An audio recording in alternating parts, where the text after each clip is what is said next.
Do you want to put your chess skills to the test? Now it's your move. Welcome to the world's largest chess tournament.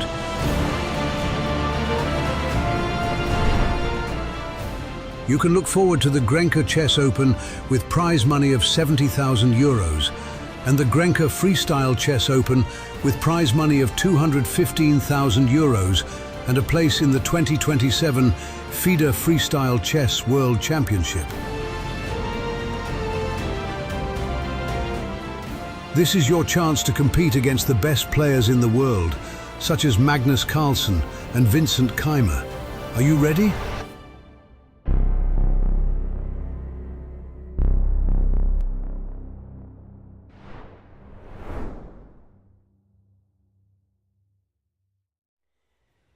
Welcome back, everyone. Wow, even during the break, we have to rush. It's non-stop action, but we are back. And the fifth round of the Grenke Chess Festival is about to start. My name is Peter Leko. My name is Alexander Donchenko. Yes, and we are here to cover every angle of the action. We already have pairings. The games are about to start. Maybe let's get the pairings up, if we can, because we know that 8 players were leading. I believe 6. Six, yes, exactly. 6, and then from 7 till 17th place was another tie. Okay, as long as we don't get the graphics, yeah, there we have it. No, that's the standings. That's okay. The standings, yeah. Let's enjoy, let's treasure the standings to see so many brilliant names in the tournament. Alex, what stands out for you so far? I would say I expected fewer players on 4 points. But that's perhaps because I have more of a classical experience, and there are a lot of draws when people get closer to each other in rating. But here I think the draw rate is much lower than in any comparable situation. We might get stats on that later, but we're pretty sure that we don't get those super tournament 50% plus draw rounds. Yeah, that's for sure. And there we have the pairings of round 5. Well, we do know that Magnus Carlsen has drawn his game, so that is not the official first board. But Magnus has a fixed board, of course, in the center. So it is Alexei Sarana versus Jan Nepomniachtchi, Maxim Chigaev against Hans Niemann, Pranav against Jan Krzysztof Duda, and Vincent Keymer against Nodribek Yakubuev. Those are the players on 100% score. And then Magnus Carlsen against Vohidov, Ivan Sadic against Nihal Sarin. So nice to see Ivan Sadic in action. I'm a big fan of Saric. Nihal has won the fastest game of the tournament probably in the previous round against Kaidanov, and Abdusatulov up against Benjamin Bock, and Maxim Vachier-Lagrave against the German local hero Jonas Rosner. Yeah, he's probably the surprise name in the 3.5 points group, but still he held his own, and I think he beat Niklas Huschenbeth last round, so very much shown his potential to score some upsets. And I think this is now the right moment to head to the playing venue. Sven is about to announce everything. Wir haben heute Abend um 20:30 Uhr Blitzen für jedermann in der Sky Bar im Motel One mit The Big Greek. Wenn die Schlange nicht so lang wird, dann kann da jeder mit ihm blitzen. Wir freuen uns dann natürlich, wenn auch ein bisschen was getrunken wird. Darf auch gerne alkoholfrei sein in der Bar. Und ja, es gibt zum ersten Mal eine digitale Version von der Zeitschrift Schach seit einer halben Stunde online. Der Link wurde verteilt auf den einzelnen Plätzen. Die Ausgabe ist für jedermann kostenlos. Bevor wir jetzt anfangen, kommen wir erstmal zur Auslosung. Die übernimmt in dieser Runde Jonathan Reichel. Jonathan Reichel ist einer der Männer, die dieses Turnier in den letzten 10 Jahren mit zu dem gemacht haben, was es heute ist. Er ist seit der ersten Version in Karlsruhe dabei und er hat mich damals angerufen und gesagt, Herr Noppes, ich möchte unbedingt mal geile Videos von einem Schachturnier machen. Und ich habe erst nicht so richtig dran geglaubt, aber er hat nicht locker gelassen und hat dann tatsächlich einen ersten Mini-Auftrag bekommen. Und seitdem ist er unser Mann für all die Videopräsentationen und so, die Sie und ihr alle kennt. Jonathan Reichel, vielen Dank für deine Arbeit in den letzten 10 Jahren. Wunderbar. Warum ist das nicht an? Das ist noch nicht an. So, wunderbar, lieber Sven. Dann wollen wir auch direkt starten mit der Auslosung. Ganz wichtiger Hinweis noch, heute ist die letzte Runde, nachdem man tauschen kann, wechseln kann von dem Classic in das Freestyle-Turnier. Also bitte alle, die noch Freestyle spielen möchten, ab morgen früh, die sind herzlich angeladen, heute Abend noch Bescheid zu geben. So, dann starten wir jetzt mit unserem Mediachef. Der darf jetzt die Auslosung gucken. Auf, los für die 5. Runde. Viel Glück.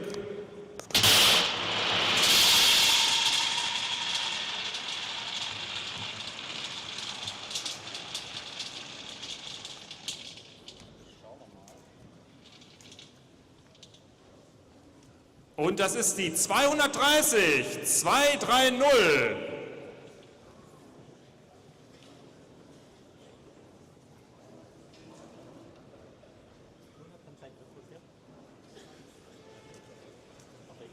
So, und der Jonathan ist ja nicht nur der Mediachef, der macht auch sonst ganz tolle Videos. Wir haben auch schon zusammen Grenke Chess Kids gemacht. Tolles Programm, könnt ihr alle mal euch angucken, wenn ihr was lernen wollt. Und jetzt gebe ich nochmal an den Jonathan, der will nämlich auch noch 2 Sachen sagen.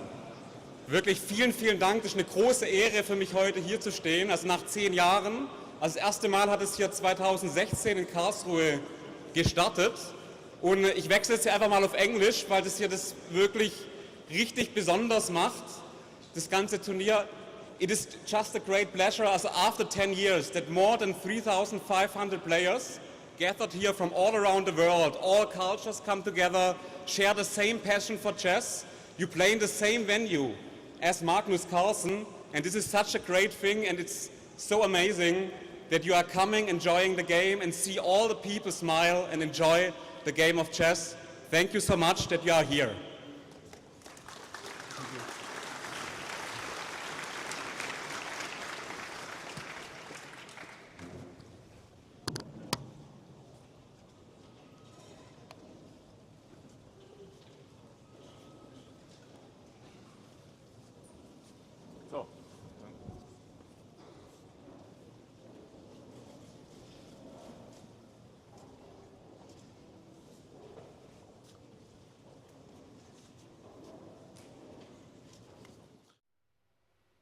Welcome back, everyone. Here's the starting position, and I'm completely puzzled. I couldn't believe my eyes. What a day it is. Yes, I know. I'm somehow absolutely not in shape. Everything is in crazy rush. I'm late, whatever. But that's not the problem. The problem is what we are seeing here. It's again kind of the classical position. How is it possible that this is position number 2 and it's 30 when it's almost the same? Just the rook on a8 is mixed up with the knight on b8. Alex, please, I'm losing my voice, I'm losing my mind. Make sense of all this. I think today the forces of the lottery just wanted us to play classical chess. Since they cannot do that, they went for the next best thing, which is the position we had in the morning, and now perhaps this one, which again appears to share a lot of similarities. Of course, it will not be 1-for-1 the same. We have pieces on different squares. But in general, I think we will play for the center, and a lot of classical principles will apply here. Yes, there will be some nuances.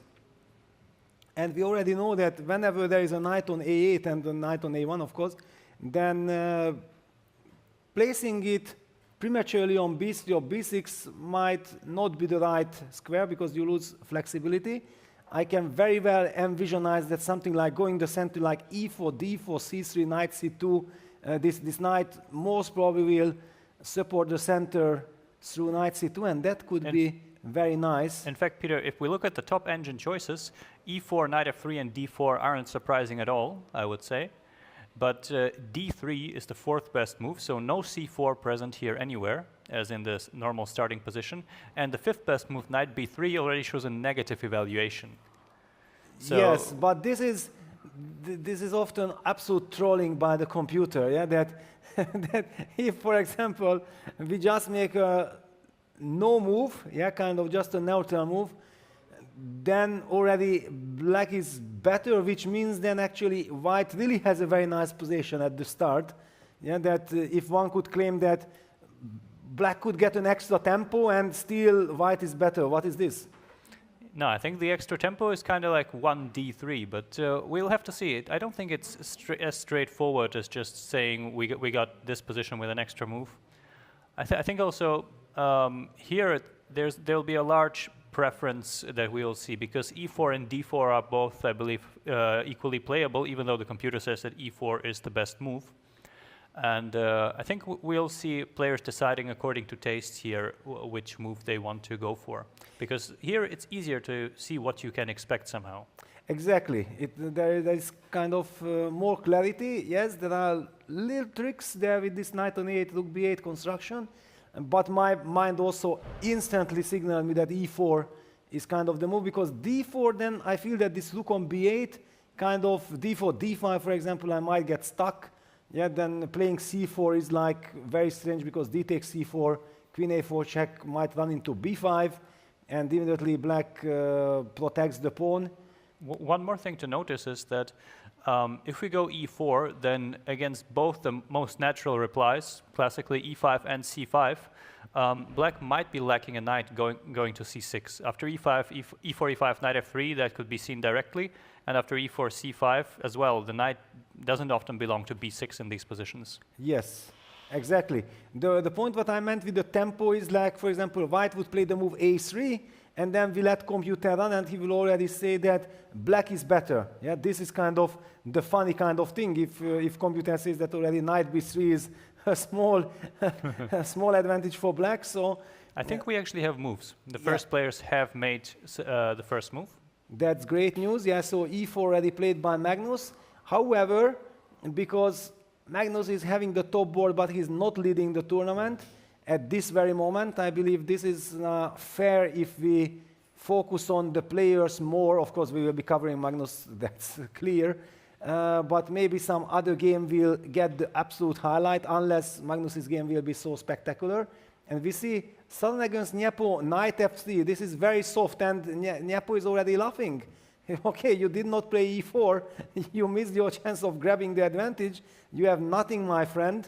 I just love how one can read Nepo's mind when you just look at him for 2 seconds at the right moment. Yeah, well, I'm not sure if knight f3 is so harmless. I think it's just, again, people will try to conjure up something close to a structure they know, because the position is so close to something familiar. But we'll see what Nepo does. Yeah, so far knight f3, knight f6 is no commitment here, but if d4, for example, comes as the second move, I don't think he can easily play the Grunfeld with a knight on a8.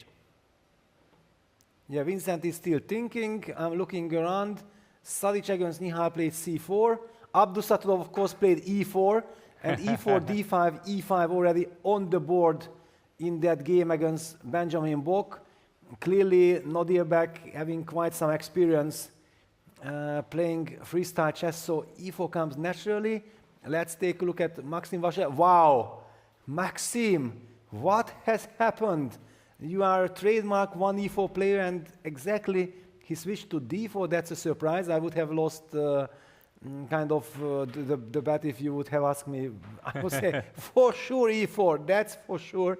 But yeah, that's the situation. All right, any developments so far? Vohidov is thinking after e4. I'm wondering, will we see another move than d4, e4, c4, or knight f3? What do you think? Anywhere. We will see a graphic on the first moves probably within half an hour. Do you think there will be anyone who played a different first move? Well, it would be very surprising. Well, maybe someone feels like, let me be original and play b4, but I cannot really see it happen. No, I think knight b3 might also be a candidate. That's not to be like completely dismissed. No. No? No, no. I don't know. Somehow with the rook on b1, I don't feel comfortable playing knight b3. I feel like already I have something going on the b file, even if it's closed. Of course, it's a total joke. Sometimes the mind plays some games. And we see Nepo is not laughing now, yeah? No, but he's looking like, okay, what is it? I can choose whatever I want.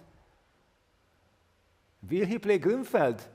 That's what I was saying, that with knight on a8, this does not feel like a natural play. Yeah, it's tricky. Yeah, that this small little detail makes a huge difference. Vincent is taking his time, and Nepo goes g6.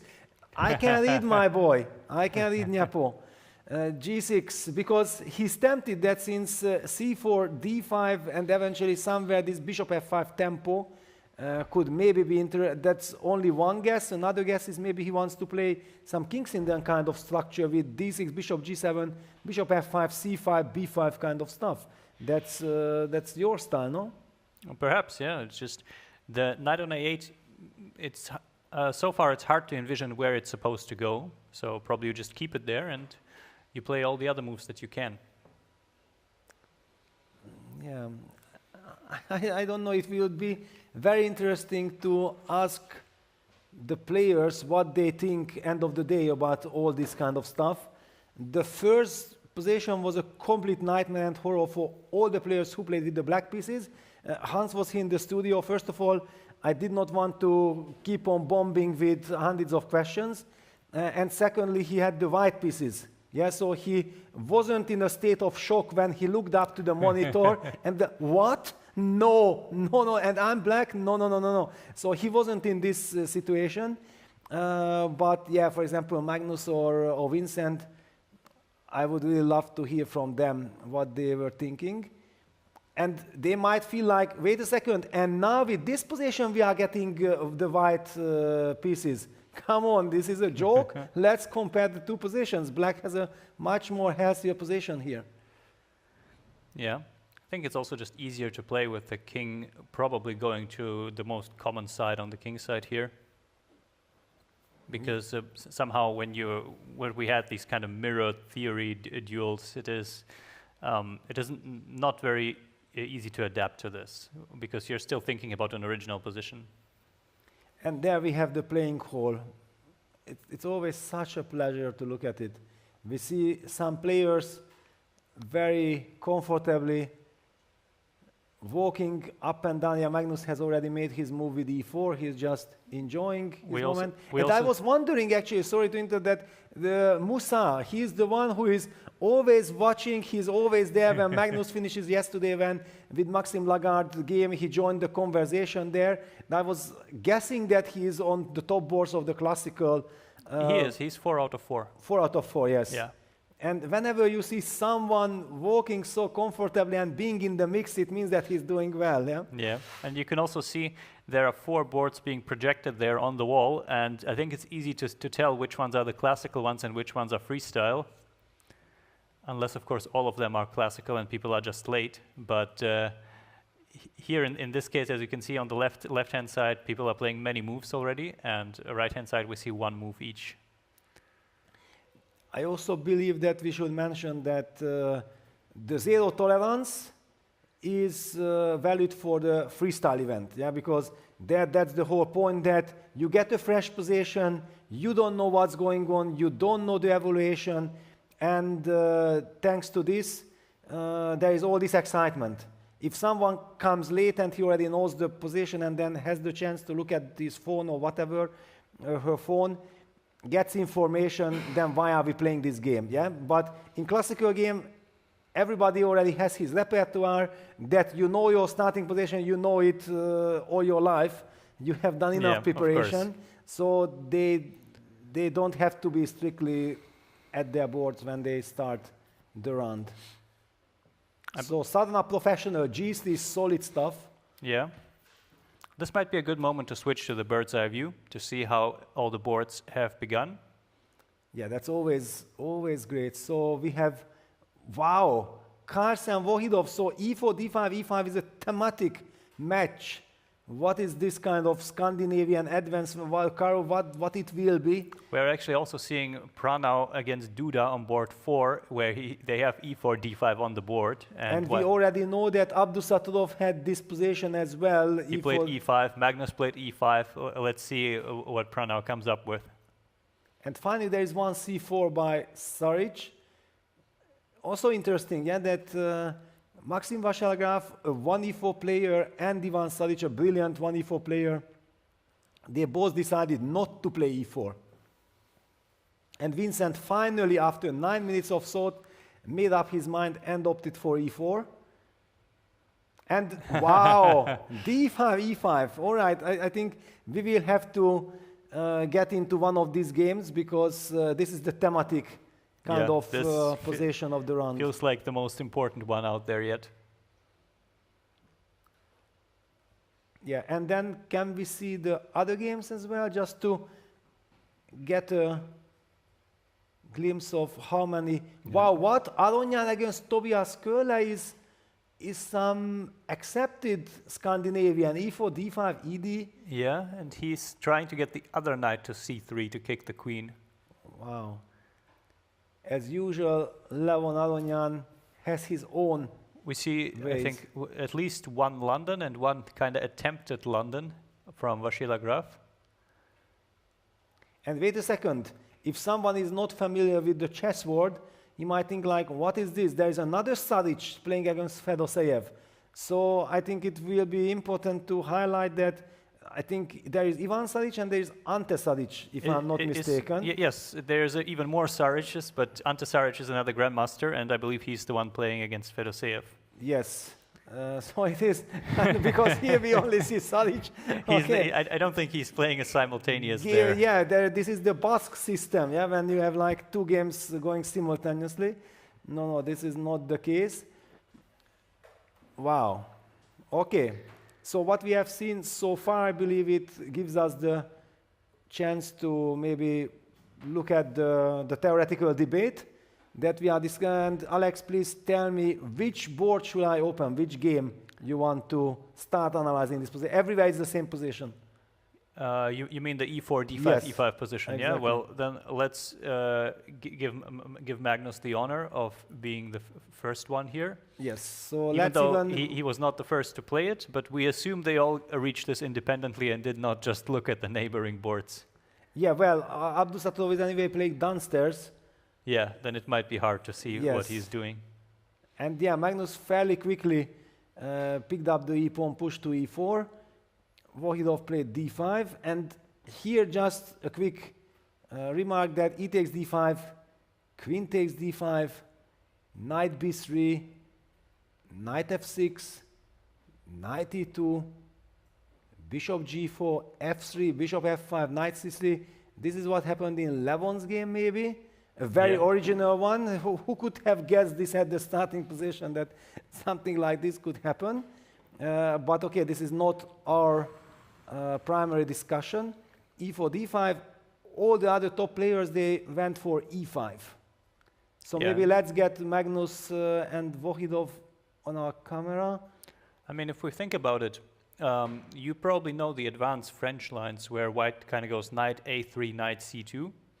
So white would go d4, black would go c5, white goes c3, and eventually knight c2. And here he could go there in one move, while black's best square, c6, is very far away for the a8 knight. So that's why maybe the conventional approach to playing against this kind of space is not the best here. Yeah, there is one benefit, however, that we have to highlight, that black, contrary to the French, has the chance of activating the bishop to f5. And in the Caro-Kann, we are losing a tempo with c6 and d5 in order to be happy, developing it to f5. So maybe that's why players who are not that familiar, they were thinking like e4, d5, if white plays e5, I get bishop f5, I should be happy. And all these super players who have tremendous experience think like, all right, you can have this bishop on f5, but maybe it is much more important, as you beautifully highlighted very nicely, that the knight is far away from the ideal square on c6. While again, in the advanced Caro-Kann, there's very often the maneuver of knight b1 to d2 to b3. here again, we would get that in one move, and black's a8 knight, it might find a good square. This square is just not going to be c6. And c5 on the board. Okay, so Vohidov does not want to let white get the grip on the center so quickly. And how do you navigate in the position line? For example, you are white. You already highlighted all these things that strategically, what do you think? How would you approach it move per move? I mean, here I have to make a choice. I will probably want to put a pawn on d4. The question is, though, do I play c3 first or not? Because normally d4 would be a bit risky, since something like cd, queen d4 would usually be answered by knight c6. But here again, we do not have that option. Yeah, Magnus blitzes out knight f3 like if he knows this, like if he had studied this position. I do remember when we had Levon Aronyan in our studio last year in Weissenhaus, and then with Judith and Nicholas, we asked him, yeah, can you reveal us some secrets about your preparation and like this, and then how do you approach it? Levon said, well, it's very simple. I take position after position, and I finish like this, and we were laughing because basically with this, he did not reveal the slightest of information. By the way, here is the statistic that you asked for: 33 games with e4, 16 knight f3, 14 d4, c, and 1 b.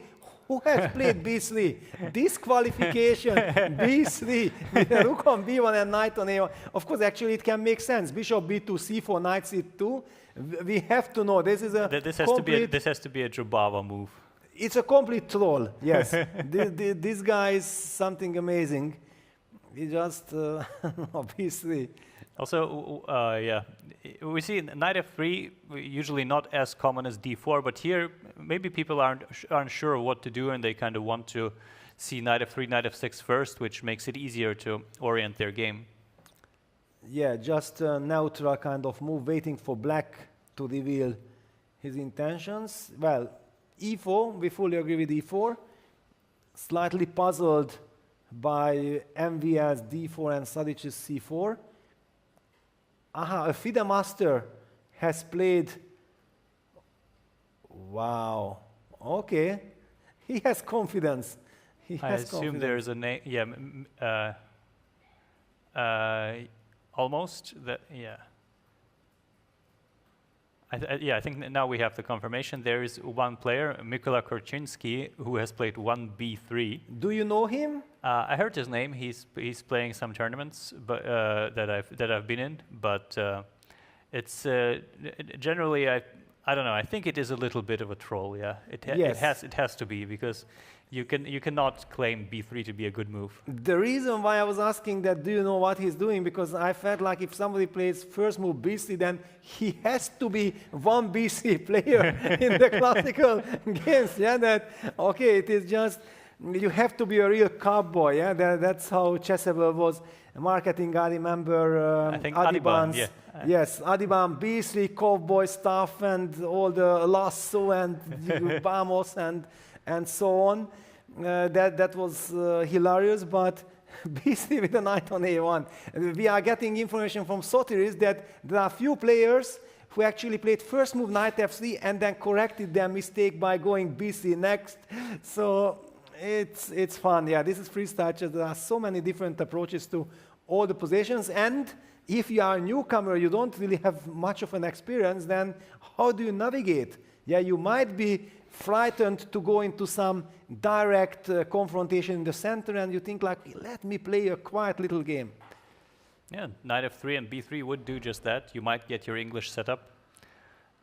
Here, by the way, in the game of Magnus Carlsen, again, we see another perhaps downside of the knight on a8. You can't really play the most natural course of action, which would be bishop, say, f5 or g4 somewhere, followed by e6, because here, well, white can play d4, let's say, but the point is that e6 would cut off the bishop from defending the king against this check. Normally, this is not an issue, again, because the knight can block on c6 or d7, but here black has to pay extra attention and potentially use another move to prevent this idea if he wants to develop the bishop actively. Wow. Yeah, this is a headache. And yeah, playing d5, c5 without being able to put the knight on c6, it's kind of challenging, and you don't want to lose a tempo like knight c7, I mean, just like that. I'm not sure knight c7 loses a tempo, but we need to be sure where we are putting this knight already. Yes, because then it's determined. Magnus seems to know exactly what he's doing. Maybe bird's eye view once again in order to have a look and compare how the other games progressed. Oh, we have some very symmetrical affair in Sarana versus Nepomniachtchi.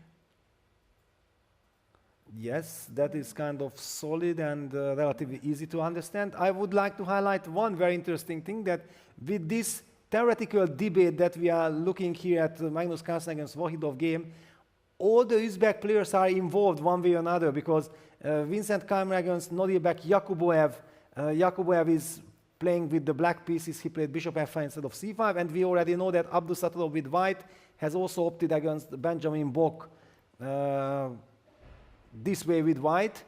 So tonight during dinner there will be plenty to talk about for the Uzbek guys.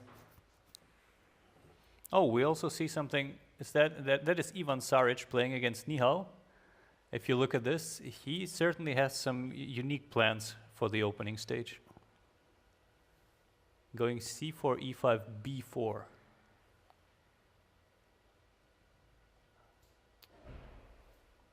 Is he planning to go knight c2, bishop b2, and then kind of trying to play in English? I think so, potentially. Yes, just a second, I had some technical issue. I put this cable into my pocket. Aha, now I'm back. Yeah, this c4, e5, b4, yeah, that also caught my attention. That's a completely different animal compared to the other games. Sicilian, yeah, with an extra b4 and rook on b1. Saric, not only one e4 player, real Najdov expert, Yeah. understood that. Wait a second, guys. I will enjoy myself. Well, at least he won't have any issues getting the a1 knight out after he takes all this space.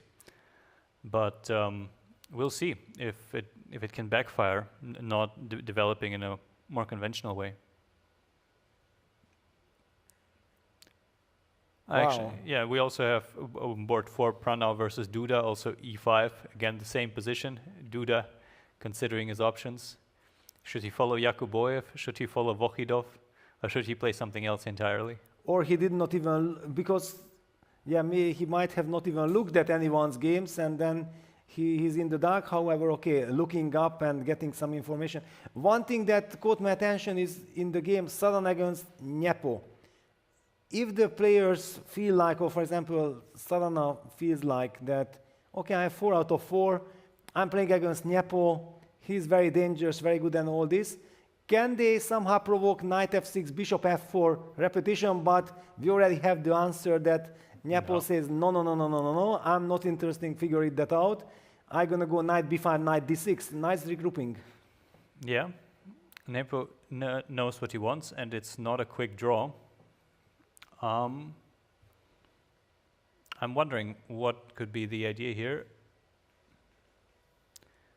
Do you think white wants to kind of go for something like queen c1, bishop h6 to exchange this bishop? Or yeah, normally I think so, yeah, that white wants, but probably we'll have to get the board, but we have to decide this is not the most exciting. Let's have the other bird's eye view also of the other players, just to see, for example, Abdusattorov. Very interesting. Benjamin Bok played the move d4 after e5 and knight b3 on the board. Abdusattorov playing quickly, like all the top stars. Wow, we have a classical English. Dominguez against Kostenyuk. Knight f6, c4, c5. Lovely.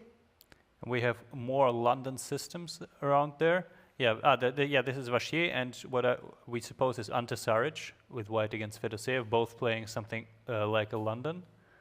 How did the knight end on d2? This is looking like a very standard position by now in Saric Fedoseev, doesn't it? Yeah, Ante Saric, yeah, knight b3 and then knight bd2.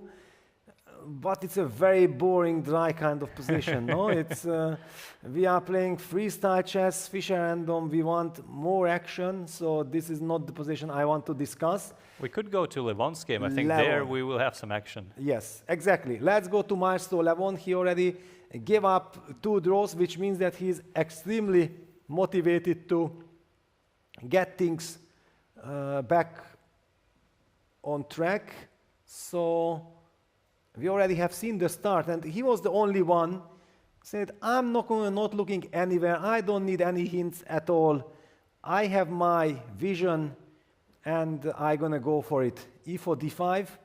I also feel that why everybody had this temptation to play D5 after E4. This is it feels to me like they want with D5, black wants to punish white's E4 move.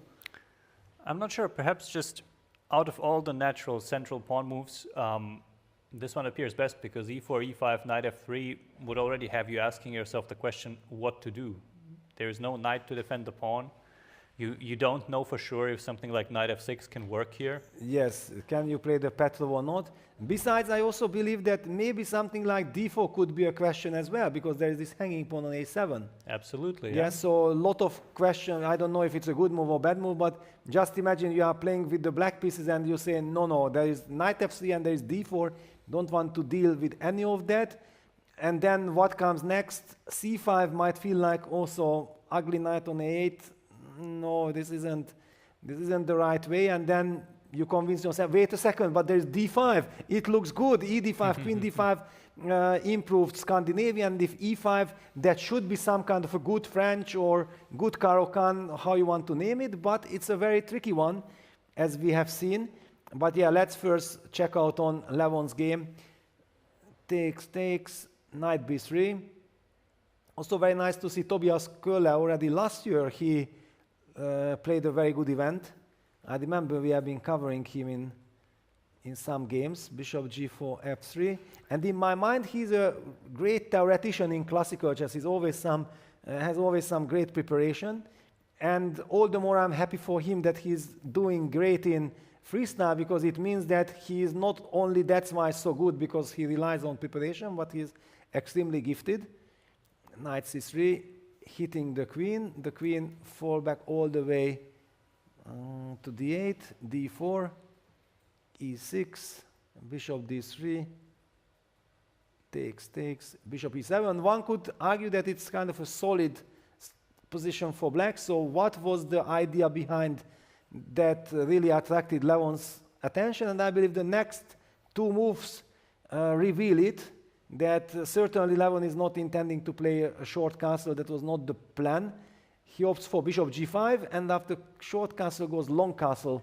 He wants to go rook H1 and strike in the center. This is reminding me somewhat of some Rubinstein French or other French structures where black somehow manages to trade the bishop off. That is usually his biggest problem. But white has space advantage, and he's usually playing actively in the center and in the king side. Yeah, it looks promising for white, actually, because black will have to deal with this eventual d4, d5 idea. Do you go knight b6, then you cannot really get this b5 counterplay. You also have to wonder if white just goes h4 at some point, what will happen? Maybe h5? H4, H5, and then if I stop you, block you with H6, you just retreat, yeah? I just retreat, and again, I prepare to push on the king side. But I think we have one more move in the game. Knight D5.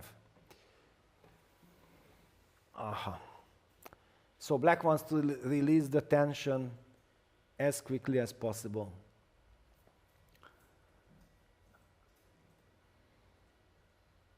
It is a very solid approach. Probably at least one more minor piece will be exchanged. Yeah, it makes sense. As they say, yeah, if you have space advantage, you should try to keep the pieces, and with less space, you should try to trade. Of course, you should never force trading if you are wasting too much time. Yeah, that could also backfire. One thing I want to say about the position, that the seemingly strange knight on b3 has a great purpose.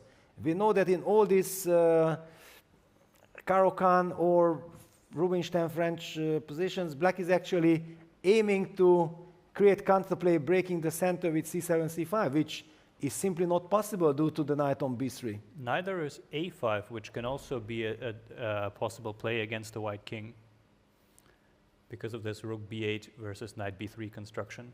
Yes. So seemingly looks like what is Levon doing? I think what he's doing is quite smart and original, certainly original. What do we do now? I would think bishop takes e7. Yes, and then do we capture with the queen? I'm not sure about that. Probably, but I think here the objective solution would just be to take on d5 and try to claim some small advantage. But then how do you continue? I suppose rook h e1. Simply rook e1 and queen g5 check, you would... I would go queen d2. Yeah, and you have the e file, yeah. Yeah, not blinking once. We just play this position. It is a bit unpleasant for black. I suppose king d2. King d2, yeah. And if knight b6, we might have some knight a5. Knight a5, yeah. Knight a5 is very unpleasant. Yeah, that was a... Computer disagrees, perhaps because we had rook e7, yeah? Yeah, maybe we have, of course, yeah, just to highlight that in general, we have this knight a5 move in the pocket targeting. No, Computer disagrees. What, knight c5 is then the move? We are still not hitting it, yeah? Okay, knight c5. All right. Because of knight d7 if the knight moves, I guess. Yeah, it's similar idea. Okay, hitting the pawn. In any case, one thing is for sure that a human eye understands that white is better. Yeah, Levon takes on e7. Yeah, also in these kind of symmetrical positions, even one or two moves ahead of your opponent can be a very big deal. Because if black doesn't get to neutralize the e-file completely, then it will always be something to think about in the future. Well, and black captured back with the queen, just as we analyzed. So what are we dealing with? Okay. This knight takes d5, but the point is, I think, psychological. That, for example, if Levon plays against another 2750 player, then he might think like, okay, knight d5, ed, rook e1, queen g5, queen d2. This is a lovely endgame. I'm going to torture my opponent. But when you are over 200 rating points higher than your opponent, then are you still willing to trade all those pieces? And then think like, okay, it's for sure a slight advantage, maybe even more, and I will rely on that. Or you are afraid to trade because we are getting maybe closer to a draw. Levon will have to see about that, but it's not so easy to avoid because a move like knight e4 might even run into knight b4, just a greedy option. Wow. Hitting the pawn and the queen. So yes, maybe the good news for Levon is that he really doesn't have a choice, because also any neutral move, black can then take on c3 and play c6 or knight b6, and he will have a very solid structure anyway. Yes, sometimes it is the best situation where you have to play a move simply because it is much better than all the rest. Yes. It's harder to make a mistake. You don't have any other choice. Besides, I'm not even sure that black should play queen g5. Yeah, black can maybe just play queen d6. Yeah, we could have also played rook d e1, speaking of, but that's already details for, for another moment, yeah? Yes, that's already too much of a finesse for our audience, I believe. I understand the point of it, but yeah, queen d6 maybe even a more natural move than queen g5, because with the queens on the board, then potentially knight b6, knight d7 is available against knight c5, which can attract black's attention. Not easy for Levon to psychologically make up his mind, especially knowing that he has drawn two games he already. Played a move, and I think he did not take. He played knight e4. Wait a second. Excuse me. What did Alex just say? That there is this fancy knight b4 with double attack? Yeah, Alex may be greedy, but Levon does not care. Not caring or blundering. Oh.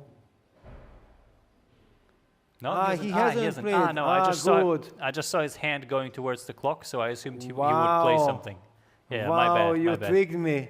You tricked me. I thought like it is impossible that No, Levon misses knight before. It is Levon who tricked me. You see, Yeah, he made a movement towards the clock like he did just now, so I assumed he had played a move.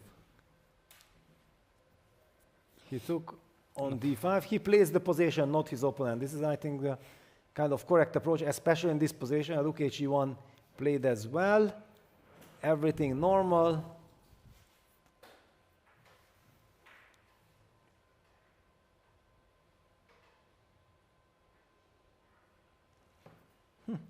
He's looking a little bored.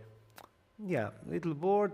Okay, this is the problem. Yeah, when you have 2 draws already in the tournament, and you know that, okay, you have the white pieces you should be pushing, then it might be unpleasant for him that he had to liquidate so much already. On the other hand, he has something to play with. Well, he could have looked on stage and played e4, d5, e5. Yeah?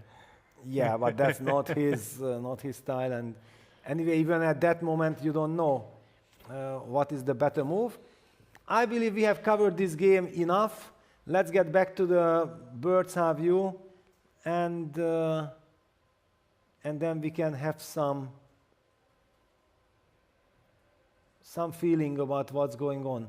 First of all, in the Carlsen-Vohidov game, the bishop got blocked, so black actually opted for e6. And for a kind of French setup, yeah? A French setup, when Magnus very happily putting his pawn on c3 and the knight on c2. Probably sooner or later we might be seeing d4, but black is maybe trying to trade off the light squared bishops with some...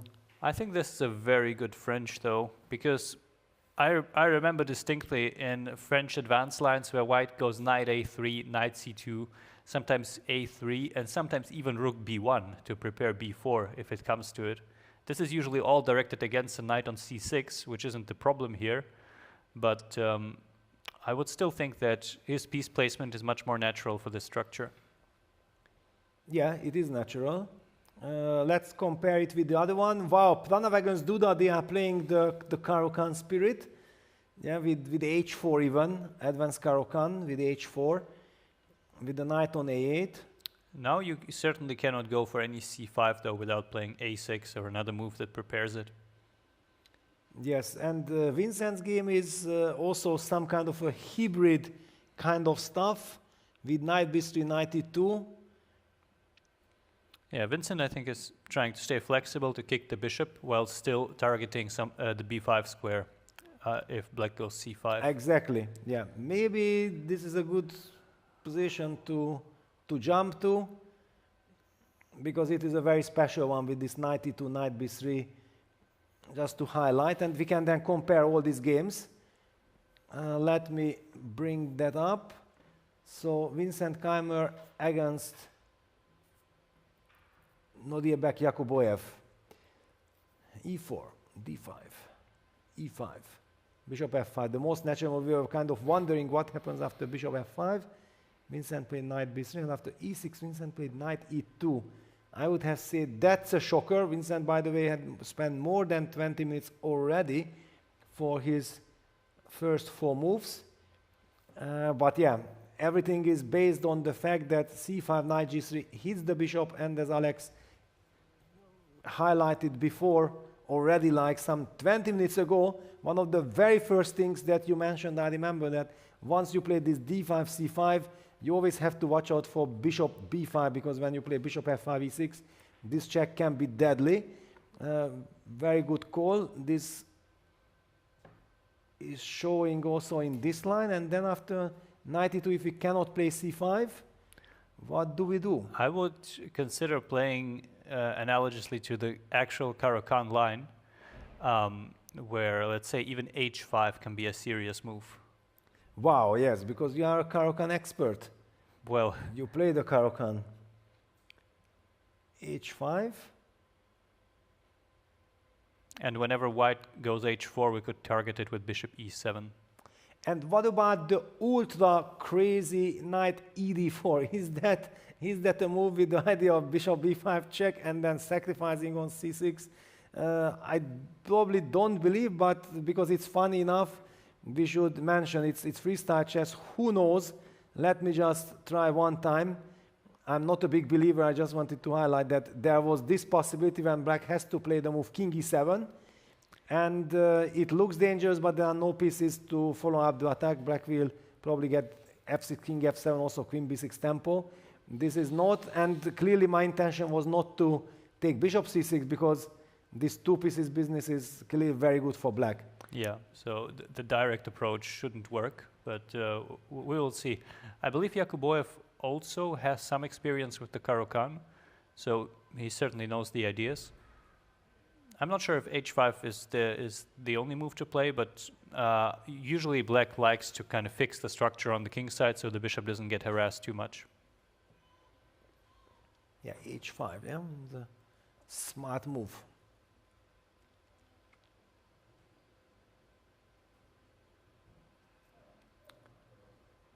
Yeah, interesting. Yeah, what would be your kind of feeling that how to deal with this h5? I intuitively don't want to push h4. I would think about just kind of going I was about to say d4, but maybe d4 opens up to knight b6. Wow, queen h4. Really? Wow. Okay, Wow, that is a statement. That's a move. Vincent also tries to find his spot. That wait a second. What hit me? What is this queen h4? Because normally people are taught that don't do this kind of stuff. Don't activate your queen prematurely. But Yakuboyev did take some time, and Vincent is like, what is this all about, this queen h4 move? Well, he certainly takes out h4 for white for the time being. Yeah, and Vincent looks at Yakuboyev. Really? Really? This is the move? Yeah, probably it just wants to stop h4, but you know, if knight g3 and then d4, bishop d3, we play primitive chess, then what happens? Or you have something even more I'm smart. thinking that against knight g3 there might be bishop g4. Okay, but I don't mind trading these bishops anyway. So okay, you play bishop g5, I play bishop e2. Yeah. Okay. Takes, Then I suppose. Take, queen takes. Okay, queen b5 doesn't do much yet, so we could go maybe knight h6. Knight h6, I just want to play normal chess, d4. I don't want anything else. Mm-hmm. Yeah, I don't know, the queen on h4 does look very odd. Yeah, it is very odd. I just don't really get it, because this bishop on f5 is such an active piece that I would anyway love to trade it with d4, bishop d3. I don't really care, but what does this do? Very strange. Very strange. Queen h4. If you would have asked me to guess 5 moves or even 10, queen h4 would have not appeared on the board. By the way, there's another somewhat sneaky idea, I think. If white goes d4 here without playing knight g3, then there might be queen e4 for black. Pin here and some pressure against the c2 pawn, and there is no... Yeah, c2 pawn is very awkward to protect because you don't really want to go knight a1. No, not at all. Yeah, funny kind of stuff. No, but okay, after queen h4, knight g3 is like an a-tempo kind of move. If it's not a classical game, in a blitz game you play it a-tempo. In a classical game, of course, you want to take your time.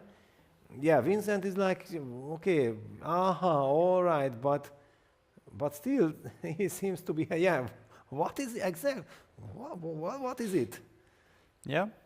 Hey, you might also be tempted to kind of start thinking a lot, trying to kind of refute such a move, but it seems it's not too bad, and in this kind of closed position, you just have to kind of keep playing normal moves. Yeah, what is this? Okay, let's just play this normal, okay, knight g3.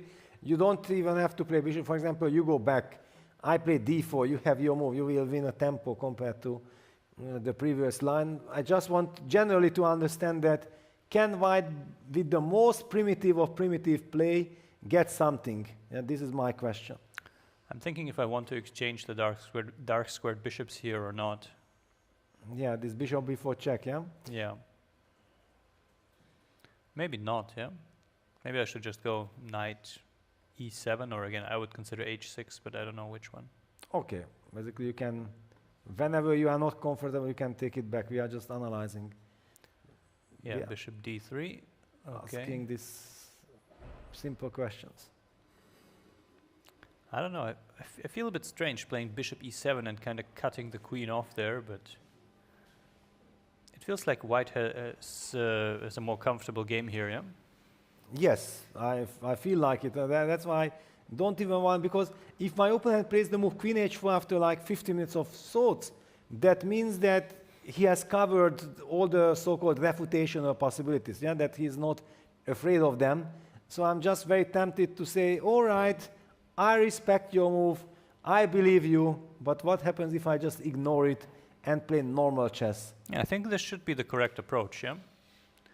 Looks a healthy one, and it's also the second game of the day. I don't want to do anything spectacular, because by trying to be spectacular, I might miss something, and then I will be regretting it the whole day. All right, we have covered this in some details. So that's the live position here after queen h4. Maybe bird's eye view again, and then we decide where to head next. All right, in Magnus's game, a lot has happened in this case. That will be our next destination for sure. Yeah, let's see what else might be happening. Okay, in Pranav Duda, we have seen this bishop b4 check possibility, trading the dark square bishops. Yeah. So Duda opted for it. It's a very special construction with bishop f5, rook on b1. That's why white is unable to answer bishop b4 check with c3. And Nihal Sarin against Ivan Sadic is a very funny kind of, no, this time cannot be correct. It is physically impossible. Or yeah. maybe Sadic is playing so quickly that really Nihal Sarin has only 53 minutes. I think it is possible. Or move 3. Wow. It is possible, yeah. Nihal is the kind of guy who would probably want to really get it right. And here we can see he's spending a lot of time for it, because the position, well, you've probably never seen this kind of thing before. Yeah, nobody has ever seen it. That's for sure. And the trick is that it is very much like a normal chess game, yeah? So it's not like the usual freestyle stuff that you feel that you have all the freedom and you can do whatever you want because the opponent has also no clue whatsoever what's happening. There is a sense of danger in this regard, that if you are careless, then your opponent might get a position that he likes. By the way, Vincent played the move d3, which the computer kind of agrees with. Yeah, it came as a surprise, yes. But he might say that I don't need any bishop b5 ideas. c5 is just not really good with the knight on a8, and I don't care about it. At the same time, he might be wanting to go bishop e3. Potentially even bishop e3, queen d2, kind of targeting this queen on h4, bishop g5. Yes, I also feel that bishop e3, queen d2 might be Vincent's idea. He's tempted to ask some questions to that queen on h4, but I think we promised and we mentioned that the next destination is the Carlsen game against Wahidov, so let's get an update on that. Quite a lot of things have happened. It was very difficult to say anything before because there were too many possibilities, but now I think it's already a well-established structure, and we can really get into the bottom of it. Yeah, let's see how the game proceeded after we left it. Yes, I'm just waiting for an analysis board to appear, and then we can start analyzing. Yeah, there we have it. So e4, d5, e5, we already know these moves. Knight f3, e6. That was the first shocker. E6. closing out the bishop. I think with c5 on the board, he didn't have too much of a choice there in the Yes, matter. it was not a happy move, but yeah, it was more like a necessity. c3, Alex, yeah, you could be playing this game. You called it out. c3, knight c2 is coming. Bishop d7, knight c2, knight e7. The typical advanced French kind of motives, d4, b6, keeping the tension, so black does not want to release his c5 pawn yet. Let's see, h4, yeah, Magnus immediately plays the typical space-grabbing move, and the problem is that black has trouble blocking that pawn, because then let me even put it on the board, because it is so instructive that seemingly you block it, but then you weaken the g5 square forever. So the knight can jump to g5, putting eternal pressure and getting closer to black's king, or even bishop to g5 could be in some positions then later also important. Don't do that. This is what Wahidov is saying, that okay, I ignore for the moment. I will just play h6 prophylactics. Magnus says, all right, you played h6 anyway, wanted h5 and was expecting h6 then, because clearly the pawn cannot be allowed to reach h6, then black's construction is collapsing. So this is kind of typical to block that h5 pawn with h6, and Magnus is thinking, oops. Is he? Knight e3. Yeah. Knight e3 played. And, this yet again looks like a very good French. I don't know what to say about this. So what would be logical for black? To try to play bishop b5 if he has already played all these moves with knight c7, bishop d7. Can I do this?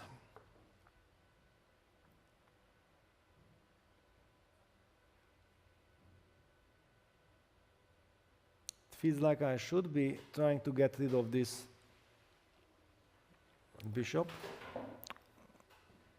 But it always loses a lot of time, and also that's one of the main points of this h5, h6, that finally when we trade the light squared bishops, there's a pressure. There's a pressure, and potentially white will also have this f4, f5 idea. Black will never be able to get g6, which is typical against f4 to block the action on the king side. So getting the pawn all the way to h5 is strategically extremely important. Yeah, we'll see. Sometimes white plays without short castle here, just kind of bringing the rook up with rook h4 or something.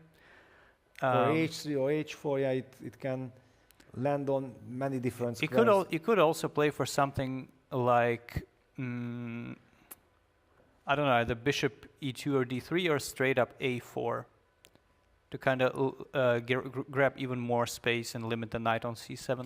But wait a second, I could argue that, yeah, bishop b5 is played. It's on the board that if you want to play a4, then you can even take, and then play a4 and yeah, after that's knight a much better version. Yeah. You can decide you castle, you play king f1, or you play something else. Yeah, that's a much better version of it, and I think that might actually what Magnus will do. Yeah, it is kind of very tempting. Yeah, just takes. All right, I'm not even sure how much I'm in a hurry to kick that knight back. That is a question for me, but also something like this is interesting. Then clearly white would maybe go for this f4, f5 plan, or could we consider b4 instead? Or not to castle at all and to go b4, yeah? Because I know from experience that if white gets some b4, b5 in, then no amount of maneuvering will ever get the knights to a good square anymore. Okay, takes b5 I would play immediately. At least I want to secure the c6 square, and I'm saying I also have the a6 square for my knight, which might be important, rerouting that knight from c7. Yeah, even here though, with the space advantage, it's a lot, yeah? Maybe bishop d2. You know, I was thinking, like, even a horrible looking move a4, a5 is forever you take away any square from that knight on c7. It It is also, yeah, white has too many different possibilities. Yeah, I'm not even... Yeah, but generally with the space advantage, it looks like Magnus is doing very well out of the opening. Yeah, it is very much the method of taste and the desire for Magnus that which direction he wants to play. Yeah, he's already taking, he's happy.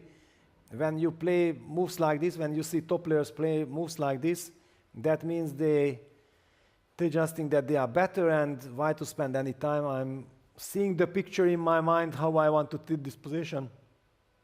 I will not waste any time. And also here, Magnus's body language signals like he's about to make his move. Yeah, and he castles. Thank you very much. Thank you very much, everyone. I have already landed my pawn on h5. I achieved everything what I wanted on the king side, so there is no way black can actually block the king side. The knight has already reached the east square, so the black knight cannot reach to f5 because the knight is already controlling that square. And yeah, I think white achieved a lot. Yeah. And all he had to do for it was exchange the light squared bishops, which commonly is considered a good thing for black to achieve, but here it's simply not enough to balance everything else that white has, including the space advantage, the strong knight on e3, and potentially expanding on the queen side even, or in some other way. I also believe that the players probably are way too tired already for the second game, and then Magnus just wants to keep it easy. He does not want to overthink it. He understands that probably the only way to misplay things is when he spends way too much time and just plays the most natural moves and goes for a walk. All right, so we caught up with the action here. What about Saran against Nepo?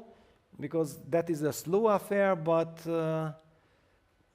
we already know that one should never be fooled by the fact that seemingly nothing is happening. There are always nuances in the position. Yeah, white is slowly preparing to go c3, c4. Did white get something? Maybe, yeah. It feels at least like there is no way to counteract that with symmetry.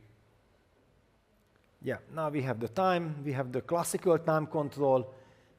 We can spend some time seeing how we got here, how this Grünfeld developed. And Solana says, yes, it is a Grünfeld, but I will try to play very solidly. c3, c6, bishop f4, knight c7, knight b3, knight h5, bishop e3. And yeah, here I was speculating that if black goes back knight f6, then what happens? Clearly, Solana had his ideas. I don't think that he would have repeated. Knight b5, knight c5, knight d6, knight d3. Oh, so Solana said, wow, Mr. Nepo, you are smart, you are clever. Let me also reroute my knight. It came from b3, c5 to d3. Let me just highlight that this was one route. And Nepo chose another one. Choose the other one, yeah. Very funny, little detail. Bishop f5, h3. Typical move because, as we already spoke, very often for white also there are these ideas with queen c1, bishop h6. Of course, here now black could destroy the pawn structure, bishop d3d. This would be a good version for black. And that is certainly not what we would love to. But black can maybe, for example, think about queen c8, bishop h3, just in case. So the small little prophylactic h3 also kicks back black's knight. Knight f6 has to fall back. Bishop f4. Now the bishop is happy. Knight h5, bishop e5. All right. All right. Again, we see why h3. This small little why you have to know and feel the essence of these positions. Because if the pawn would be on h2, then maybe black would be interested and tempted to play a move like f6. Force bishop d6, queen d6 when white gives up the pair of bishops, and you don't want to do that unless there is some direct stuff. But here there is bishop takes d3. So in fact, white is not winning a piece. In this case, could I have played the move f6? I believe so, but the issue could be that I just play bishop takes d6 and e3. Just simple chess, yeah? well, at least for the moment, yeah, I threaten to trap the Yes. knight, and you have to make a square for it somewhere. Yeah, and okay, I can of course take, play f5, then get the knight back to f6, but it could be slightly worse. Yeah, f5 wasn't an ideal move, and now white can just play slowly on the queen side. Yeah, it was not ideal, but I had to save the knight. Yeah, that's why you could tell me that, okay, think twice before you go f6, Peter. Yeah, it's usually very committal. Yes, it is. Yeah, it felt like it's very interesting to highlight this small little h3 move, seemingly nothing, but in long terms it's always useful. I like to highlight this for educational purposes. So h3, knight f6, bishop f4, yeah, here, and then rook c1. But now it feels like Nepo lost some time with all this knight h5, bishop e5, knight f6 jump, and b3, b6 on the board. Is he actually preparing for c4, c5? Yeah, both ones. White wants c4, black wants c5, and then please try to figure it out, what's going on. Yeah, this will not be easy at all, but I think Sarana at least clearly knows what to do now. Yeah, I believe that also after c4, black is unable to play c5 immediately, so in this regard, I'm very tempted to play c4. Why is it that he cannot play c5? Then I take dc5, and I win the game. And you win the game. That might be correct. And I win the game, yes. It is. This is the typical position that one falls asleep, like what is happening, yeah? Yeah. And then you just try to copy that, c4, c5, and oops, no, actually white was more ready, and then cd, and already the pawn on c5 is lost. It's anyway even strategically damaged. So what is Nepo's idea? Does he really think that he can give up the center like this and then play c5? Maybe he can, but because here he has e6. d5 and then e6. But even there, some knight takes c5 business is hanging. I don't know. For example, d takes e6. Can I do this? Bishop e6, knight c5. Maybe I can. Yeah. A lot of tactical possibilities, yeah. I just feel that this move, bishop f4, knight h5, was premature. Probably Jan was not believing suddenly that he is ready to play bishop e5. And if after bishop e5 you have to fall back with a knight to f6, it's clear that you lost some tempo here. Yeah. I think also Jan maybe, I don't know, he was played some of these moves just kind of a little by hand. A kind of b6 or knight h5. We don't really see the idea yet.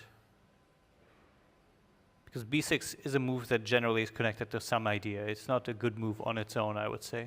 Yeah, and suddenly will play c4. Yeah, he's about to play c4 because he is not a person whom you can just fool like this.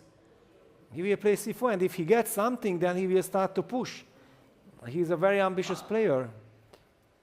And he also knows that in general this is not Nepo's position. Yeah, if you are thinking about challenging Nepo, then this is one of those ideal positions. Yeah, it's no jumps, no tricks, no counterplay, no dynamics. Yeah, Nepo just has to sit there and kind of endure the slight pressure until he gets a chance to break out.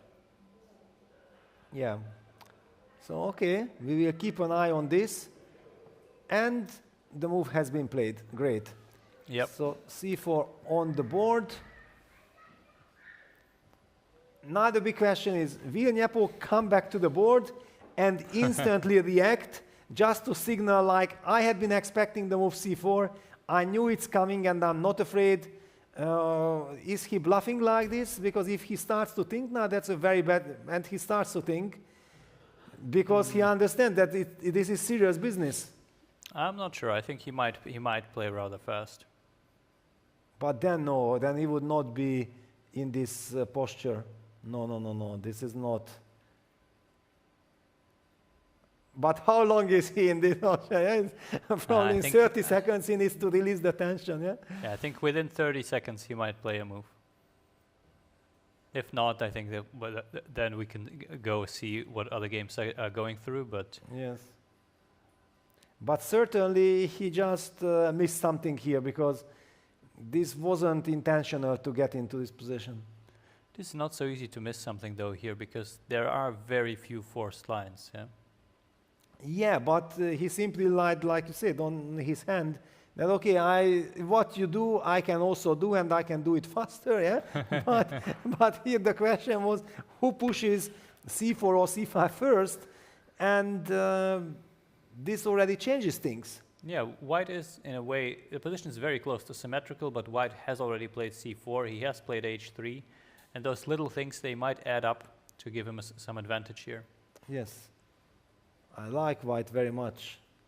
When I see a position like this, I feel like, now I would like to join the tournament, I would like to play myself, but who gives me the guarantee that I get this position? Yeah, that's the problem.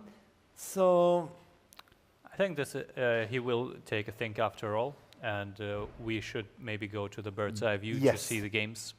We should, and then we can pick again something exciting. Should we perhaps have a brief look at the Chigayev-Niemann game? We haven't covered that at all, and it has a very different structure from the other games we saw. Yeah, it was just such a slow affair that's why we neglected so far, but since we have more or less covered everything that is happening on the top board, so it is absolutely correct. The next station could be Salic against Nihal, because that is also a completely different topic. Yeah. All right, so let's go to Maxim Chigayev. We didn't give Hans the attention he deserved last game, so maybe here we have the chance to make up for that. Yes, well, luckily he got into our studio, and we even made a deal that if he continues winning, then he's coming.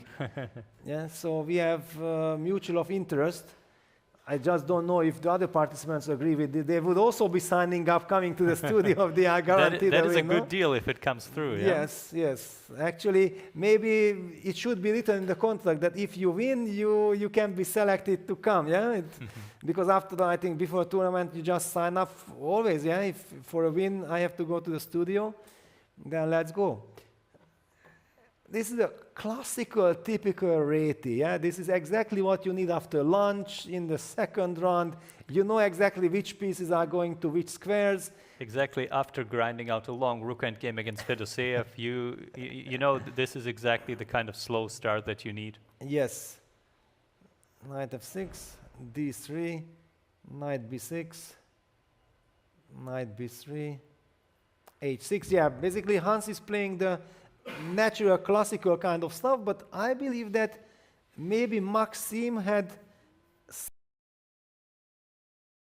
for white. Yeah, it's because somehow what we are getting here, and this is the rating chart of Chigayev and Niemann. These are the classical ratings in question. So we see Hans overtaking him in about 2022 when he kind of rose to prominence. But you can see that Chigayev had been very stable, yes, throughout those 6-7 years. He was holding this 26-40 kind of. Yeah, Chigayev also isn't too old. I believe he's about 30 years old.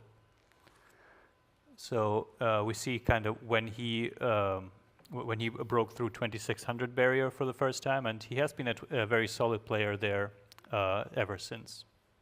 Yeah, well, it's interesting, yeah, just because people know Hans, but probably they have no idea who Chigayev is.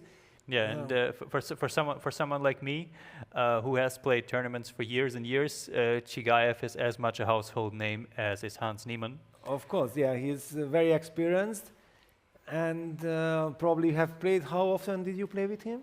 I believe I've played at least twice. I remember I lost a rather painful game to him at a European Championship, but here we see him doing very well, and let's see, I think there are a few more moves already happening in the game. Bishop e3, bishop e7, rook c1, knight b7, c4, c6. That's the live position, and this is what I said, that somehow intuitively I feel like that this knight on b3 is a very nice piece because it came in one go to b3 and it's already perfectly placed, while black had lost two tempi with knight b6, knight b7 to place the knight where it supposedly belongs, but there's we're also absolutely disregarding the safety of the a7 pawn, apparently both players. Of course, the idea is that black is counting on rook a8 followed by rook takes a2, which in this case works out very nicely. and white has kind of taken away some chances to complicate matters here. Yeah, then the rook is suddenly activated. So certainly we don't want to go for it. There are all kinds of these questions that when do you include CD in all these ready positions? When do you ask the question that please with black determine, do you play ED, do you play CD, which structure, and then accordingly white will be reacting? Yeah, I believe here you most definitely do not play CD anymore because, well, classically the wisdom is that you take CD if you can put a knight on C6, which black was never close to here. And CD-ED always kind of encourages white to push for E2, E4, which here again is not an easy plan to execute. Yes, but I'm also kind of tempted to play knight D4 and then kick the bishop away and potentially go bishop H3 and then knight F5. You want to go for the bishop pair, yeah? Yeah, for example, yeah, the bishop normally falls back to H3 and I mean to H7, then white plays bishop H3, and also here I feel kind of interesting dynamic possibilities for white, but this is absolutely not now this is this is not a forcing position, yes. but we feel that the knight on B3 has kind of found a good home for this structure in particular. Yeah, and I'm not surprised at all that the computer gives advantage for white. I'm a little bit surprised, and I don't agree that in a human game the advantage is really as significant as the computer says, like, I don't know, 0, 60, 70, 80 was he writing, okay, tiny little advantage, more pleasant, but also white has to kind of find a plan. My father-in-law, my trainer, Arshak Petrosyan, is the big expert in all these relative finesses. Oh, you know, if this happens, then you do this, this, and this. If that, then you do this, this, this, and that. Yeah, it's you really have to have the essence. I have never been playing this with any color. We see also Maxim Chigayev up on the clock, so Hans definitely took a lot of time here. Might not be feeling very comfortable. Again, this is a very positional game, so it will probably develop quite slowly from here on out still. Yes, which basically gives us a very good chance to continue our tour. We have covered it, things will heat up, and I believe that there was a game which is completely out of control, Ivan Saric against Nihal Sarin. We have to head there. What on earth is happening here? If we remove the evil bar, I think it is just impossible without being involved in the game to even say something about estimation or whatever. Maybe even if you play the game, you have no idea what's going on. I think that might be very close to the truth. This doesn't really remind you of anything in particular in terms of openings, unless you have huge experience with 1b4 and have seen it all. But here, let's see, we have balanced material. We have Nihal who just played knight e7, probably wanting to send the knight to, I don't know, I suppose c6. I think before we get deep into it, let's track back. Yeah. And also let's get Nihal and Saric on our camera so that if we can. If we can, yeah, I don't know if, yes, we can. Okay, fantastic, because just to see the body language, the position is so intriguing, so crazy. We have no idea what's going on, and I don't like to rely on engine's evaluation because this is very tricky. C4, E5, B4, D5. Okay. Basically, it takes already a lot of courage to play D5. Now, we don't have time to start talking about this. We could be analyzing probably a whole day if we cover all the finesses here. Bishop B2. Computer dislikes it, but few moves later already, computer likes white, so let's not be critical of the move. It's a very interesting move. White is willing to allow D takes C4 in order to grab the E5 pawn. Some more unbalance is coming. DC4, bishop takes E5, and then try to figure this out on your own what's happening. So, okay, knight B6 played, knight F3, bishop F5. Tempo? Is this really a tempo? Yes, that's a question. Knight C2, because actually the rook does not have to move. Eagle eye, yeah, kind of tempo, because yeah, white is coming with knight C2, yes. Queen D7, setting up long castle, probably that is the idea, otherwise I don't necessarily understand the point behind Queen D7, and after E3 now, Nihal changed changed his mind. Yeah, he played the move 97 and this queen d7, 97. All right, Alex, help me out. I am struggling myself here, Peter. I'm not really sure what white's setup is. Does he just want to go bishop e2 short castle and then kind of see what happens? Because I don't see any more direct approach like knight f, d4 or whatever working out very well. Yeah, let's try to play normal chess. Yeah, because after bishop e2, what are black's options? Knight g6, knight c6, and b5. Yeah, that was another move that I wanted to ask. That if, for example, knight c6 is an issue, then we could be saying that let's play the move b5. You know, as you were saying sometimes earlier, to me the move b5 tells me that Ivan Saric here, he is very confident and he absolutely believes in what he's doing and might be in very good shape here.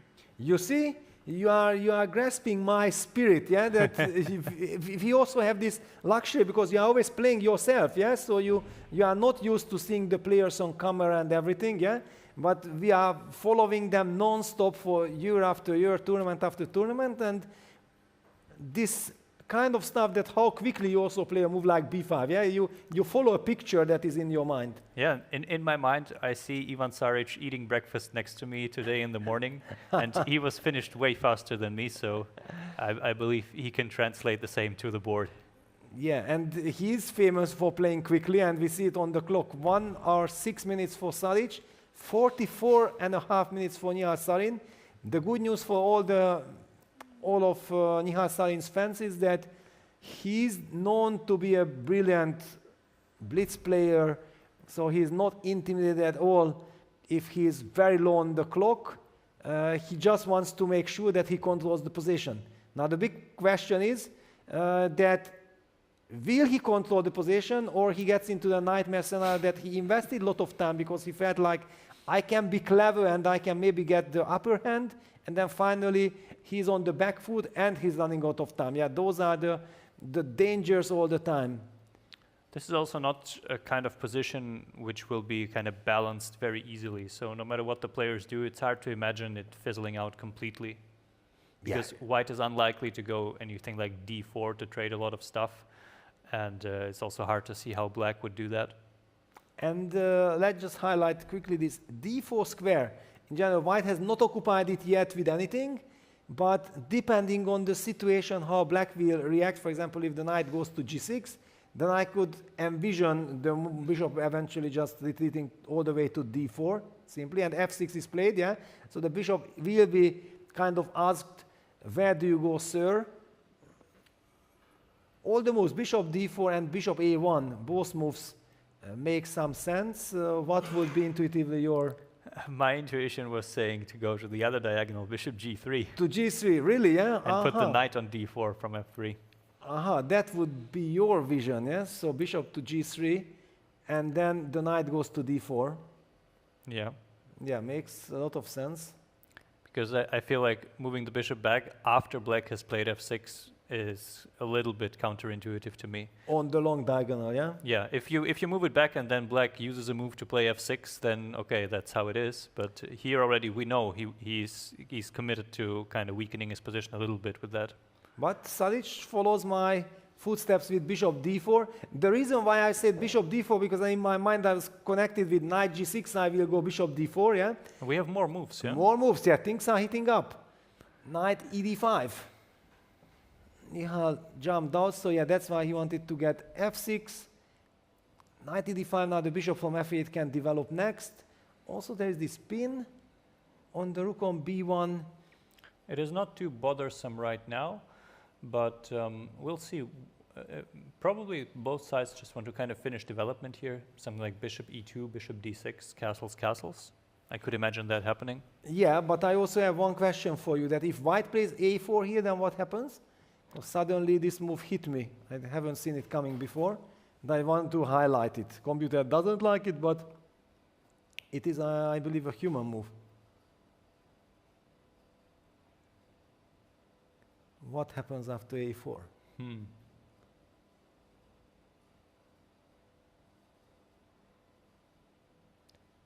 I'm not quite sure, because a5 is something of a threat, so our Simply, I options know are that limited, Ivan is a very aggressive, very energetic player, so I wouldn't be surprised that if he doesn't see anything wrong with a4, then he goes for it. Can you play a move like c5?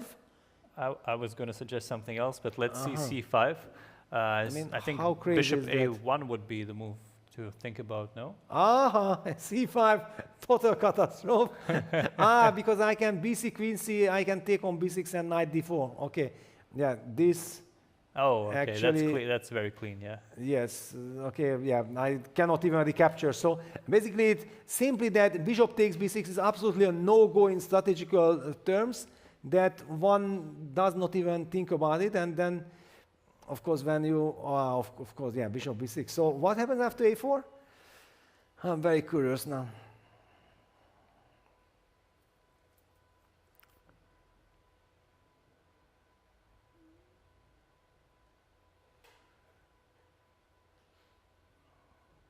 I'm thinking about a lot of very funny-looking moves with the f5 bishop, in fact. And where? Honestly, just about anywhere. e4, d3, g6. Trying to target the c2 knight.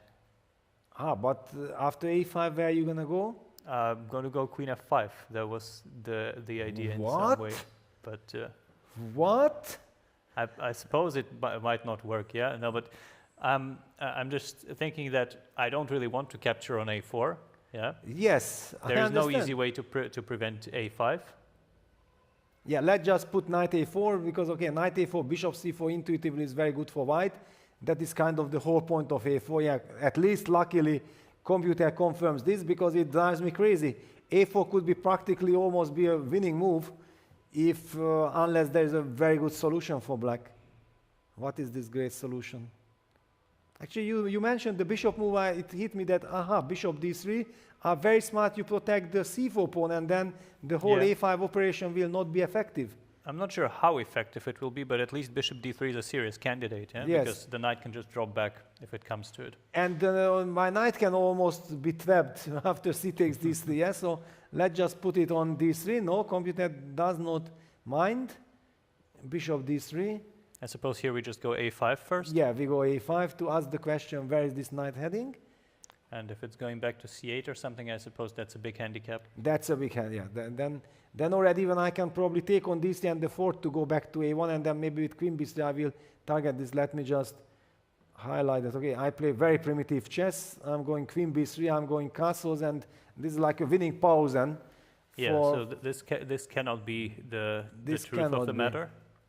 Knight ed5, a4, for example, and it can very easily happen. Guys, chat, anyone who is following us, please help us out. Please suggest a move for black here after a4. What are we missing? What I am missing, because I'm influencing the poor Alex, so he's under my influence already that yes, a4 is strong, then it's very difficult to fight against it. We need a move.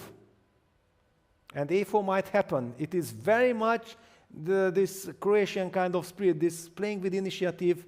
Let's just put wait. the pawn back for a second to appreciate that.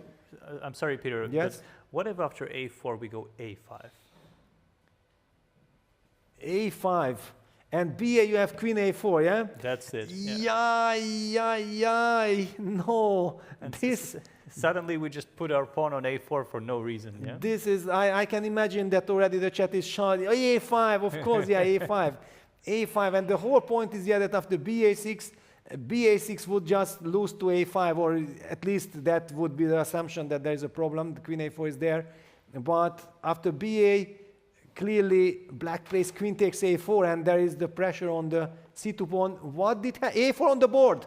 Of course, I told you, I know, you know, the Croatian spirit. I know Ivan Salic. Of course you go a4, because you are so tempted. You're asking the question, why not? Why am I not winning? Yeah. But I feel like Nihal, he is probably better than me at these things, so he will find a5 with relative ease. Yes, already I feel like he had anticipated a4 and he's just looking around. Wait a second, this is a mistake, my friend. Why are you so aggressive? I will counter it because he's not even looking at the position.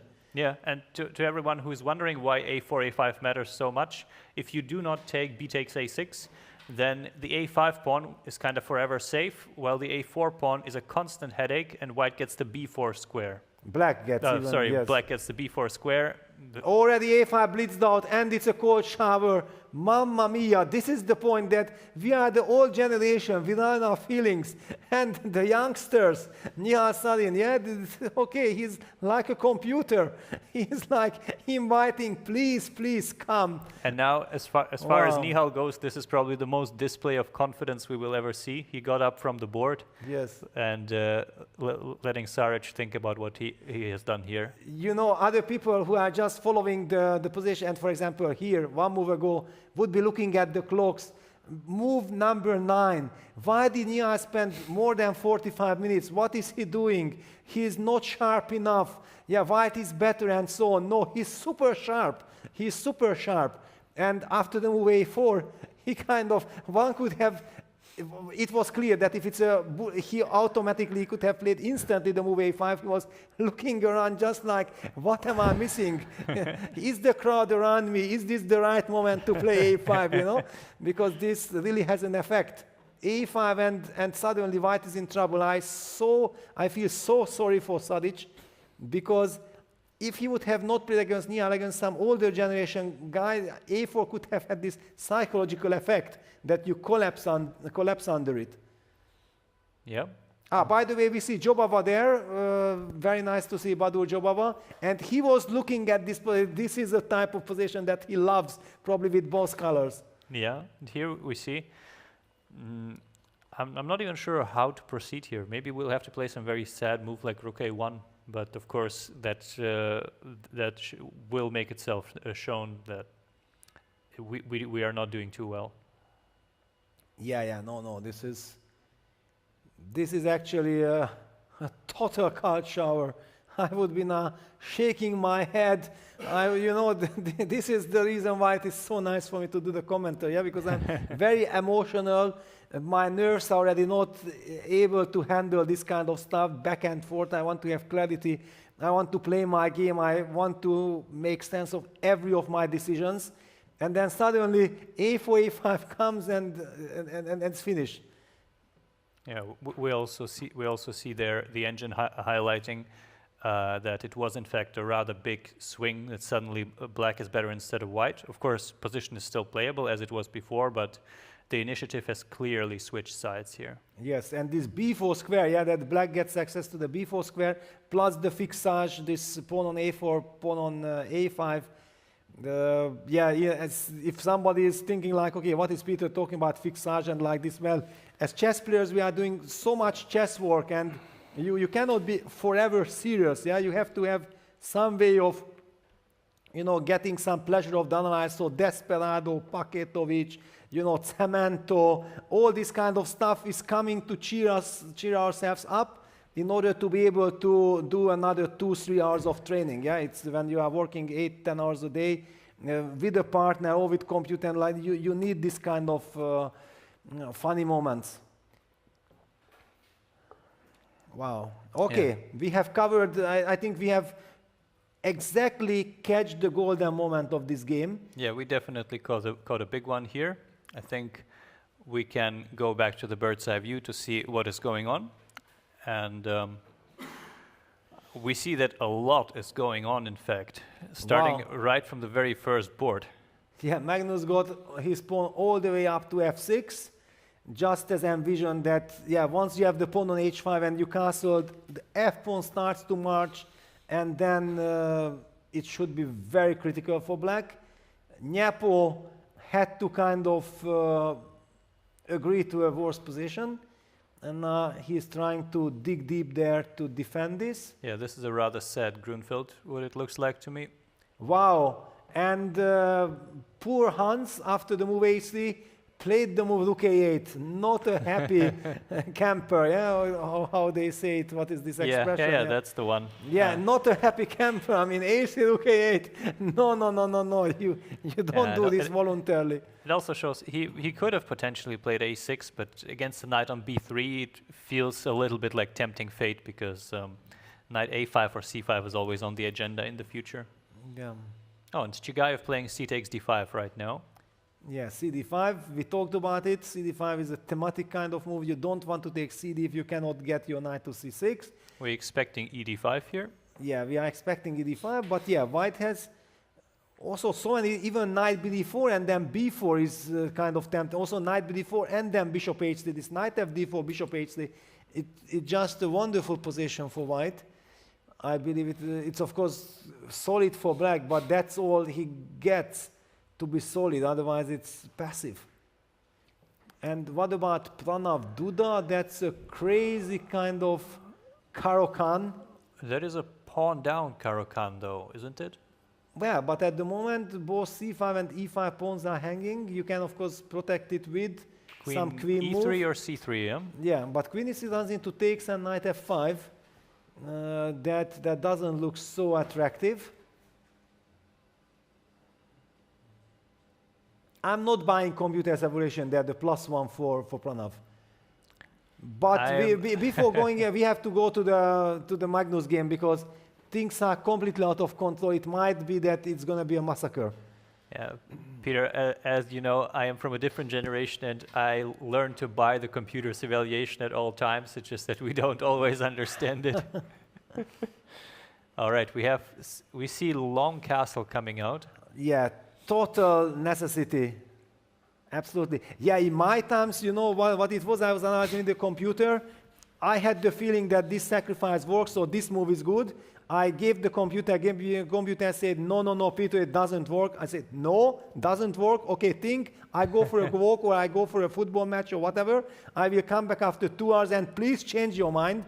From 10 times, like 8 times usually computer changed. And I was very upset when this 1 or 2 times computer insisted that, for me, the golden times, yeah, that it was not like pushing the button and you immediately get the answer, yeah? Yeah, and we see Magnus playing knight takes f6. Could we quickly look how the pawn just pushed all the way down? Exactly. That's what we're going to do because it is just so beautiful to highlight that this h4 move that we talked about, it created everything that happened in the game. Yeah, now we see bishop f6, rook f6. We are not missing out on anything. And now black will think. So white plays h5, fixes this construction, and when the f-pawn starts to march, there is no way to block it. Magnus, of course, knows this. Castles, queen d7, knight e1, immediately opens up the way for the f-pawn. The knight from f3 goes to c2. It's an ideal square protecting the d4 pawn. Knight c6. You also know what's coming as black, but there's just no way to do anything about it. Exactly. And once again, if that pawn would be on h4 when white plays f4, then black plays g6, h5 blocks everything, and it's premature, but the pawn is already on h5. So you can just push f4. Knight c7 voluntarily back. A bad sign, f5. Bishop g5, the only square that black has is this g5 square, but he cannot sit on this square for too long. f6, gf, knight g4. Long castle, knight f6. The bishop has to take, the golden bishop has to be traded, of course, for this very powerful knight. And then there is this eternal weakness. Yeah, this is a trademark French kind of model game by white, how Magnus is playing rook d8. The live position has been reached. Yeah, we see him sitting at the board, looking at it, and I think enjoying it quite a bit. Yeah, the body language tells it all, yeah? You cannot feel more comfortable. The leaning forward means that how do I finish this off? Yeah, it's clear that Magnus is already thinking about how to cash in. Yeah, it might not be as easy because his king is at the moment more exposed. He can defend it, but he will have to go about it with a little bit of precision.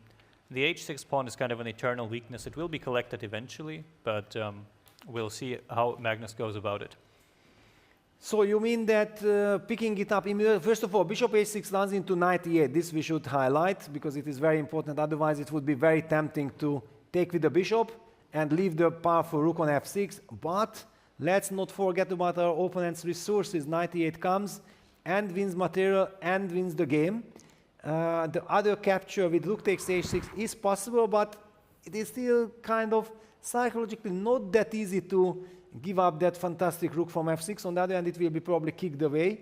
So let's just imagine takes, and where is the compensation? The knight on c2, yeah, is the soul of the game. Yeah. Then we want queen e2, rook f1, and it's game over. Now we see actually that the knight on c2, where it often goes, restricting the knight on c6. This time the one that came from g8, but still the same knight on c6.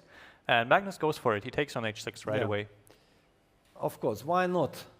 I just don't see any reason why not. And it might be over. The rest is kind of formality. What's happening? The score sheet. Yeah, Magnus is enjoying so much this rook takes h6 that he wrote it down 5 times on his score sheet. Yeah? We have seen the score sheet in our eyes. Basically, white is within a move or two of playing, removing the piece from h6 and playing h6, which would be game over. So this is the moment for Vochidov to see if he can drum up any last-ditch chances here. And another very interesting thing that you mentioned, I just loved it, how the knight on c2 is controlling the knight on c6, and how they are exactly moving with each other. And just illustrate, I think, which you also had in mind, that if black goes knight e7, tries to put a knight on f5, which would give some compensation, then actually white can maybe just follow it up with knight e3, and the pattern that Alex has highlighted, the knight dominates the other knight. Yep, that is the problem. When you have less space, black doesn't have the option to put the c6 knight anywhere else. And it might be very hard to find counterplay here. The game isn't over yet, and he still has 40 minutes on his clock, but we'll see. This is a very tall order to find defensive resources here against Magnus. And one can see what it means when Magnus gets a type of position that he feels happy with, yeah? With what an ease he has played the game. He hardly, I even feel like he did not really put any efforts. He could have played it in a blitz game. Every single move came to him naturally, and he already has a winning position. Potentially, yeah. It's just that I think a few players who played this e4, d5, e5, some of them realized how advantageous this kind of French or sometimes even Caro-Kann structure can be for white with this particular knight on a8. Yes. And this gives me also the feeling that since we have seen what happened and Vochidov is in a very difficult spot, that maybe we can revisit the Vincent game against Jakuboja, because you remember that after queen h4 we have only seen this d3 move, but we have no idea what happened after that.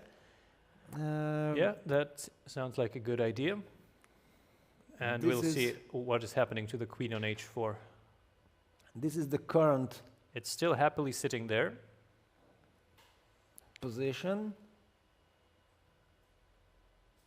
Well, if it's really happy or not, let's just track back the game so that we all understand what happened. So far it is the Caro-Kann, but it's a very special one.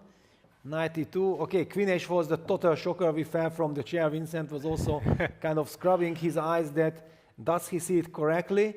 And then he played this small little move d3, c5, knight f4, h6, bishop e3. Yeah, we kind of expected this to happen. Rook c8, bishop e2, knight b6, and here we are. Yeah, Vincent has kind of restricted the possibilities. There's no piece coming to e7 while the queen is on h4 because g3 would trap it. g3 would force it to go to g5, and then some discovered attack will get the job done. Yeah, Vincent castles. One can also take a look at the clock of both players. Yeah, here we are only move number 9, and both players have spent kind of 45 minutes already plus few seconds. It seems like I'm really liking white for this beautiful highlighting that normally black would love to activate that knight from g8, but knight e7 is impossible. This questions the move queen h4 even more. Peter, if we have a look at the longest time spent per move, we see 4 out of 5 belong to Yakuboev, yet Yakuboev is up on the clock in the current position. Yes, and it's very interesting that Vincent spent 9 minutes 51 seconds for 1e4. Yeah, so, and all his other moves were probably, well, they weren't as long in their peaks as Yakuboev's, and still he is the one trailing a little bit on the clock. Yeah, but I think he is happy. I would also mention that a very painful loss had happened to Vincent in the last round of the Prague Masters. He lost to Yakuboev kind of almost without a fight. It was a very tricky kind of situation because Vincent was already completely burned out after all the tournaments, and Vajkanze, Weissenhaus World Championship, Freestyle World Championship, and then Prague. And the tournament was not going his way. He was on 50%, and he felt like, I should try with white to do something, and he got countered brutally and lost in a horrible fashion. So I remember this game, yes. Yeah, it was, I stopped watching, I stopped following because, okay, I will just go crazy, but I understood that he is in a state of mind that he was just unable to play, and then I kind of felt responsible because I should have sensed and I should have, no, you have no right to play this last game, okay, just shut it down, okay, draw, finished, and then you have a rest. We will have some training, you will play Grenke, you will have again training, and then the Grand Chess Tour will start in May, and you will be fully recharged and ready for it. But knowing that Vincent is a fighter, that's his trademark, how can I tell him to, okay, forget about playing this game? And it backfired. Here I'm liking his position, though, because, as we said, black has no natural way to develop his remaining pieces. And it's I mean, I'm saying unlikely, but I don't think going back to d8 can be the plan in order to develop the remaining pieces.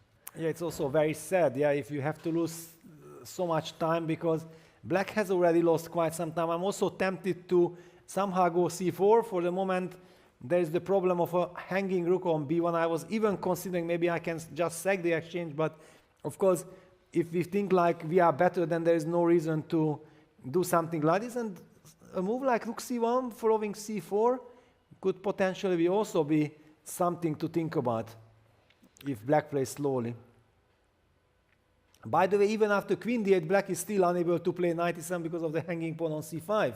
So there are a lot of issues. It is very awkward for him here. Very awkward, yeah. Vincent wants to have his revenge. Do you think that's a move like knight d7? What about knight d7? I'm targeting the e5 pawn. Not really, I don't even think I want to take it, but just I want to be ready that maybe I can start developing.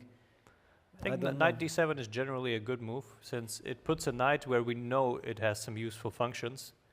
Yeah, on the other hand, it feels awkward that the piece which is already developed are moving again, while all the rest is still kind of boxed in. But I see some merits at least for the move knight d7. Let me put it on the board. Hopefully it's not losing. Yeah, it seems like a solid move, and it also, even if knight takes e5 isn't a threat right now, it will give Vincent something to think about. Yes, exactly. I feel like, practically speaking, maybe knight d7 is the most unpleasant move. Okay, maybe Vincent has already spent time and he knows that, for example, now he can open up the position with d4 and it's good, yeah? He spent a lot of time. No, but d4, I believe, never opens the position, really, does it? Because black cannot afford to open it. So black would play c4, yeah? Not 100% sure, but I would guess that's a serious candidate, yes. Yeah, and intuitively I also don't want to play d4. It's just like this hanging e5 pawn is disturbing me a bit. Perhaps rook c1 is a move here, but... just ignore everything, yeah? No, I was counting on something like knight e5, d4, but perhaps that's too optimistic. Knight g4, then I have knight g4. Yeah, I guess so. Knight g4. Yeah. So we have to pay attention to it. Yeah. Yes, because knight takes e5, and then it's not just the pawn, but I have this. Then suddenly the queen h4 move makes some sense. Then I suppose we could go d4. Yes, let's see d4, because it's kind of, yeah, computer agrees. Somehow, if black plays c4, I feel that, yes, strategically with bishop on f5, this is not so bad. I mean, it's good for black normally, but white has so many extra tempes that this looks very dangerous. I believe we don't do anything extraordinary here. We just kind of go knight d2 and potentially some knight f3 or b3 preparing it. Yeah, we are just, even sometimes this g4, then knight g2, and then f4, f5, the Magnus vibes are coming.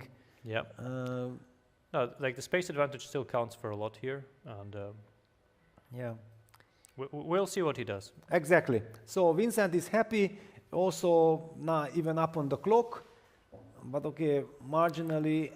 Let's get the bird's eye view and pick something. So okay, Magnus's game goes along the ways. There is no reason to recheck it. Nepo is trying to liquidate.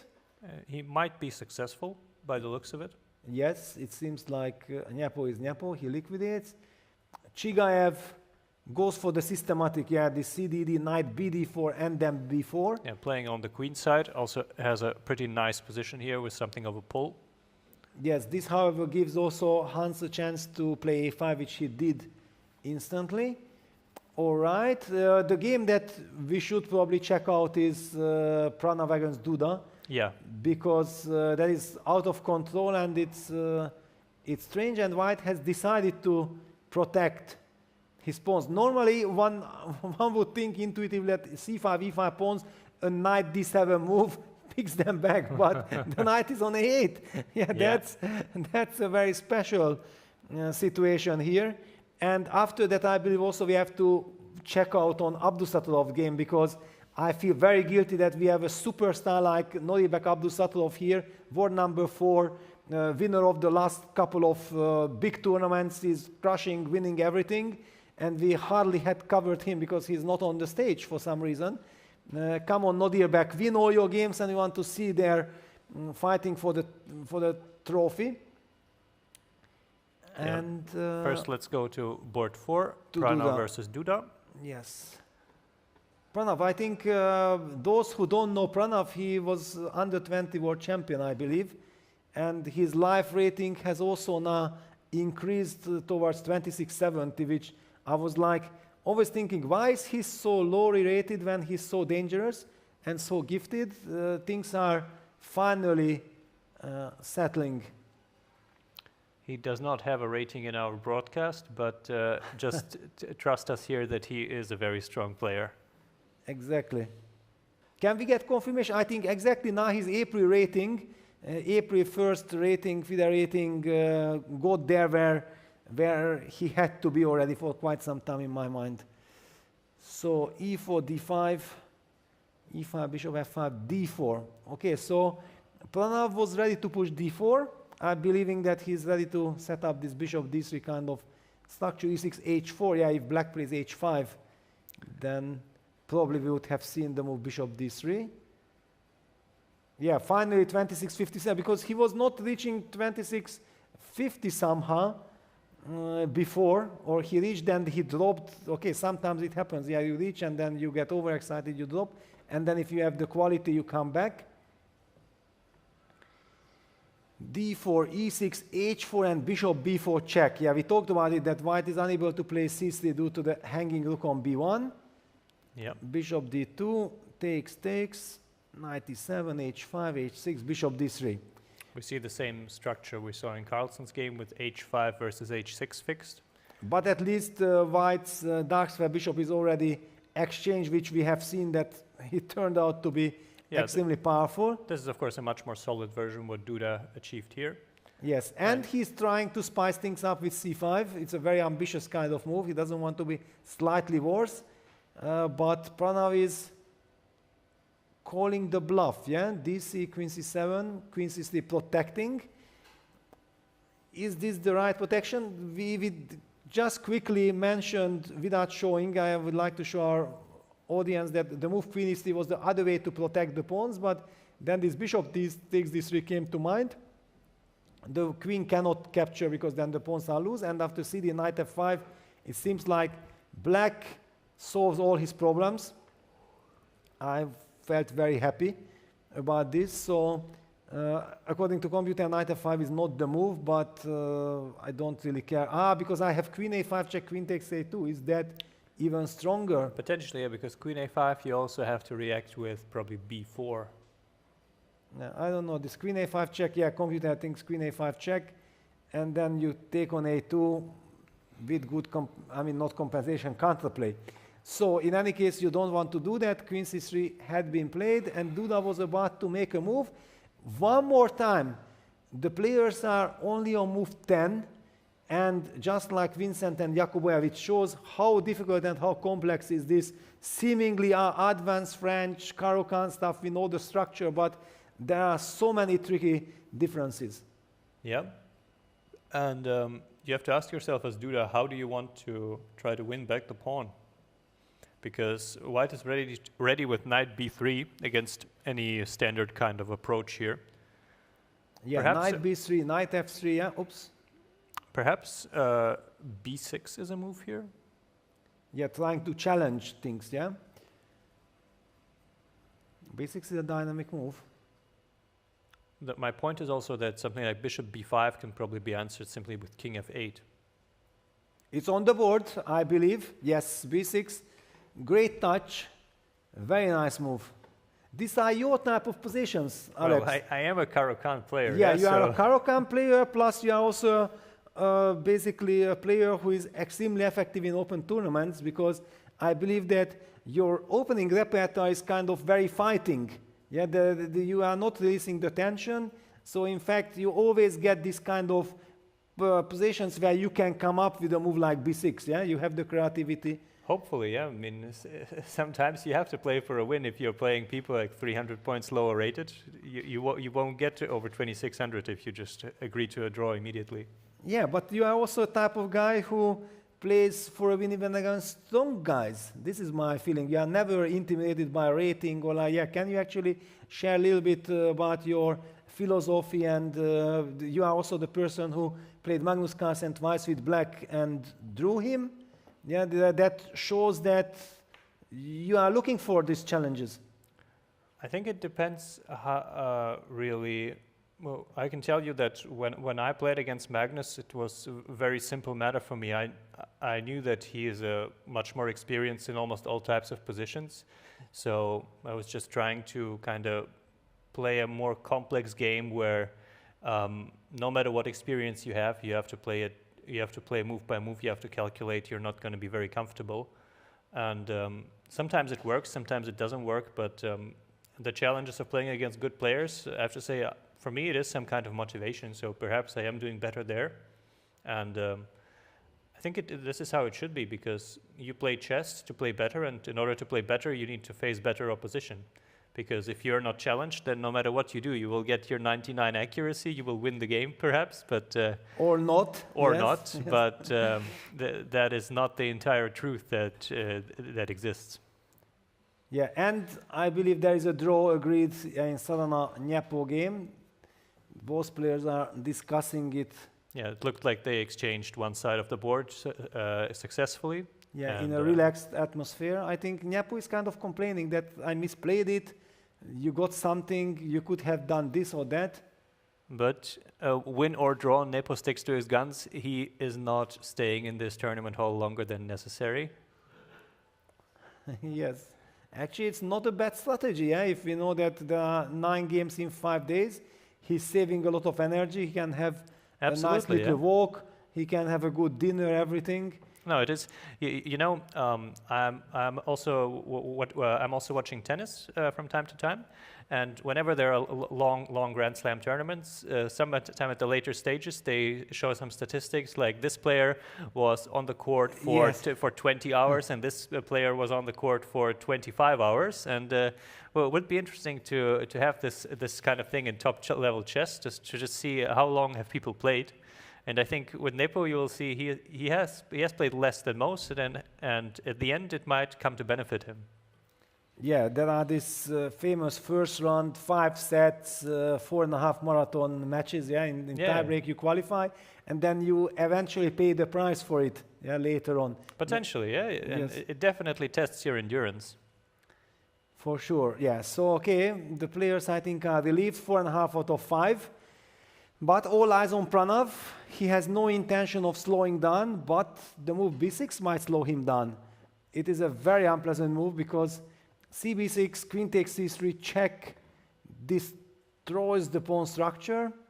And I don't know, intuitively, one has the feeling that this is enough compensation. This is how I feel it. Even I'm very happy that my king is still in the center. I haven't castled, so I don't know if I take with the rook or with an... Maybe I have to watch out for some bishop. No, I don't know. How should we capture it? We capture in whichever way allows us to put the king on c7, because I think that's where the king wants to go. So rook b6, knight b6.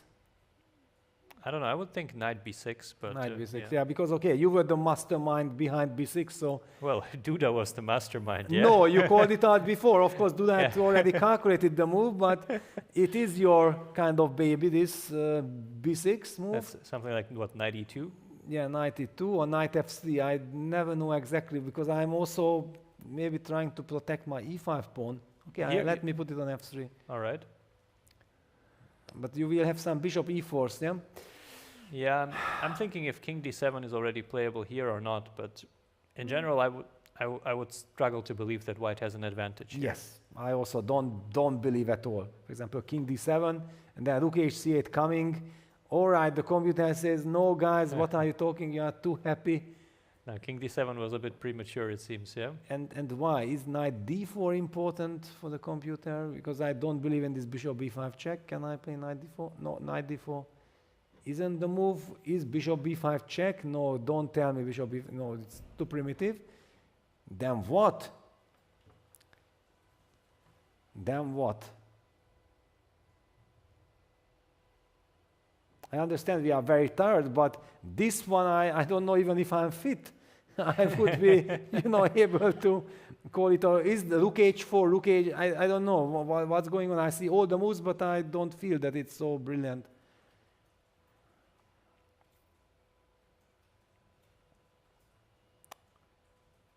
Yeah, I'm not sure. cb6 on the board. Yeah, but perhaps white just goes kind of knight b3. But okay, knight b3, rook hc8. And then we just go king d2, but I don't really believe it either. Yeah, okay, some bishop e4. Yeah, this is the Sadhana game with Nepo. This is how it ended. Not much to talk about it, so Nepo was... Yeah, I think both players were reasonably happy with it. They kind of tried testing out each other, and if nothing really happened, then Yes. they were satisfied with the draw there. So we go... Wow, I cannot believe it. This is some incredible news. You want to highlight it, Alex? Sure, yeah. We have some results from the candidates. That is, Sindarov won again with black against Wei. Unbelievable. A game which seemed to me to, like, Wei had very good preparation when we were leaving from our lunch, and he was doing very, very well. And Nakamura versus Pragnananda ended in a draw already. And it was kind of, however, a very tricky kind of position. Yeah, that what was kind of surprising to me, and I believe also to you, that Sindarov was 4.5 out of 5.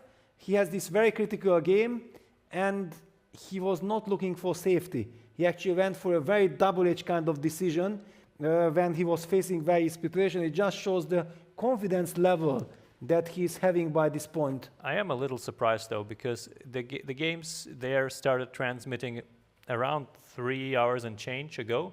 So this game ended before even reaching the first time control time trouble. Yeah, that's what happened. That means something big must have happened there, because I know that Wei was very slightly better after about 15 moves. So we'll be curious to check it out. And here we see, what do we have? CB, the queens are exchanged, and now Duda is also considering the same questions that we had. Yes. How to take on b6 and how to position the pieces right after. And I'm very curious, because we both have the feeling that, okay, white is safe, white is not risking anything, but really advantage, yeah, knight takes b6, played, now knight f0 or knight e2, it's kind of a delicate matter, most probably doesn't matter so much, but for a human it's still kind of very difficult to decide between any of these moves. Yeah. I actually have a lot of faith in Duda in this kind of position. I think it will suit him more than Prano. That might be just a personal bias, yeah. I have played against both, but I don't know. I feel like Duda, when he has this kind of sound strategic backbone in his position, he knows that well, whatever he does, it cannot deviate too far from the best moves. Yeah, it's just kind of so strange that after knight f3, king d7 looks like a very natural move. Yeah, that will he also play the move? First of all, okay, we have to wait for knight f3, but I'm very curious because this computer drives us crazy that king d7 is a mistake because of something. Will the players notice this? Will we see that? We will keep an eye on that. Maybe we have a chance to maybe look at the bird's eye view. Maybe the bird's eye view, yeah. I think we should maybe at least briefly go to Nodribek's game, which Yes. we had planned to do. We planned, definitely we planned. Just look at this. Nihal is not exactly having an advantage anymore. Somehow Salic was able to sacrifice an exchange and create counterplay. We will see that as well. But yeah, we want to see Nodribek Abdusatlov's game. First of all, because both of his Uzbek colleagues here in the Grenke tournament are suffering at the moment, as it seems, and Sindalov is far away. Yeah, he's crushing everything, Yeah, but he's far away. He is concentrating all the Uzbek success on himself. Yes, so let's see if Nodribek can kind of enjoy this position because he's on the white side. Wait a second, apparently he's also in trouble. Or at least computer says that, and this one looks like a very healthy, good position for black. Well, this also looks like kind of a regular chess position with pieces where they would normally land. Well, even normally the bishop would not land on f5, it would be on c8 or on b7. But that feels like an improvement for black, honestly. Exactly. Yeah. It is even a turbocharged good position. Yeah, it is. Can we see how we got here? Benjamin Bock. Benjamin Bock. Yeah, we saw early d4 here by Bock. Yeah, by Bock.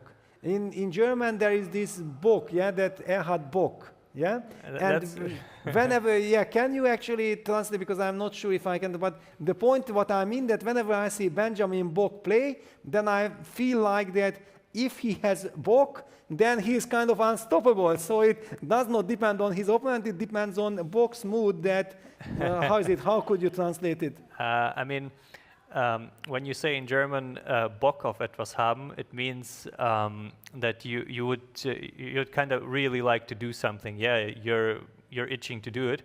The literal translation of Bock, I think, is mutton. It's like a farm animal or wild animal as well, but that's just an expression in German. And it's written with CK, but yes, this is what Peter is alluding to. Exactly, and whenever he gets the better position, I feel like, he decided that now I want, this is now my time, I don't, give my opponent a chance, and then poor Nodribek is trying to fight back, but how can you fight against Benjamin Bock? Yeah, that's... Yeah, he decides to go d3, and then for this kind of King's Indian attack setup, yeah? Yes. And I'm always very angry because whenever I see Benjamin Bock not being a 2600 plus player, it drives me crazy. I understand that probably is not focusing professionally enough on chess because then he would be 2650 in my mind. Very solid fundament, very good preparation, lot of presence, putting energy into the game. So I'm a huge fan. I believe he has taken up some coaching, as far as I remember what he told me. But he's as we see, he's still playing when he gets a good chance, and here it seems he has gotten a chance in this particular game. Yeah, for the moment, at the beginning, computer was very happy with white, but Nodribek was playing the standard kind of stuff that you are actually bringing the knight to e4, and the computer heavily disapproved this plan, like you should have played with completely different ideas. Yeah, finally, black castles, and very often the queens in the attack, we know it from Bobby Fischer from all times, there is some crazy kingside attack potential for white. Yeah, But however, here we have the extra piece, yeah, defending Exactly. it. And also, Nodribek is, to me, it doesn't look like he's planning any attack just yet, and it's hard to see many ideas that he has to improve his position here. Because if black just plays, say, rook fd8 or something, just to prepare for something like c3, then I think black has all the cards to push on the queen side eventually. yeah, very easy moves, and the move a4 is kind of also more of a defensive move. It signals that, first of all, it gives up the b4 square, yeah, so the move rook fd8, eventually followed by knight db4, and then who knows, some c4.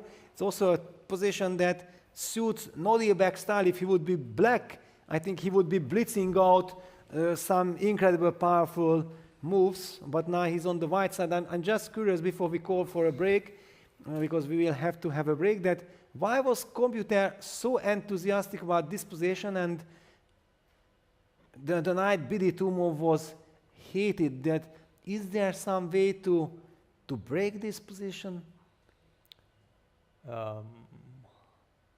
What comes to mind would be, I don't know, maybe playing something like knight h4.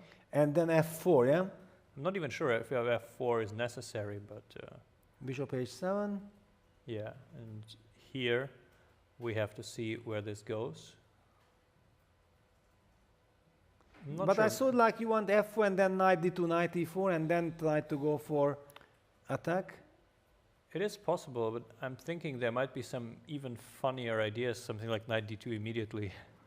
Even. I don't know if this is anywhere near correct, but I'm just thinking that taking on e5 could be too optimistic.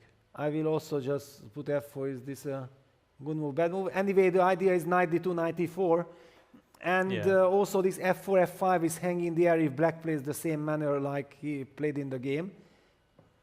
Wow. It was a mischance, and sometimes you rush too much, you think like this is not a critical position, you think like, okay, I see a nicely grouping, you go for it, and then, in fact, in this game it turned out that it favored black. Finally, Benjamin went a6, so he's just not seeing any goals because the rook is on b1, it's not the traditional a1 rook when you Yeah, can it's not play even a5. clear if the inclusion of a4, a6 benefits white here. Yes. And then queen c1 move, probably preparing some desperado, or at least signaling the opponent that you have to pay attention to that sacrifice sooner or later at some moment. However, for black, it's usually very easy to just play rook fd8, bishop f8 even, to just kind of anticipate this. Yes, so basically after rook fd8 is bishop h6 possible, because if not bishop h6, then of course rook fd8, bishop f8 is happening. So takes, takes, and takes. What do we make of this? I suppose just bishop f8, no? Or is there queen g5? Bishop f8, queen g5. Yeah, there is maybe queen g5, yeah? We have to be careful here. Yes, at least it's And that's a some... knight f6, yeah. So instead of this, the bishop is already covering everything. Maybe you can... Maybe we can take on e5. Maybe you can take on. Maybe you can even play a prophylactic bishop g6. I mean, you can definitely play a kind of a slow move. I'm Yes. just thinking if knight e5 works, it just wins the game. Yeah, wins the game. Yeah, but then queen c1 is total desperado without any idea potential. I'm not sure. I mean, the queen, maybe it's better here than it was on D1, yes. Potentially, he also wants to go h4 to have knight h2 against bishop g4. That is something I can imagine. Yeah, but okay, h5 will anyway not react. Okay, I play, for example, rook fd8, Yeah. and then I'm gonna push b5. Now maybe we go g4, G4. Okay, I fall back with the bishop. and I don't know if we go h4 straight away. But where is this going? Where is this heading? We're just heading to glory. I don't know. Wow, just like that. Okay, you are heading to glory. We are heading to a break. Yeah. I think everybody needs a break to refresh. It's already the second round of today, the fifth round in progress. Before we reach some crazy timetable scramble, time pressure, we don't want to miss that. We will soon be back and we will be covering all the action.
Welcome back, everyone.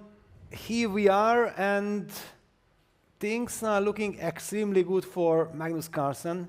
He's about to collect his next win. Yeah, in the morning he made a draw, but it felt like a win from that position against Tabatavai. But this had been an incredibly well-played game. Now the move Queen G6 just appeared on the board. Total cemento on the king side. The queen protects the bishop, the pawn. Now the big question is, clearly we would love to move the bishop, but thanks to the queen d1 rook h8 construction, black is still hanging in there due to this weakness on h5. Will we play a move like g4? Do we want to play a move like g4? That will be a question. Did he play king a6? What did he play? Did he play another move? No, he made a queen move, I think queen e1. He played queen e1 move, targeting the rook and hitting the pawn on e5. But somehow the geometry says like, I have also some rook f7 move. Do I have it or not? I think I might have it. I think I have it. I have g4 at the end. That's just, okay, it was my intuition. Queen h4 check. I'm blundering simple things. I got carried away by things like this. That can I play like this? Definitely not like this. There is rook h5 here. There is rook h5, yeah. My beautiful line that I was so excited about was this. Actually, okay, e5, g4, this was, but you have rook h4. And rook c4. Now you can't do this with a king on g3. Exactly. Yeah, I'm just finishing that. Yes, this is what I missed, that there is this rook h4 takes, but of course, yeah, white can here play king g3. And then e5, king g4 wins, because again, when we hit, there is the pin. But it was a little bit too complicated. That was a line which is kind of unnecessary, because after rook f7, there is queen h4 check, king g1, queen e1 check. You can go back to f1, but it doesn't feel like you're making progress. Yes, exactly.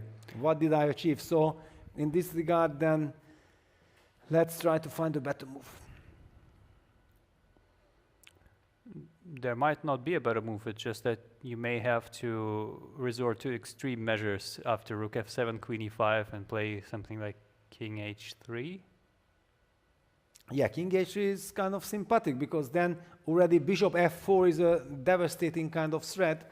But this queen h4 confused me, yeah, that...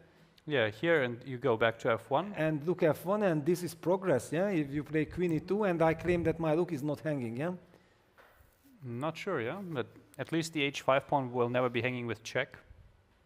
Yes, not with check, but still the same problem. Isn't there potentially something like queen g7 here?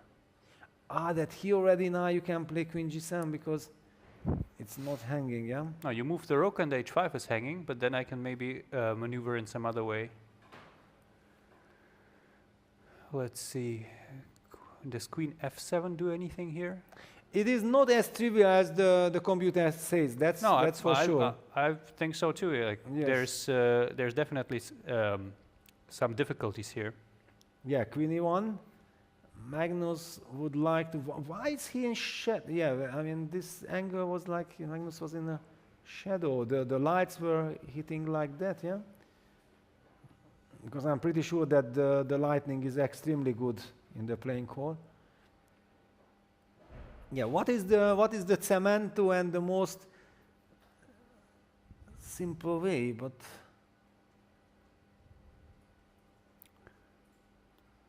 there's a lot to calculate.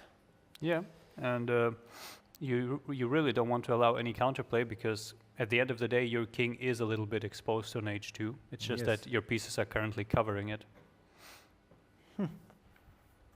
Yeah, Magnus is also leaning back. Like this should be very good, it should be winning for me, but why am I not seeing it, or maybe I'm seeing it, but it's a little bit more complicated than I expected and I would like to. That's what I'm reading. He has the time. He has the time, yeah. Yeah, he can take like 5 to 10 minutes here, find some setup that he really likes, and see if he can make progress this way. He can. However, we had the break. We missed out probably also on some other action. Yeah. We have already now established here, let's get bird's eye view. We will have Magnus on our camera, and there we go. So there's a big development in Chigaev-Niemann game that Chigaev felt like he has such a nice position that he would like to make the most out of it, and he made a positional piece sacrifice, which the computer does not appreciate now. However, not the computer is playing the game, and for that fact, I don't believe that this computer evaluation has such a big meaning. I would say that black doesn't have anything to worry about. However, white has some compensation. Alex?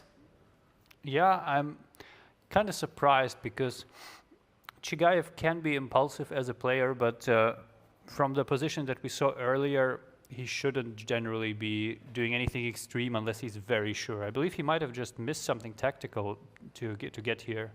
Okay, we will check that out.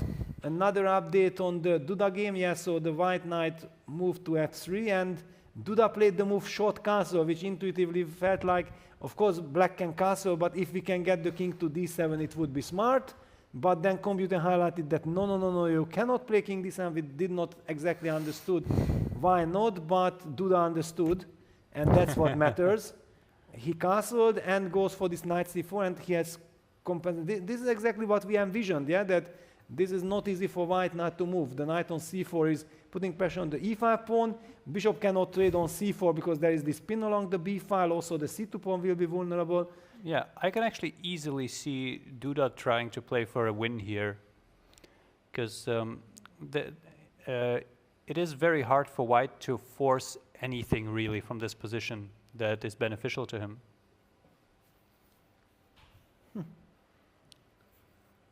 I'm just trying to understand the difference between castles and king d7, and I believe you were right. After king d7, you mentioned the move knight b3, and then I'm stepping into some knight c5 check, king c7, knight a6 check, and there is some disharmony. While here, after the move knight b3, he was able to play knight c4. That's also a huge kind of difference. The rooks are connected. There are no tricks, no checks. Yeah, we also probably we are not really threatening to use the king in an active way from d7. Yeah, it's just we need to put it somewhere where it doesn't hinder our other pieces. Yes. So okay, yeah, Duda has perfect compensation.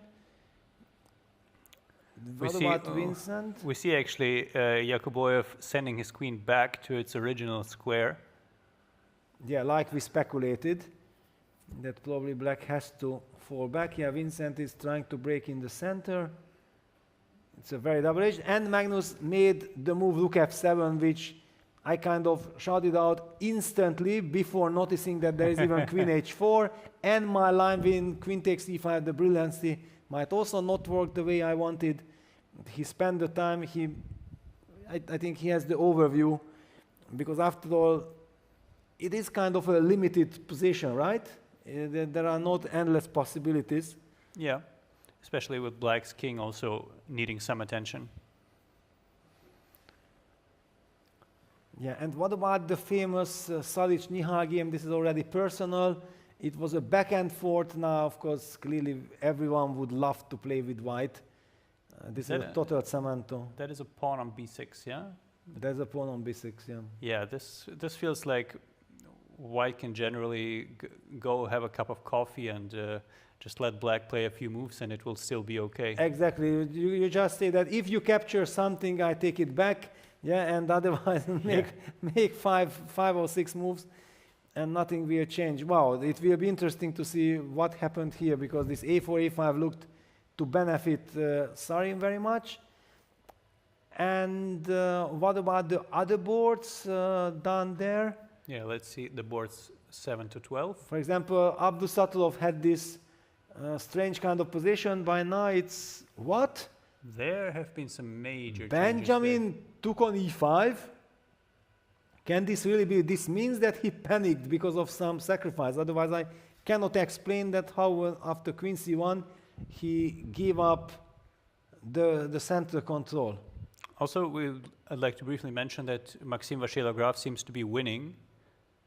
He is up he is up one pawn at least, but he is also winning in an attacking fashion, I believe. So his game should finish shortly.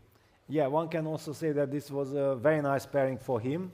Obviously, with due respect to Mr. Rosner, clearly when you see all the other pairings, yeah, then you understand that this is kind of nice, especially playing with the white pieces. There is another person, Daniel Hausrat, whom people might be wondering who is he. Well, I know him for a very long time. He's a very talented, gifted, or he was a very talented, gifted player back then in his youth, but he wasn't, I think, professional. He plays for Mülheim? Mülheim, yes, exactly. I wanted to say the Bochum-Essen region, yes, Mülheim, and he's very experienced and he likes all kinds of stuff. Yeah, he knows where the pieces belong. He has great experience and he's actually doing quite well against Tabatabai. Yeah, he's playing in a very, very solid manner, and even, let's say, if he chooses to, he could just go knight d5 and take everything down to the ground, which would enable him to probably make at least a draw. Yeah, so this shows the incredible things about this festival, about this tournament. Yeah, this is a unique event. Tabatabai had just stopped Magnus's run, the historic run, with a draw, and in fact, Magnus had to fight very hard in the beginning and in the middle game to stay alive. And then suddenly Tabatabai, after doing that against Magnus Carlsen, is playing against Daniel Hausrat, whom nobody has ever heard of, a part of the German chess scene, and he might be making a draw. Yeah, there are so many great players, so many good players out there, and that's why it's important to have festivals like this where everybody gets a chance to show himself, especially now also with the freestyle. Whoever wants, probably Daniel feels that I have great chess culture, I have great feeling for chess, but I'm occupied otherwise, don't have time for everything. And yeah, we actually see him on the camera. Yeah, that's Daniel Hausrat. One time, you know, in 95, he played against me in the Simul, and I took it as an offense because I was 16-year-old. Okay, I was already like 26, 30, 40. That meant like number 40 in the world, or even maybe number 30 already. And he played it, and I knew that he's like a 2500 kind of player. Then what is this? What is this? And then I put all my efforts into this game, all my efforts. That no, my friend. I think I won the game, but I don't want to say we have to ask him. He definitely remembers better. But we became good friends then. It was a very sharp dragon, and then after the Simul, we started analyzing, and the whole celebration was postponed because it was such a funny position. So I have all the great memories with Daniel. Yeah, I think most games are still very much hanging in the balance. There, except for Vashela Graf, nobody is clearly winning here. Well, Levon is putting pressure, yeah, he's enjoying himself, but for the moment, Tobias Köhler is trying to hold on. Now, Levon has the chance to continue massaging, but who is massaging is actually Lenier Dominguez. This is like, again, a trademark kind of position of Lenier. Everything solid, everything at perfect place, and now he's looking forward to the final breakthrough. Yeah, very nice strategic advantage there. Kind of a standard English position in a way, where White has the d5 square. We'll see. He's pushing. I think he'll be very happy for now. Yes, he just made a move.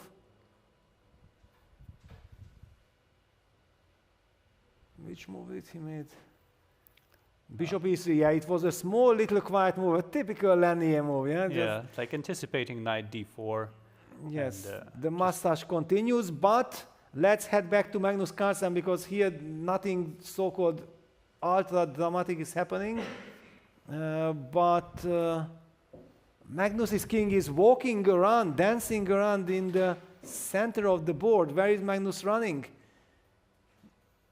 Rook f7, queen h4 check. And queen d4, yeah? King g1, queen d4 check. King f1 and queen c4 check. Wow. Yeah. Vokhirov is certainly forcing him to start calculating here. Wow. This is not something that you want to do in this under this circumstance. You have so much more time. You have supposedly the kind of winning position, but The king might have to do a little dance via f2 and g3 to throw off the perpetual and then get back into cover. yes, so it requires all the concentration efforts. King f2, queen h4. How do you run? I suppose there, do we have queen f3 or do you go queen e4? Is that the trick? That might be the trick, yeah? When? I suppose after Depends king where f3, you go. yeah? After king f3, I Yeah, might go queen e4. However, I don't know. Maybe you can just take and then Take the and g g4, pawn yeah? is. Yeah, but these are very tricky stuff. So what we are talking about is something like this.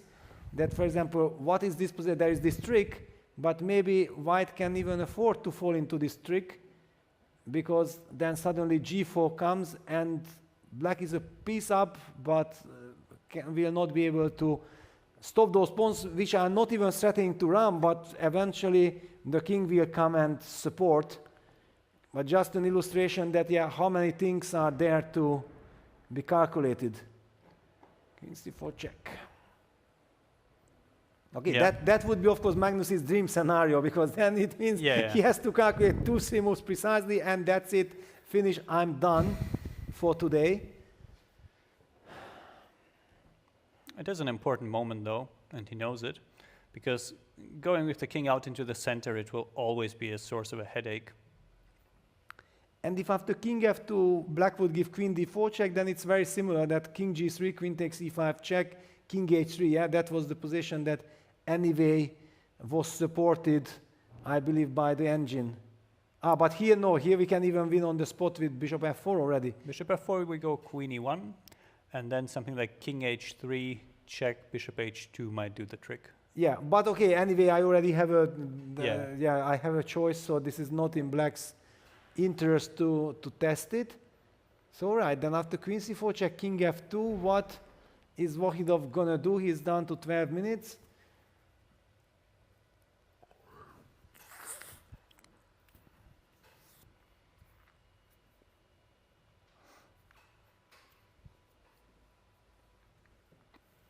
Yeah, I believe Carlsen, of course, understands he is winning, but putting a strong player away who is who sees so many active possibilities here, it's still not an easy thing to do.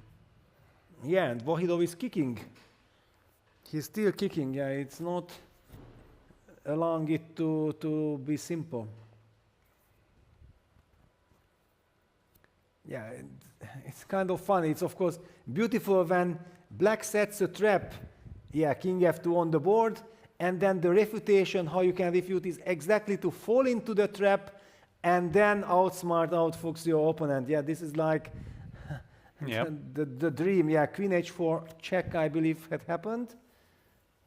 Yes, on the board, and we are expecting the move king f3, stepping into the trick. Show me the, yeah, and Magnus looks at him. So yes, you are playing for this trick. Yeah, and also it's there isn't much else for black to do, because after king f3 he runs out of checks if he doesn't go Yeah. for it, and white would be ready to increase the pressure. Yeah, I think Magnus is now very relieved, because this is the dream scenario that, okay, just one, two more calculations, and it is done. Because then already that position that we talked about, king f3, queen e4 check, the trick which backfires, or, well, there is anyway nothing better than this.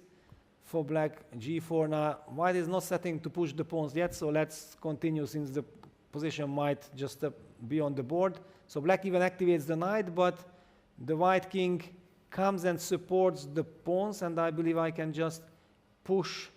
Just push it. h6. Yeah. I was suddenly hesitant not to allow some tricks, but I can just keep on pushing, I believe. Yeah, Knight h7, is and now h7. the king h5 will come and the g pawn decides it. Yeah.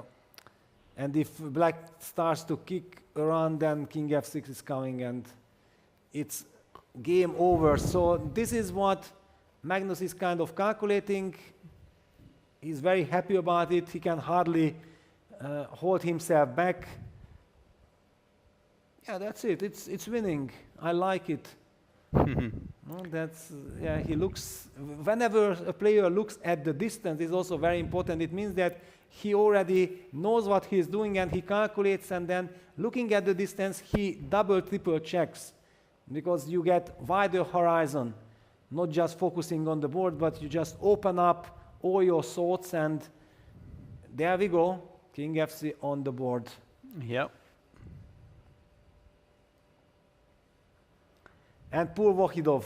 And Jules Musa. Always, Jules is always there when you need him. He has also been our teammates in Dezau. The reason why I'm saying he was because Alex already moved to Baden-Baden. This is the first season that I'm not on the list, but I haven't really been active for many years. And we see Queen E4, and Magnus is just so happy about this. Queens are traded off, no more checks. Yes, this is the second game of the day. I don't want to blunder any trick. Yeah, and there's not really a lot of room for mistakes anymore. Yes, confidently takes on E4, Rook H6 and G4. Let's see his hand movement, how he makes the G4 move. Like, will it make like that's it? It is over, my friend. Certainly it will be a pure pleasure. Yes. Look at the pleasure. Yeah, G4. That's it. And look at the picture of the game, yeah, that you can immediately put into a catalog. Yeah, that the first part of the game was fantastic with getting the pawn to H5 and then creating these F4, F5 possibilities. And then also finally, all these tricks, all this trickery, millions of checks are finally beautifully refuted with a piece sacrifice. Yeah. It does appear very smooth, and we also saw Magnus kind of like hovering the pawn on the G4 square, kind of enjoying it for a moment. Yes, he's not even getting up because he's now so happy that, okay, let's get over with as quickly as possible. I'm enjoying it. The question is, do you enjoy it, my friend? Signals Magnus to the opponent, because, yeah, the pawns are coming. Yeah, there's also no way for black to activate the rook, because it would have to go all the way around, and it simply does not have the time for that with the pawns rolling up the board.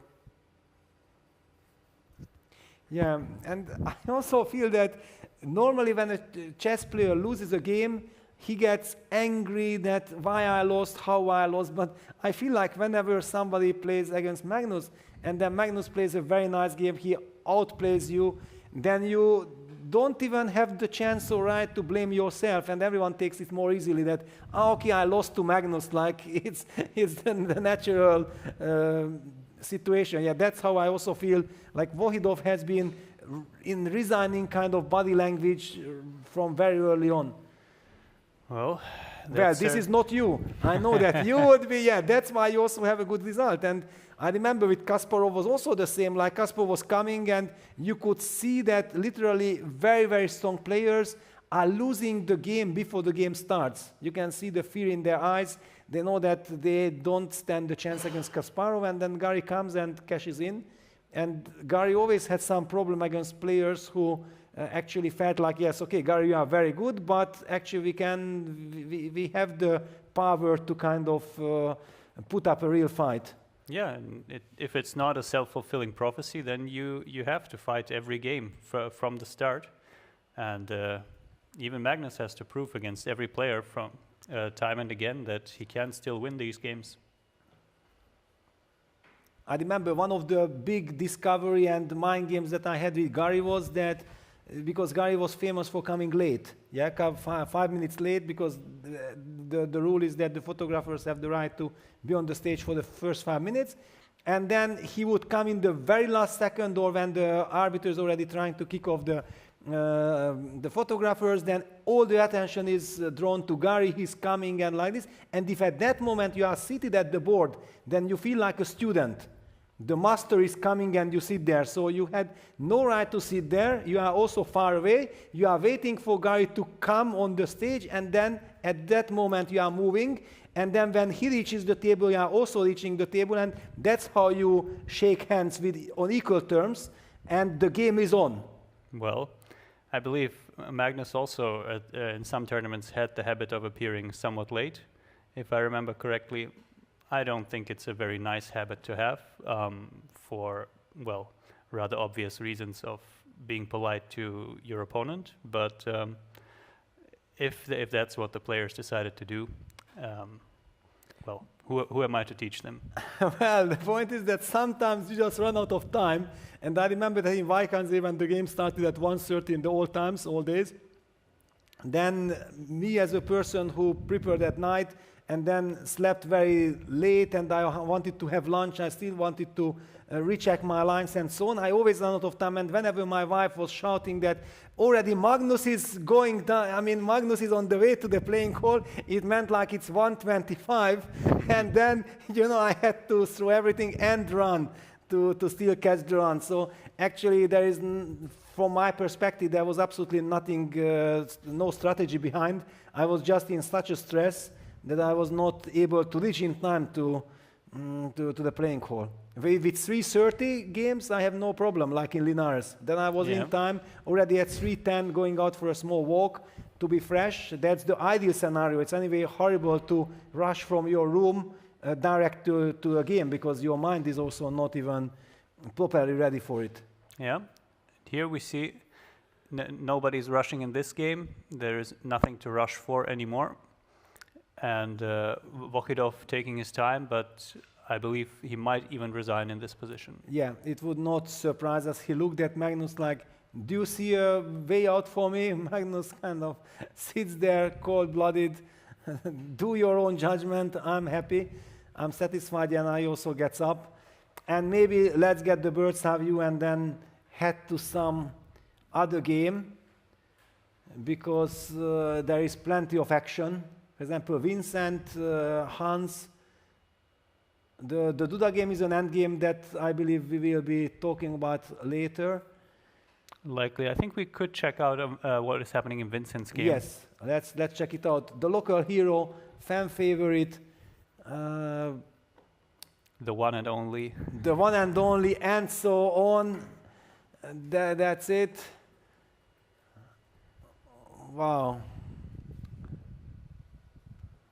Yeah, here we have Vincent's position on the board. And look at the clock situation. Even not looking at the board first, 22.51 seconds versus 3.5 minutes, and the very dangerous position for Black. Yeah, if Black already had bishop e7 or g7 and castles played, he would be perfectly fine. But here, he just does not have the time to do it. Yeah. Most obviously, the b7 pawn is hanging, but other than that, even things like knight e6 might be in the air. Yes, exactly. All these sacrifices on e6, on g6, whew, things are falling apart. Very quick update what happened here. Oops, so d4. We also see the biggest swings in this game, of which Yakuboev's knight c4 clearly stands out. We will get to it in a second. Other than that, players were kind of playing with relatively good accuracy. Yeah, but knight c4 was a very nervous move already.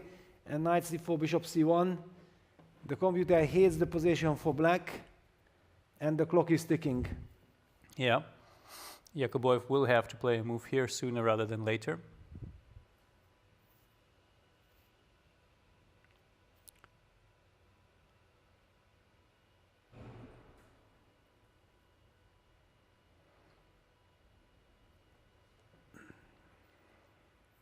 The problem with knight c4 is also it doesn't really add anything to the protection of your king. Your biggest priority here is to kind of come out alive away from e8.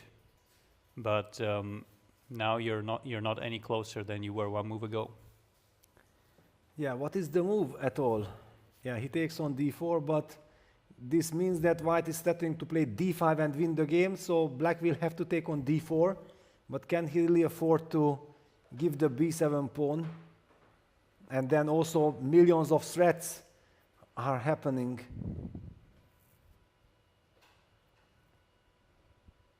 Vincent is very focused. He feels like... Now the position is also strategically much better for White, so you have to pay attention to that as well. Yeah, this is, and it's over, so queen takes d4 is kind of forced, but I don't know. The rook takes b7 followed by some knight e6, queen f7 checkmating ideas are there. I believe queen d4. Do we take rook b7 or? We might also take queen b7. We just need a move after queen d7. Yeah, then queen d7. Yeah, I would like to go with the flow, but go with the flow. At least there is this knight takes e5, which disturbs, which basically makes me crazy that this is possible. So yes, one has to pay attention. Potentially we don't have to take it, yeah, but Yeah, this is the we'll see. position. Maybe Yakuboyev will play something more controlled. Yeah, he plays bishop to g7. But no way this can work. Already all this knight takes g6, knight takes e6 businesses are, I would like to calculate. I believe he is relying on rook c7 there, or Yeah, even rook rook f8. Yeah, but okay, rook f8 I can touch the g6 pawn. Yeah, perhaps. So rook c7 Rook should be the c7, defense. yes. So basically what we are talking about, knight takes e6, f takes e6, rook takes b7 with idea to collect the bishop and the bigger idea to give checkmate, but then black has this rook c7 defense, and if we are not winning on the spot, then of course we don't need this adventure. d5 was the thematic move that I was calling out, that if white gets the chance to play d5, then the position wins automatically. Let's also check that out. Black relies on castles, or? I would believe so, but I think black's ambition here isn't to kind of equalize, it is to keep the game going, to still have chances for something. And what does it mean? So castles or knight takes e5? Knight takes e5 immediately, if that works. If you cannot play anything super forced, then knight e5 would be the move. Yeah, Vincent is shaking his head like he cannot believe how is this not winning elementally. For example, knight takes e5, the computer screams that that's it, finish. How do we finish though? Queen a3? Maybe queen a3, just stopping any kind of castles. Yeah, queen a3 is good enough. And black's king is stuck and the position opens up. It is over, so wait a second. What else does Vincent have after bishop g7? Because this is very tempting. And after d5, black could, wow, even things are falling from the chair. The nervousness is so huge. So black castles. And that leaves black castled, right? Yeah, that is already an achievement. Black's king is not getting mated on g8. Yes, that's the main task.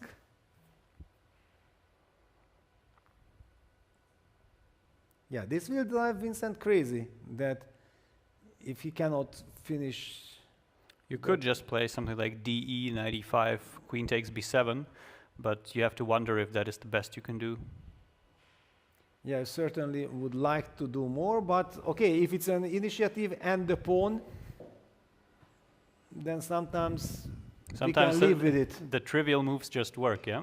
Yeah, absolutely primitive. So this is the Also here, I believe solution. He played a move, bishop a3. He played bishop a3. Doesn't want castle to be played. Okay. Also makes sense.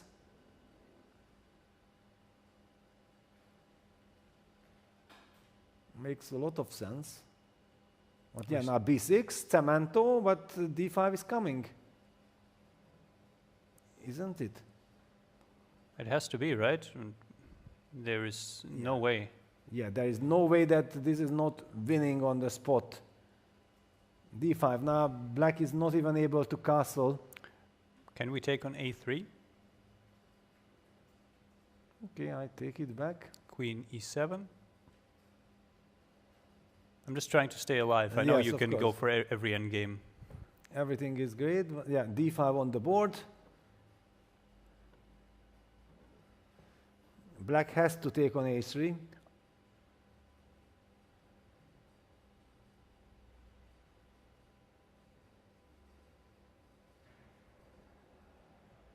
Well, this is not a huge moment.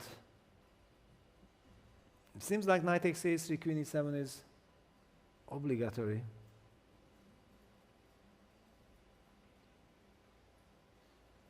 And how do we win? Because, okay, we want to win, yeah, on the spot. Maybe we can't. Maybe we just have to avoid the trade of queens, then kind of take on e6. We can play something like queen e7, queen b3, yeah, potentially, or some other move like queen h3 to not allow ed. And then just castles d takes e6. But okay, still. Yeah, that would still be a game. That would be what Yakuboyev would like. Yeah, that's what he will play. He's about to take the bishop on a3.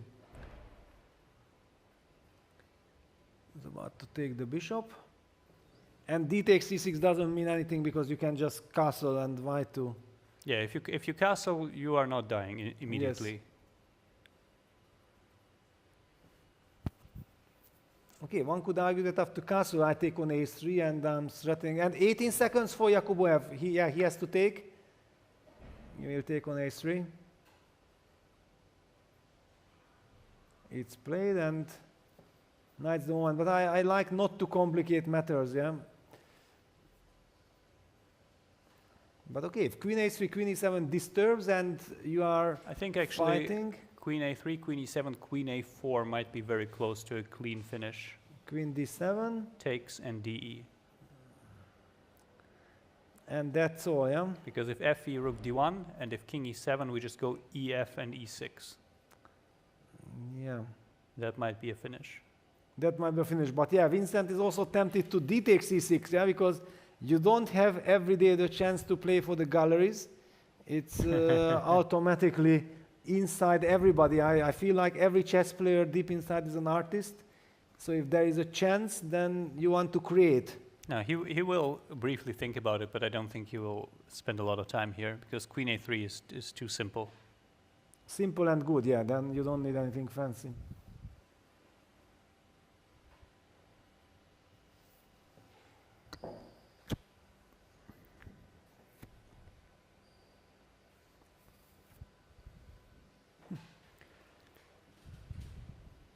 Yeah, but he's tempted, yeah? This is actually not a good moment that suddenly a new possibility also appeared, yeah? That it would be nice to just take and simply win. But d6 is very interesting. What would be his idea, though, after castles? Why is this even, let's say, close to I mean, as d6 castles, queen takes a3. Queen... Oh. And I'm threatening e7. Queen g5. Yeah, e7. Rook e8. e8. Knight d5. Bishop takes e5, yeah? And I don't know, I would not consider this seriously. Okay, good. That's good, yeah. Let's not consider it seriously. Let's just take and win the game, yeah? That's what you say. Yeah, Vincent picks it up.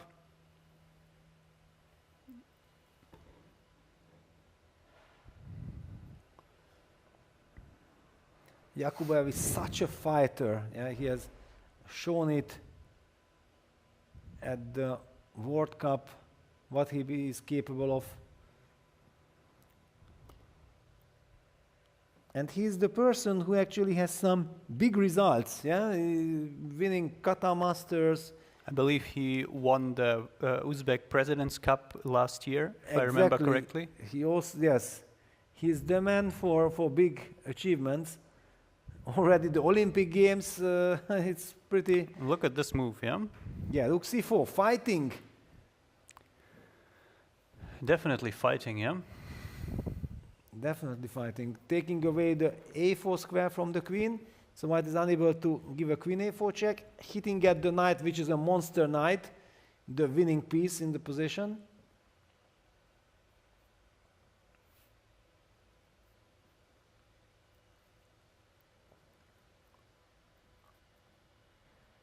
And yeah, now white needs a very strong move. And this bar is driving us crazy because it looks like, it's completely winning. And everyone thinks like, game is over. No, it is not over at all. What do we think if we're playing for the gallery? Maybe I'm not sure. I was trying to make knight e6 work and queen d3. But, that's it. Handshake there, there was just in fact, exactly the very same line that we have discussed and showed happened in the game. The pawns were unstoppable. A great victory for Magnus Carlsen, and he's 4.5 out of 5. And all eyes on Vincent. Yeah, will he be able to finish this game off? If not, it will hunt him. It will hunt him. And he makes a move, g3, cemento. Okay. Just simply cemento, passing the move for black. Please, how do you solve the problem? Because you highlighted this queen d3 idea very nicely, that actually this rook stepped into this double attack on the rook on c4 and potentially on g6 pawn. For example, now the same queen e7 that we spoke about before can probably be very easily answered by queen d3, and things are falling apart. Yeah, and we will get a move here very, very soon. Yeah, let me even keep the live position so that it's easier to follow. 8 seconds, e5. Wow, e6, and then let me see where is the heart rating monitor for Vincent? That he cannot believe that. No, this is impossible. e6, if this is not made, then which game are we playing on the board? So black relies on some rook e4 defense, or what exactly? Not sure. I'm not sure he's relying on anything in particular anyway, because he just played a move with a few seconds remaining. Yeah, and it's a hopelessly lost position, because after rook e4, then we can even take f7. Well, and also queen a4 check appears, but ef, yeah, it's no, this is hopeless. Yeah, I think rook e4 just taking on f7 just wins the game with queen b3. On the spot, yeah. He's making a move, bishop c3. Wow, certainly a move that nobody has seen it coming. He's fighting. Yeah, well, it's fighting, but wait a second. So many things are hanging. Yeah, there are a lot of things that will quite possibly end the game. For example, even queen takes a7, rook c7, queen a4 check. Suddenly this check appears again. Not that I need all this, but... Yeah. Vincent can take his pick here. Important to calm down. Yeah, that is the most important thing. Not to rush. Sometimes such positions drive you crazy. There's also the possibility to go some e7 and then knight takes d5 and rook d1 and then try to play rook d8. But yeah, it might be too complicated though. Yes, exactly. Because the black king can probably be finished off with very simple moves. Yeah. Yakuboyev playing with 1 second, by the way, as we saw here. He has 31 seconds. Yes, 31. This is actually sometimes a trick that great player, for example, Artemiev, how many times he plays with 1 second on the clock. And exactly because of this reason, I don't believe that this is accidental. He already established how to make a move so that when he presses the clock, he still has 1 second left. And it drives you crazy when you are winning and you think like, okay, I'm winning, but it's still, there are some questions, and it's so tempting that the guy just loses on the clock and the game is over. Yeah. And then he plays it with 1 second, and usually they make a very unpleasant move even with this 1 second, and then all the pressure and everything is on you to first of all calm down. Psychological games. Wow, actually it's incredible that a move like bishop c3 exists at all.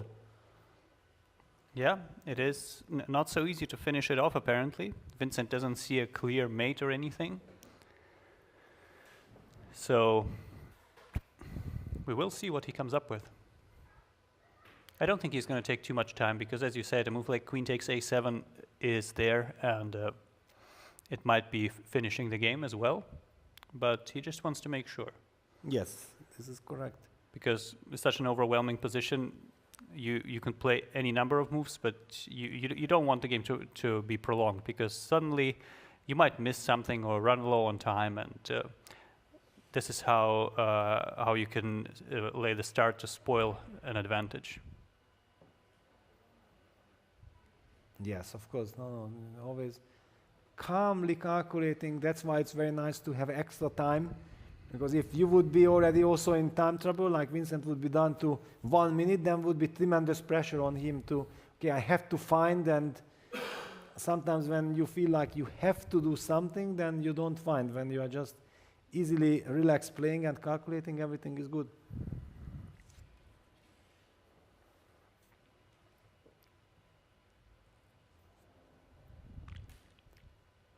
Bishop to c3, yeah, hitting the rook on e1. One could argue that what changed if white just plays a move like rook e2, then what is black's next move, yeah? If already bishop g7 rook e1 was so strong, that's another kind of very unpleasant move to face with black, yeah? You have no time. Oh, definitely. Rook e2 is also very surely winning. I'm actually now leaning towards rook e2. I don't want to calculate anything.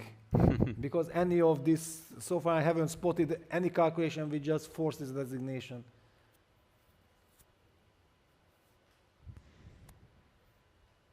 There is this line, queen a7, rook c7, queen takes b6, but bishop takes d1, e takes f7, rook f7, it's, no, I don't. But then rook e1, no, this is kind of the straightforward. My mind is playing games with me. But yeah, Vincent just plays rook up, no issue, no need to calculate anything crazy. By the way, hitting the bishop. Yeah. And if black pushes d4, then the rook is hanging on c4. The bishop is not defending back. Yeah, he probably just calculated to win after d4. And if there's another move, then again, he gets even more time to build the attack. Yeah, we can see that the resignation on Nodribek's face. Yeah, there was nothing else than d4, but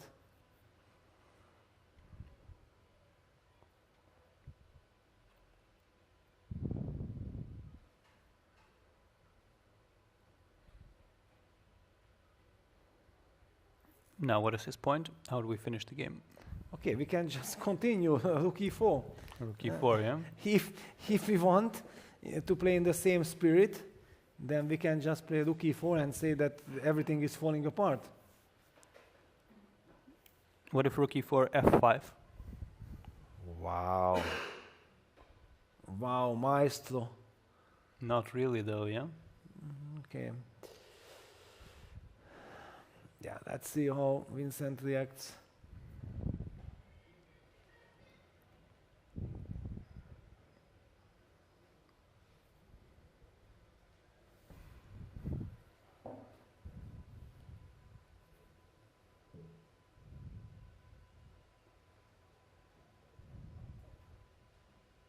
Rook e4, f5, yeah? I mean, the rook would have to move, and then at least the biggest threat I'm facing is knight takes g6, yeah, which is not mate. Yes.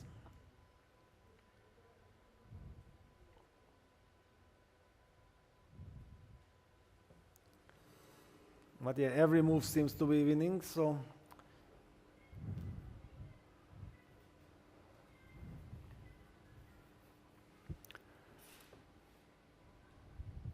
but Nodribek is fighting. Yeah, with this few seconds on the clock, he finds only moves.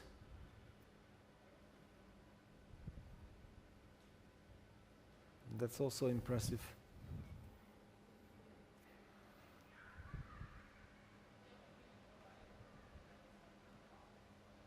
Vincent looks like he's about to move. Yeah, I wonder if he regretted already his rook e3 choice, because rook e2 was like a very small little touch. Invited d4 because actually it feels like after d4 everything is falling apart, but if not, then it cements the bishop. Yeah. In long terms, it's a good stuff, but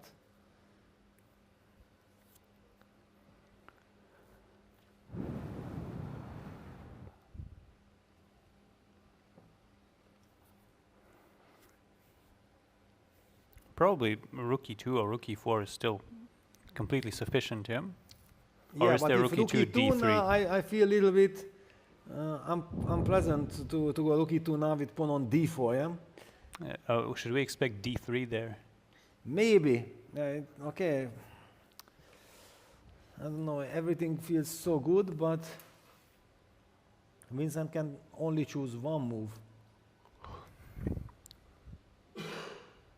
And if there would be no evil bar, I could quietly think to understand what's going on. But when the computer says it's like plus 100, then it is very difficult to... Yeah, rook e5, that was the other that you can also try to go for some rook d5, rook d7, lift if the f-pawn moves, because there's no queen e7 sometimes, but...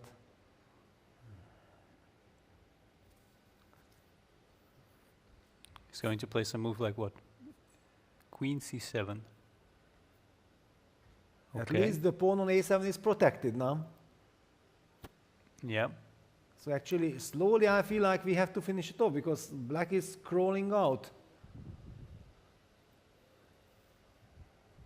I believe even rook b5 might be enough, but...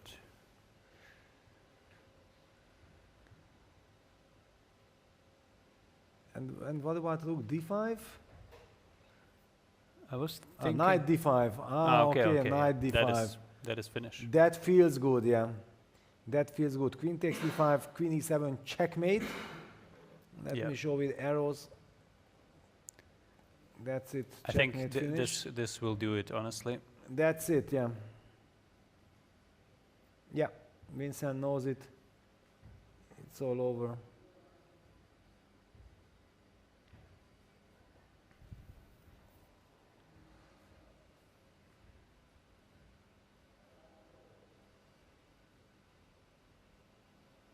Yeah.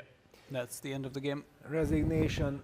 Wow. Okay. Well, Vincent is 5 out of 5. That's why this yesterday's game against Georg Mayer was so vitally important, because I was so worried if he loses that game where he was playing so well and was winning in beautiful manner, it can just kill his tournament, while I know that he's in very good spirits and he was so much looking forward to the tournament. Peter, we are looking for translation again. Translation. Okay, Vincent won. No need for translation. It's enough. But yeah, Vincent finds some resource for his opponent, was suggesting something that... But Nodribek is saying, but this is losing. Anyway, it's losing. Or he can fight. And Vincent said, no, come on, but this is hopelessly lost.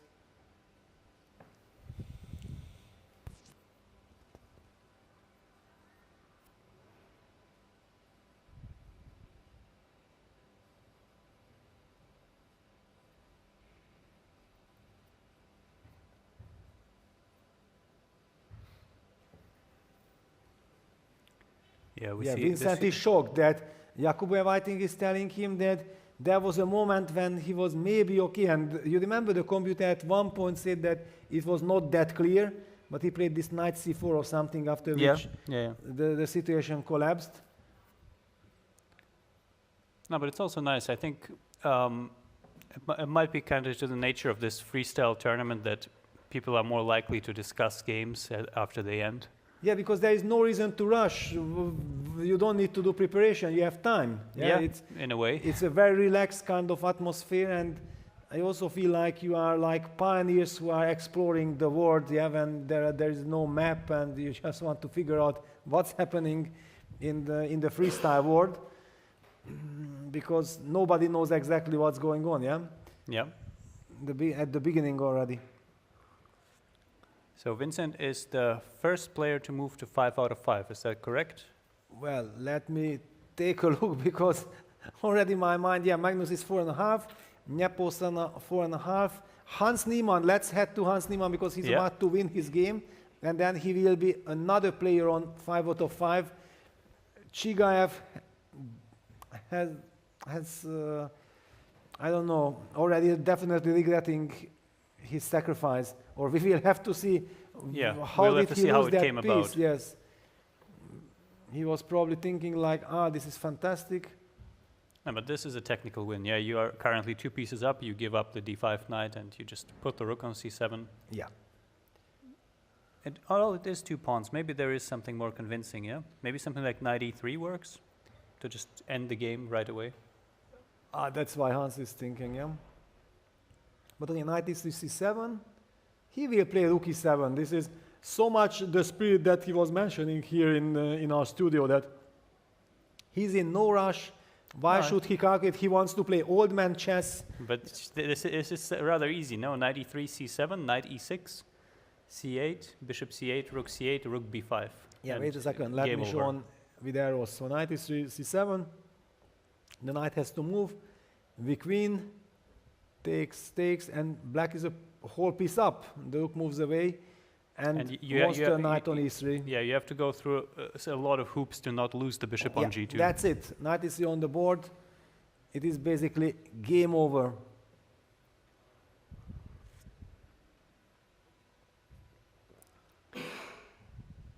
It is game over, yeah. Okay, c7 has to be played. There is just no other move to be played. I believe, Peter, we are getting a guest of honor yet again. Yes, and soon we might be having another one, yeah, if he keeps his promise. And yes. Those two might face each other here before they face each other somewhere else. Exactly. So I will vacate my spot to make room for Vincent Keymer. Yeah, wow. So Hans Niemann will be the other player on 5 out of 5. It's just a formality. The last couple of moves are just formalities. There is not much to talk about. Yeah, there is the handshake. Hans Niemann wins his game, and Chigav is complaining that, why on earth did I do this? I had a wonderful position. I could have done this or that. We haven't seen exactly how and why the piece sacrifice happened. He wanted to get the brilliancy prize, but against the younger generation, these young superstars, they calculate like computers. You don't need to do things like this. No. But okay, anyway, that's a different story. Let me welcome Vincent Keymer in the studio. Vincent, you have won a very convincing game. Let me pull it up, and I will give the mouse to you so that you can show as much as you want, yeah, because we don't want to take too much of your time. We are very happy to have you here. Please tell us, by the way, there were 2 games today, just a very quick summary of both games. I was happy with both, actually. I think clearly my best games, not as as dramatic as yesterday, luckily. Yeah, I mean, Murzin, it was equal for a long time, but then, I got a small edge, and he had some issues with time, and then, made some mistakes, and I managed to win the one. And yeah, this game, it was, I mean, again, we always have very weird starting positions. Yeah, yes. Like we had 2 positions that were basically mirrored, then we had the starting position mirrored, and now we have starting position just with knight and rook changed. Wait a second, before we start this game, yes, because I even told to Alex that if we get a chance to ask the player who played the first game with the black pieces, then please tell us your feeling when you looked up to the monitor and you saw what you saw. Yeah, I was very annoyed, of course. I mean, I think I said it already, but during the closing ceremony of Paris, we started analyzing this position and realized how unpleasant and bad it is. So I was, of course, extremely happy to see first e4 on the board, because after d4, I mean, white is just better right from the start, and also it's just flowing very nicely. And we also saw that pretty much in any game where white played d4, black was under severe pressure. So that was, bad luck with the starting position, but then again, nice that he played e4. Yes, I also felt like when e4, e5 was on the board, you got up and you started walking. It felt like, okay, you got even 10 years younger immediately. You are young enough, you don't need it, but still it looked like. Yeah, so, I mean, of course it does feel weird to do this, but I mean, we cannot really play a normal Scandinavian because just queen d5, e5, black gets out very nicely. And yeah, here I guess it's a question whether you want to play c5 or bishop f5. I actually kind of expected to c5 to come, but that was the move that Wahidov played against Magnus. And I was actually considering knight b3 and forcing e6 because in the game I think what he played was knight f3, and then I was kind of worried about bishop g4. But I can reveal you the secret, yeah, that after c5 Magnus played knight f3, and then Wahidov was thinking for a very long time and finally played e6. Yes, but this I mean, why? Yes, but, I mean, it's like capitulation. Also not very happy with bishop g4. I mean, again, I do feel like it's not an easy starting position for black. I mean, also what we got in the game. Yeah, I'm not sure. I mean, knight e2 is kind of artistic. I'm not sure it's good or necessary, but I mean, it was kind of annoying me that black always gets the chance to trade these bishops, because then like d7 and castle, it develops very easily. So I was trying to delay that move, and of course I was expecting something like knight b6, just waiting, because yeah, c5, knight g3 should be good for me. And yeah, please tell us, because we have seen that when queen h4 happened on the board, you were like shocked, you were like scrubbing your eyes that do you see it correctly? What is this it's move? a very weird move, but it doesn't seem to be that stupid, because I mean now there's no knight on g1, and of course I would love to play this move, but there is bishop c5, and okay, actually it seems like the line continues. I'm not sure what the engine is seeing here, because g3, queen e4. Maybe I can take here. Ah, actually I could do this. Okay. Yeah, but it does feel weird. Yeah, I mean, yeah, EF it is. and rook g1, I guess.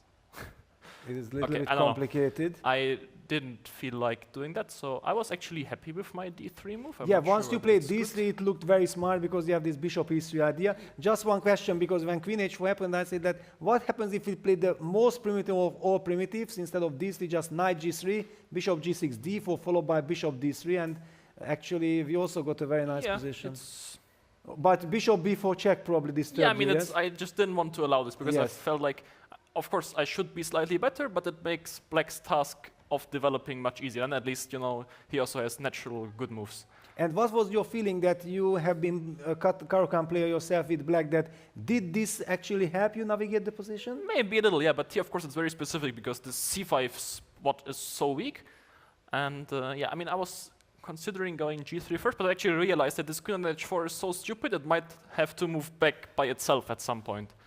So yeah, h6, yeah, I mean, let's just show why he played h6. If he makes a normal developing move, that's of course the idea. That's why I played knight f4. And okay, this is a big issue, because now when he moves the h-pawn, I will take and destroy the structure, and so yeah, h6 did seem reasonable. And yeah, bishop e3, it took me some time, but I think it's a quite decent move. I mean, I was kind of expecting d4, bishop d2, something like knight b6, and then... But again, it should be a nice version for me. He has to start by queen c7, and then... Okay, here I have to find some smart move, but it does feel like I should be slightly better.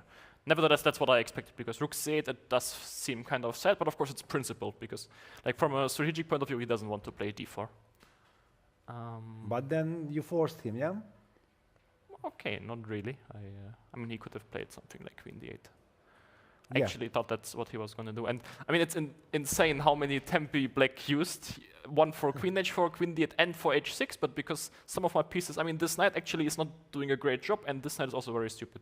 So I was considering lines like knight a5, and yeah, I mean, of course, I can just go something like rook e1 also, but yeah, I mean, it's a bit complex. Knight e7, queen c7, this Yes. pawn is getting a bit vulnerable.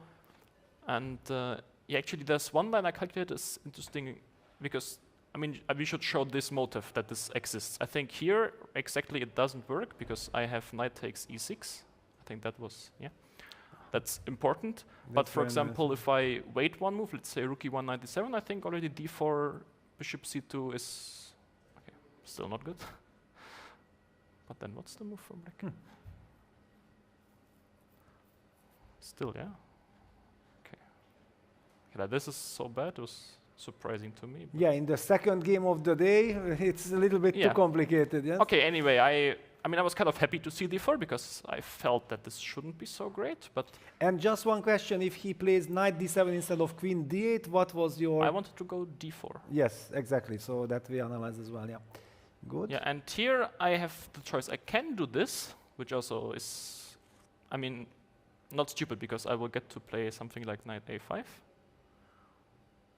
He, after the game, said he was thinking about this, yeah, because that's kind this of was the crazy. line that you guys discussed, Yes. because there was some heavy Yes, discussion. and here actually black is doing great, but I mean, it's very complex, so yeah, I mean, BC is of course ambitious, but yeah, I mean, I'm surprised to see it's not that good yet, because I mean, black's pieces are very nice, the structure's very nice, it's just there are some concrete issues. Yeah, so queen d8, rook e1. Yeah, I mean, we should just solid. If I take, I think I'll just go d4, and I can pretty much sacrifice everything. I think this is just gone. I mean, d5, bishop b5, knight e6, queen g6, everything is coming. It's way too slow for black, so of course he didn't take that pawn. I mean, he has moves like g5. That's also the line he considered. He said this, and knight d3. Yeah, so actually, can you reveal us that what was the very heavy debate? Because there was, you guys discussed... I think it was this, yeah. It was this, yeah? Yes. That he said that he should have played g5, or? Yeah. Because Alex was asking me to translate what you guys are discussing, and I was trying to, you know, find something, but I wasn't sure. No, I mean, okay, knight e7. Still, it didn't feel so bad. I actually thought that here knight b6 was very bad, and he had to play bishop g7. Yeah, because this is not so bad here. He can just castle, and it's fine. Yeah. So actually, bishop g7, I would have to play queen f3 probably, but yeah, I mean here, yeah, he should be fine. Yeah, there was this 1-2 moves when suddenly computer from nowhere was saying that black is fine, and then after total collapse. Knight b6, it's not that bad yet. Yeah? I mean, okay, here I was already very happy. I don't know, maybe okay, engine doesn't care, but after knight c4, bishop c1, it says it's over. Yeah, so knight c4 was a horrible move according to engine. I don't know what he could have done. I mean, if some queen d7, I cannot just try to cement. No, but I mean, I will just take on f5, no? And then you will get all the I just blundered squares. that f5 is... I thought knight e6 is a threat, but yeah. It's okay, maybe you can take. And then bishop. Maybe this?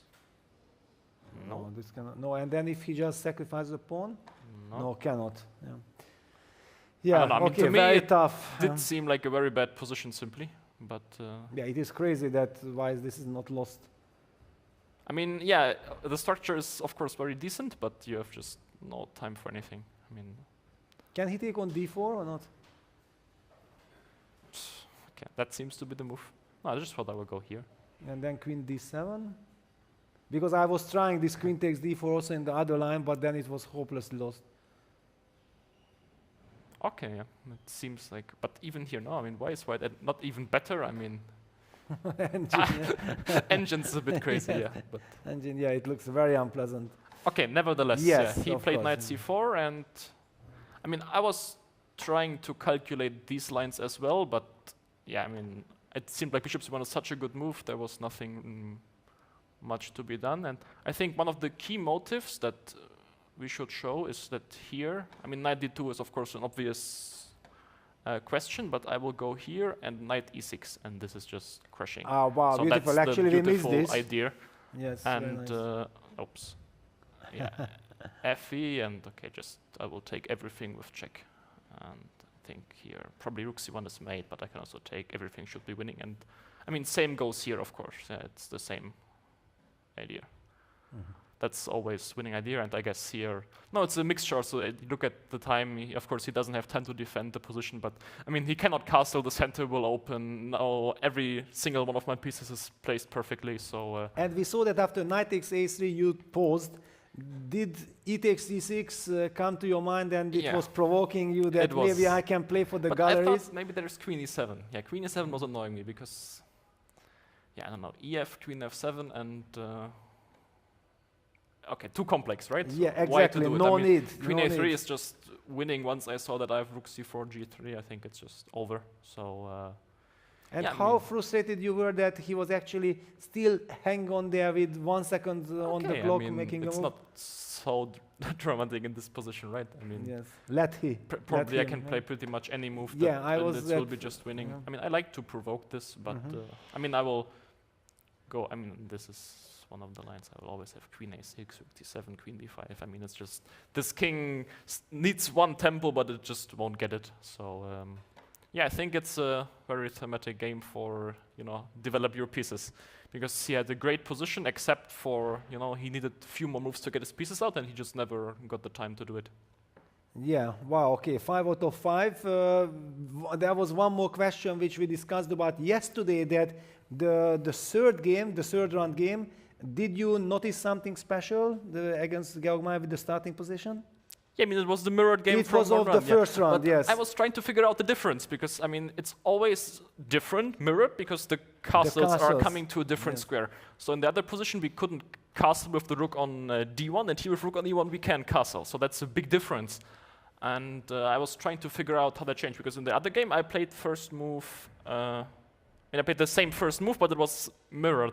But here I decided to go in the other way. So I realized, and it's always very interesting to compare and figure out like what actually changes and how that's different. But yeah, it's weird that we always get either mirrored positions or positions that are only very small deviations from the normal starting positions. But as we see here, I think for example, just about this starting changing position, knight and rook, it's such a big difference, right? I mean, e4, d5, e5 would be like absolute putzer and stupid in the normal position, because normally you play in Caro-Kann, you can play e4, c6, d4, d5, e5, c5, which is a normal line, yeah? So here you would just give a full tempo, but because this knight is very stupid in these structures, you can actually afford to do it. I mean, as we already know, in Caro-Kann also sometimes you go knight d2, knight b3, so then of course we realize that actually this knight getting there in one move is quite a big edge. Yes, and you spent exactly 9 minutes 51 seconds for your first move e4. When was the feeling that you felt like, actually, definitely this is the move? Well, How I mean, much time? nothing else is really threatening black. That was my point. I feel like if black gets to play d5 normally, I mean, yeah, I can play for very small, but not much. But of course, at the same time, e4, it's basically forcing me to play e5 here. So when playing e4, I had to make the decision, do I want to play the position after e4, d5, e5? Which, if I miss something, can also be stupid, because, you know, I let him get the bishop out without wasting any tempo, so that's special. But yeah, I think here it was a good decision and overall quite nice game.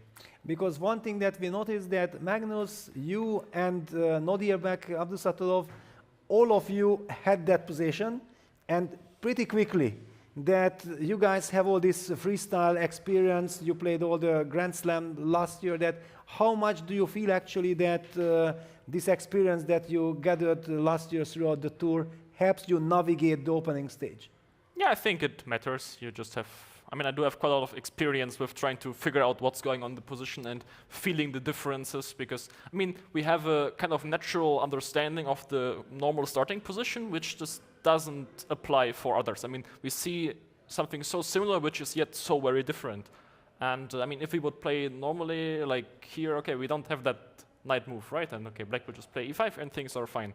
So you just, basically it's a game of knowing the normal lines and then comparing it to the how is it different, and realizing that maybe in this position I can have an advantage in the way that it changed, and then try to go for those positions. Yeah, very impressive. Before I let you go, I have one more question, and this is, I'm very curious, and probably our audience as well, that when there's a drawing of lots and they pick the number and you still don't see the position, already with your experience, for example, 230, when you heard this number, do you have a feeling that what kind of position it may be? Because I'm completely in the dark. I cannot believe that this was 230, because the starting position, the classical, is 518. How on earth is... No, I have no idea how they are calculated, like which number is which position. Yes, good. Zero clue. So because I thought if you guys already sense this, then I give up. Yeah, because I think that's too far. Yeah, great. All right, Vincent. Yeah, have a good rest. Thank you very much for joining us. The best of luck for tomorrow.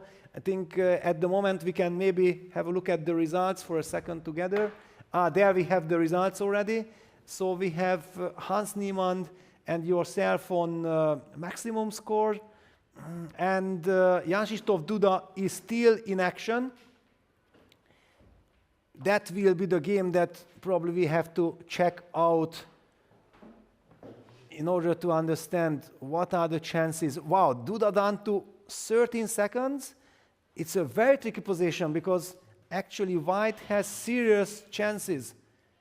White has serious chances here. Rook c7. Duda has to show all his skills to survive this. Not a pleasant one. Too many pawns.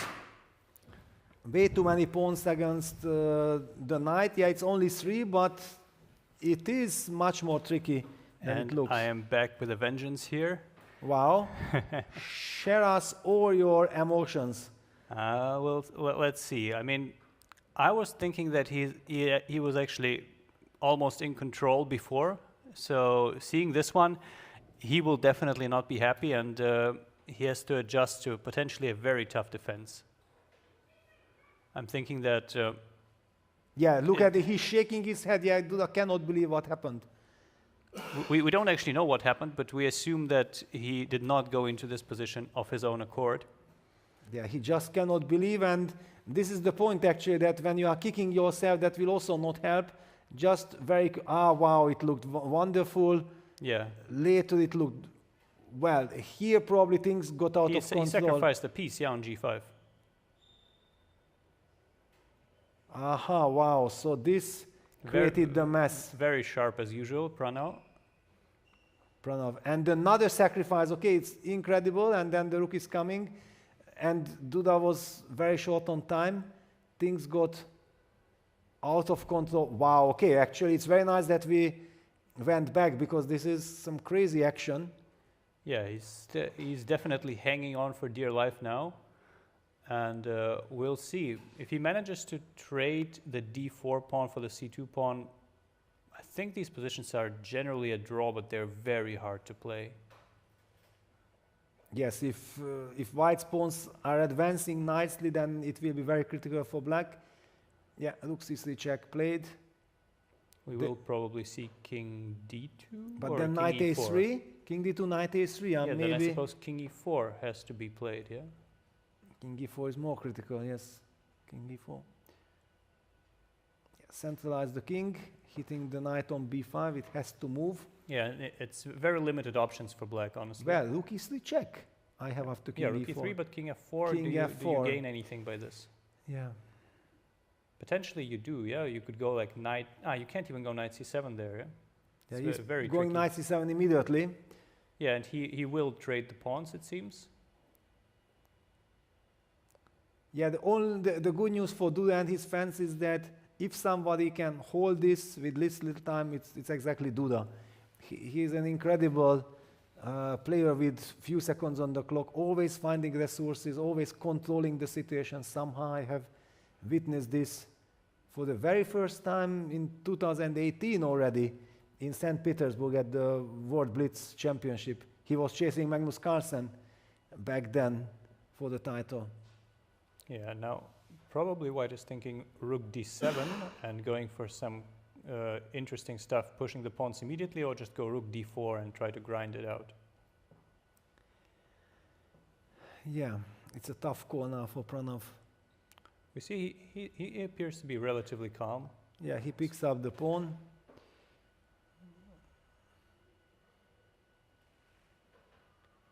Rook takes c2 would be thematic, yeah, and then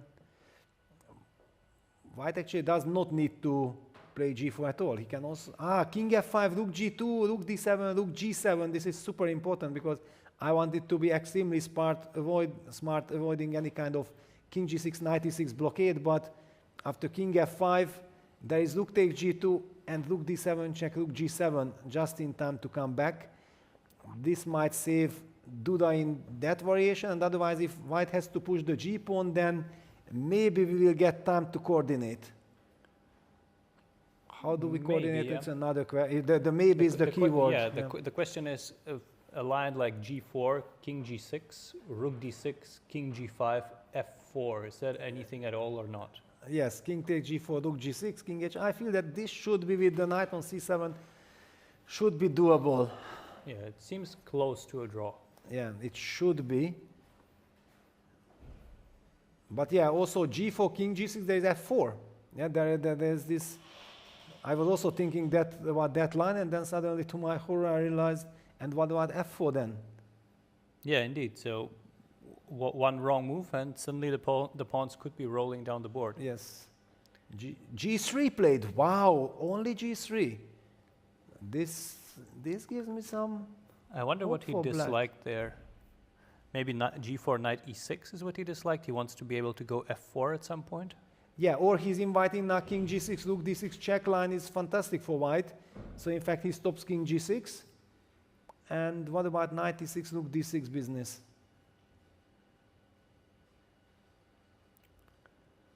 Knight g5, king f4. Wait a second, can I give rook e2 check and after king f5 play knight e8 and then knight g7 check? Is that an idea?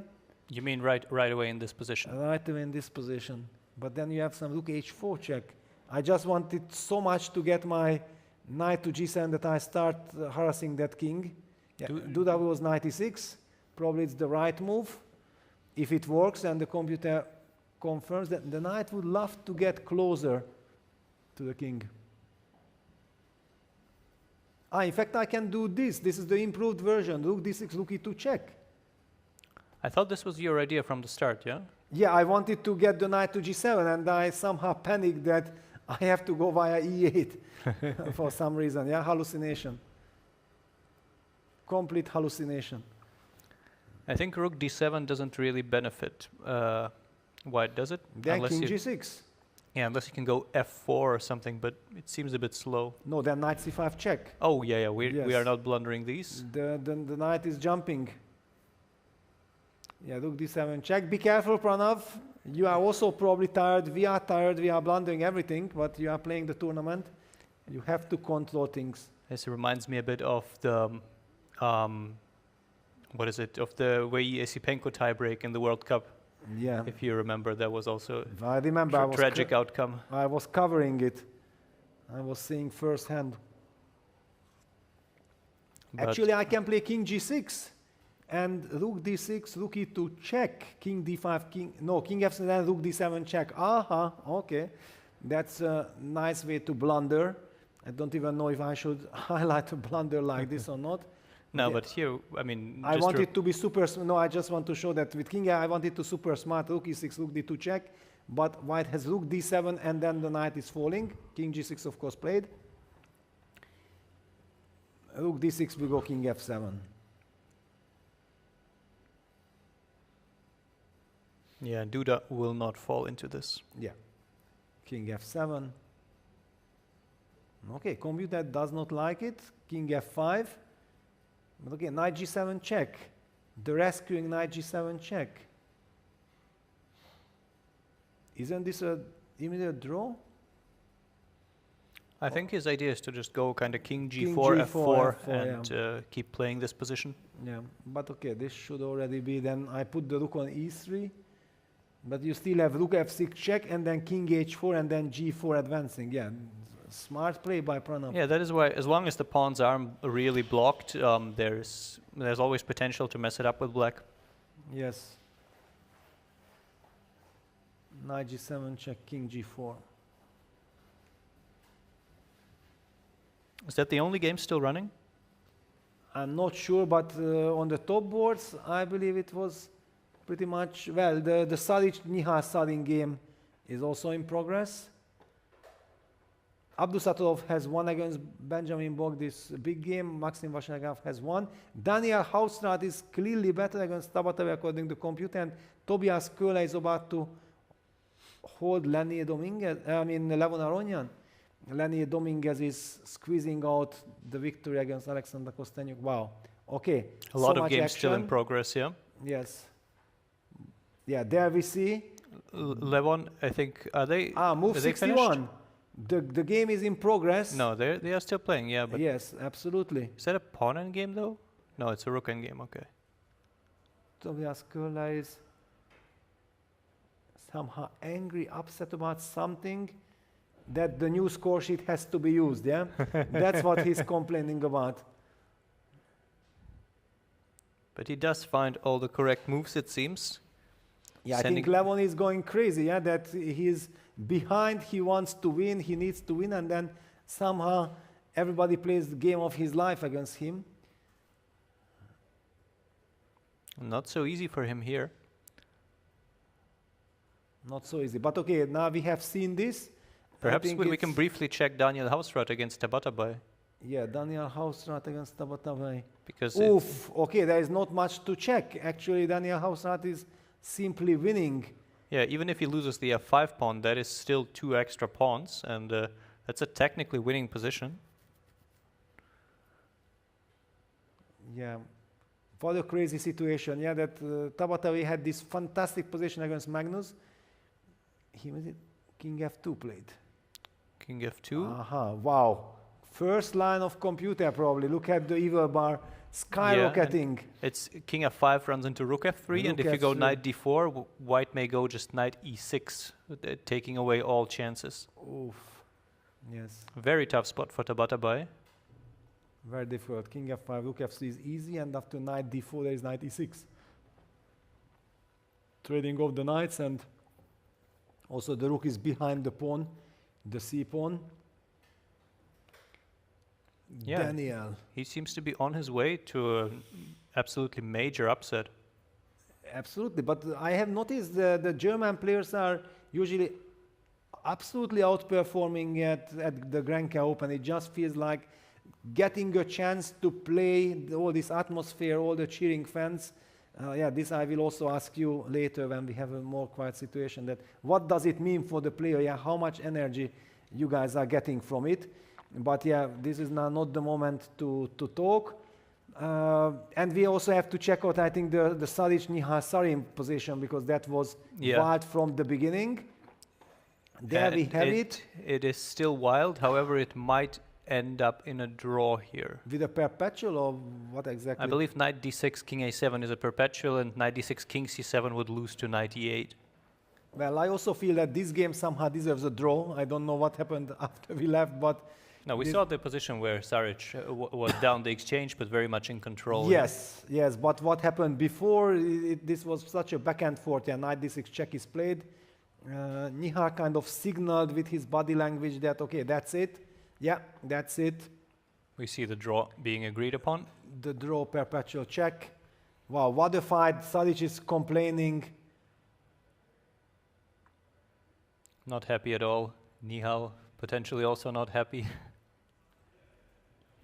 They are both not happy. But they played a fantastic game. Incredible struggle. And to see this love of the game. Oh, look at, yes, how nice that we did not miss out on this moment. Yeah, this is when it hits you like a thunder. It is crazy. You know, and then when it turns out that because of this you could have won, or if you could have saved the game, this changes your life, because you can sleep or you will not be able to sleep, yeah? Yeah. People don't understand how critical and decisive these talks are after the game.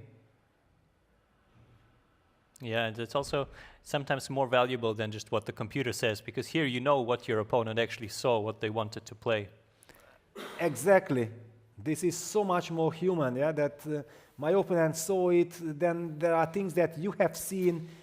I always loved, in the old times, these post-mortems, I was like having for 40 minutes after the game, 40 minutes long, yeah, it was traditional that you went through with your opponent over the board. Now we are in these rushing times that basically maybe you chat for 1 minute or two and everybody leaves to check with the computer. Wow. Yeah, they will discuss the game. Incredible. I told you draw is a correct result, because Nihal saw so much in this game, yeah? Okay, I'm also just bringing up that game so that we monitor. Yeah, Duda has the correct setup here, I believe.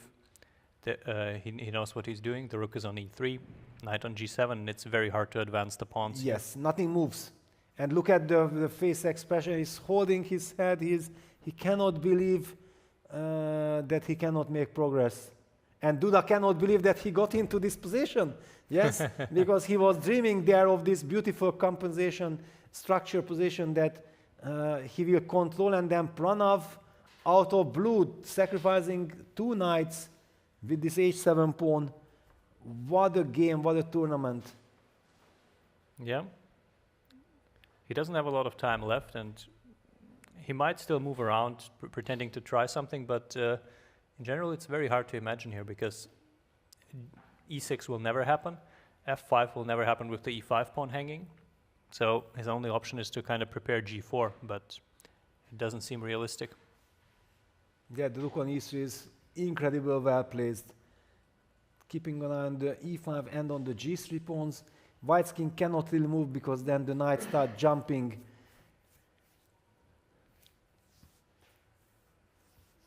Rook a8, yeah, of course. Pranav will try. This is his advantage, that actually the game ends when he says that it ends. Duda at the same time wants to signal confidence that, okay, you can play, but I'm not afraid. I'm ready to play a tempo. Knight e6 played now. And after rook a7 check, where does he intend to go? Probably just g8. Just back, yeah? And he's not afraid. Not afraid, yeah? Because see king rook f5, a7, knight g7 check, and rook take g3 protects the Yep. knight, yes. Oh, he goes to f8, but with the same idea. And the same idea. Okay, rook b7. Everybody's playing these small little games. I believe actually his idea after king g8 is rook e7, knight g7, f5. Then rook takes g3, boom. Rook takes g3, yeah? Yes, and then king f4, you pretend like this was part of the game and part of the plan. I was about to say instead of rook g3, knight f5 and kind of show technique in the rook endgame, but oh, no, rook no. g3 is much cleaner. I'm too tired for this kind of stuff. No. Yes. So there is still plenty of tactics every time in an endgame when there's a knight. All kinds of forks are possible.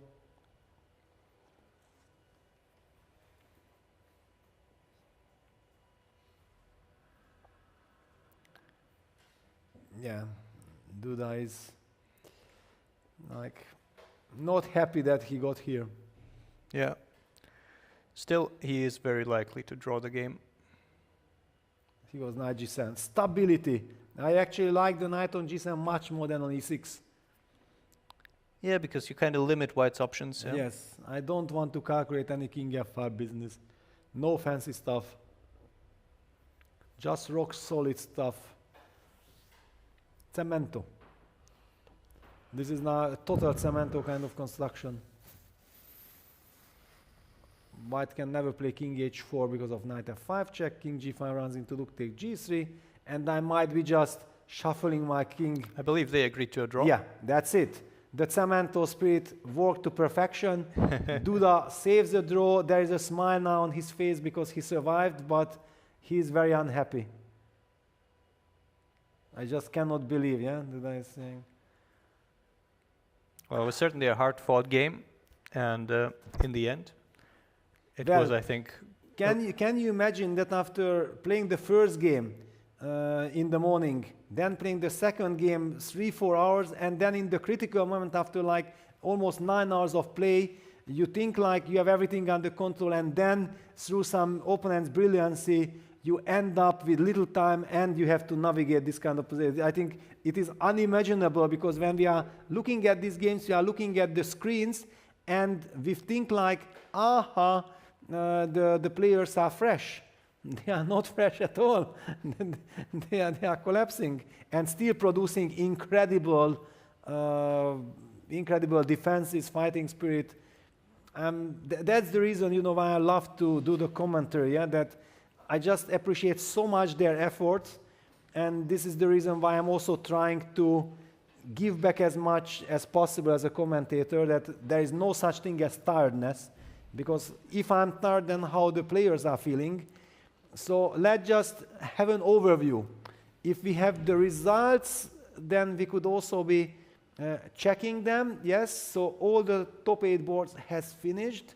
The top 3 boards had 4 out of 4, and we see, well, in this case, boards 2 through 4 had 4 out of... No, where is Vincent? Well, why was he moved? Yeah, because, no, Magnus is still board number 1 because yeah, he's but on you see, fixed board. Duda is board number 4, which is also strange. Yeah, but, yeah, that is strange. That is very strange. In any case, the Nepomniachtchi, Alexei Saranayan Nepomniachtchi game ended in a draw, which was 4 out of 4 for both players, and they now both dropped half a point. Then Hans Niemann beat Maxim Chigayev to move still to 5 out of 5 with a 100% score, and he is joined by Vincent Keymer, who also won his game against Nodribek Yakuboyev. So we have 2 tournament leaders, Vincent Keymer and Hans Niemann, who will face each other tomorrow, barring any miraculous pairings. And basically even the colors fit. Yeah, and the colors fit as well. Yes. So basically Hans will have the white pieces and... Hans will have the white pieces. Those 2 players, we have, I believe, a rather large chasing pack with 4.5. How many players do we have on 4.5? Sarana and Nepomniachtchi. Then we have people Magnus winning with Carlsen. 3.5. Carlsen winning. Abdusattorov winning, Vashila Graf winning. Yes. These are a total of 5, and potentially some on the lower boards as well. Aha, we have the standings. Wow, not so many players with 4.5, in fact. Yes, some games are still running with players on 3.5 of points, but so far we have 5 players half a point behind. Yeah, but this is the trick of the tournament, yeah, that since the field is so incredibly powerful, look at the players on 4 points, which means that there won't be any easy pairings at all. Yeah, the players on 4 points they could easily, you wouldn't be surprised to see them in the 4.5 or 5 group, but this is how the tournament is playing out so far. And that's why we love it so much, yeah. All the action everywhere, action-packed, dramatic. Let me just quickly see if there is any important game. The Daniel Hausrat game. Okay, let's cover that because we already talked about it. And also we can jump to Levon Aronian, who is next to Daniel. It seems like this is a very easy victory. White is up 2 pawns, and look at the central position of White's pieces, and the powerful c-pawn is. It should be, but I'm thinking like somehow this isn't 100% of a control position. Well, signature time. Saric, after playing this brilliant game, everybody is hunting him. And I think it's a very nice feeling for players like Saric also that there's so much interest from every angle. I always feel like as a chess player when you are doing this and people are coming, yes, it takes some energy, but it gives you so much. Yeah, and I believe it gives you so much more than you really give with this 1-2 minutes of time that you devote to the fans. And the selfie with former European champion Ivan Saric. Yes, absolutely. Long been a well-established, strong grandmaster. And I believe he is on 4 points. So he's on 4 points, yeah, yes. so still very much in contention for the top prizes. Here we see Amin thinking, trying to come up with a trick. Well, actually, if Daniel wins, he will be 4.5. Indeed, yes. He would be 4.5 points, yeah. Also he would maybe facing Magnus Carlsen on stage on the top board, who knows? Yeah, by far the lowest rated player, still left standing.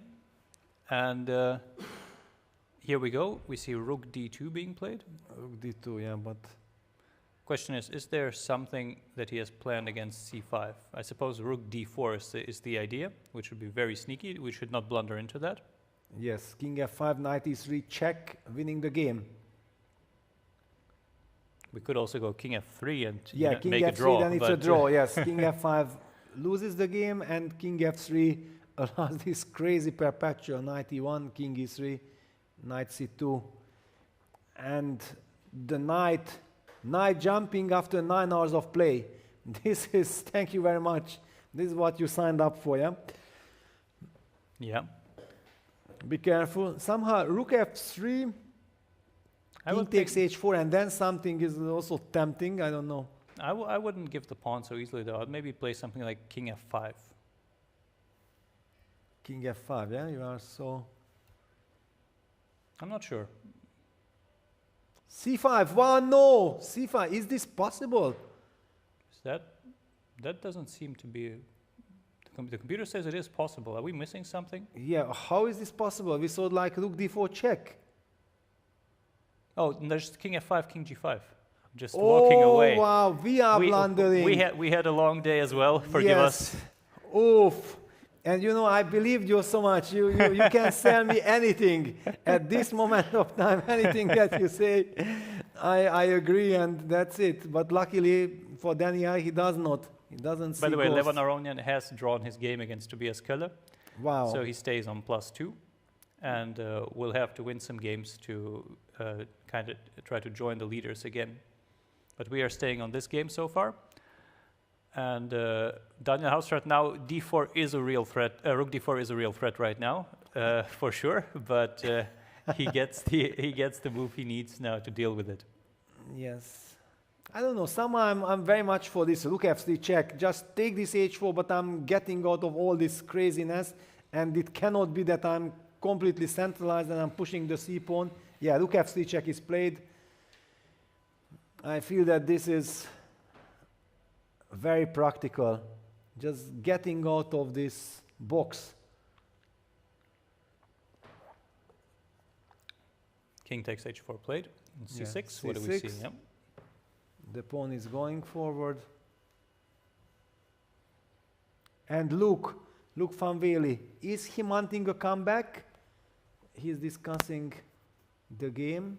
I believe Luke has won the first game. Ah no, Luke drew. Yeah, Luke made a draw. We saw the kings there in the center briefly. And this is the highest placing game that we have left. Potentially also the biggest upset that we could see at the top. Yeah, absolutely. And then Daniel will skyrocket to the top board against Magnus Carlsen, maybe. Maybe, yeah, but at least he would be in the chasing pack with 4.5. C6, and it's very hard to come up with ideas, yeah?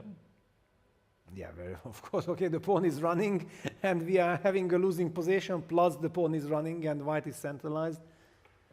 Yeah, Amin is also shaking his head.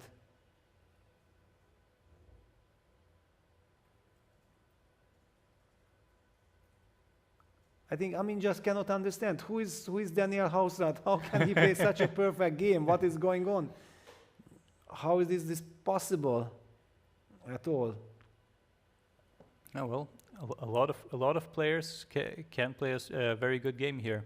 Yeah, and if you look at his rating, this is the absolute trolling. 24-40 for Daniel Hausrat. He was 25-30 or something when he kind of stopped his professional career. He was not a prodigy, but a very promising young player who was supposed to be achieving so much more, but he stopped his professional career. Or maybe he never even started the professional career. Probably that's the more correct thing. But nevertheless, he achieved quite a lot. Yeah, we see Amin's clock ticking down. Will he come up with one more trick in this position? Very difficult.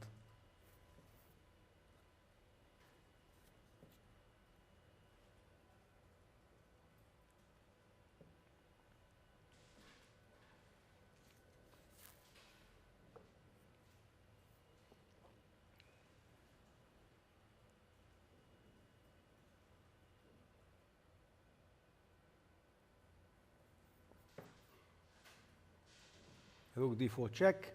No, knight d4, sorry. Knight d4. Knight That is d4. what I'm talking about. That is the kind of confusing move that you need. You jump around. C7, knight b5. Yeah, but I don't want to push c7. No. I actually thought like, yeah, what happens if I just play rook c3, then knight b5, yeah?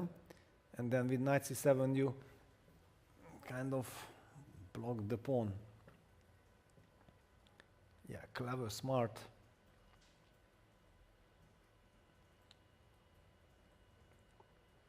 Okay, there are some funny lines like rook f4 check maybe wins, yeah? King g5 and then king e3. I believe the idea is to go to g3, but... Okay, he goes c7, so he's falling into your trap. I mean, at this point it's not a real trap, yeah, but you have to have something in store after knight b5, yeah? Yeah. And probably what he has is something like rook h3. Yeah, rook h3 check, king g5. And knight f7 covers the d6 square Yui. and promotes. Yui. That is nasty. Knight b5 with the idea c8 queen. Thank you very much. Knight d6 check. Might still lose the game because of king e3, by the way.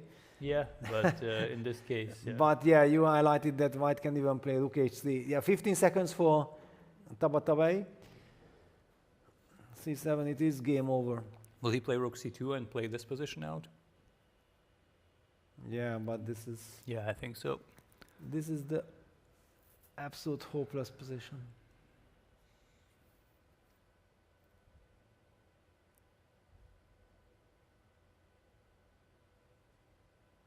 incredible. Yes, 3 out of 3.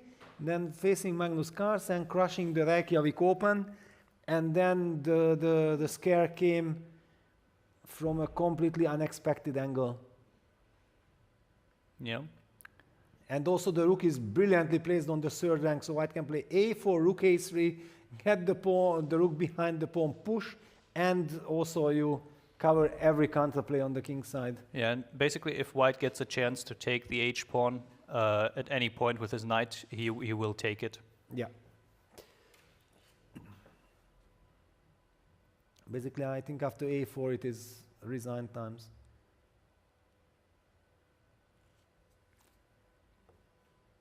On the board. King g5. The biggest problem with king g5 is though that after rook a3 there is no threat. Yes. There isn't even an idea really, because the knight can always drop to f3 and be protected. Okay, but now White will just push a5 and keep the knight f3. And here, move in the pocket. Yeah, a6, rook a3. It's all winning. I believe this game will conclude. And yeah, this will be the last game of anyone with 3.5 and above. Yes. That will also probably be the end of our coverage, because we have been here for quite some time. We will check the results. We will look at the standings if we can. Yeah. So we are still here to have the overview. Yeah, Daniel is also trying to have the overview of the playing hall. What's happening? How many people are watching my game? I'm about to achieve my biggest victory of my life. King f5 has to be played, or knight f3 just picks up the pawn. Come on, guys. Actually, where is the local crowd? Why they are not crowding around Daniel? Or after this game, when it will be in the newspapers what Daniel, then tomorrow they will be lining up. We want to... Tomorrow, perhaps, yeah. I believe the local crowd has gone to dinner already. Has gone to dinner, yes. How can you go to dinner when your countryman, Daniel Hausrat, is fighting here against Amin Tabatabai? No, no, no, no, no. Don't do this.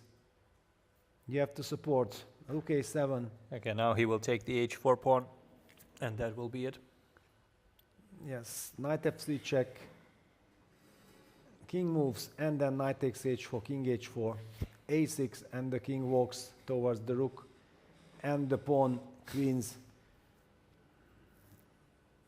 Yeah, I mean, just cannot believe. Because a6, h3, yeah, we already don't want to calculate, of course, everything is winning, but if there is a very clear way that you can close your eyes and like this, that is the professional way. No, he goes a6.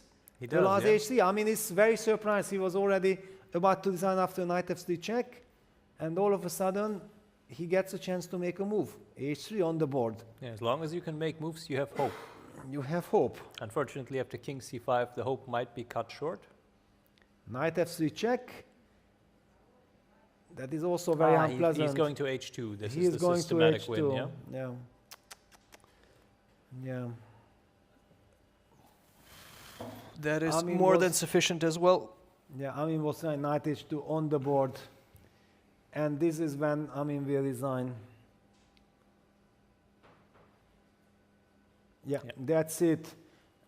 And wow, Daniel almost said like, sorry, yeah, like, excuse me, pardon me, I did not meant to destroy your tournament, but I'm writing history.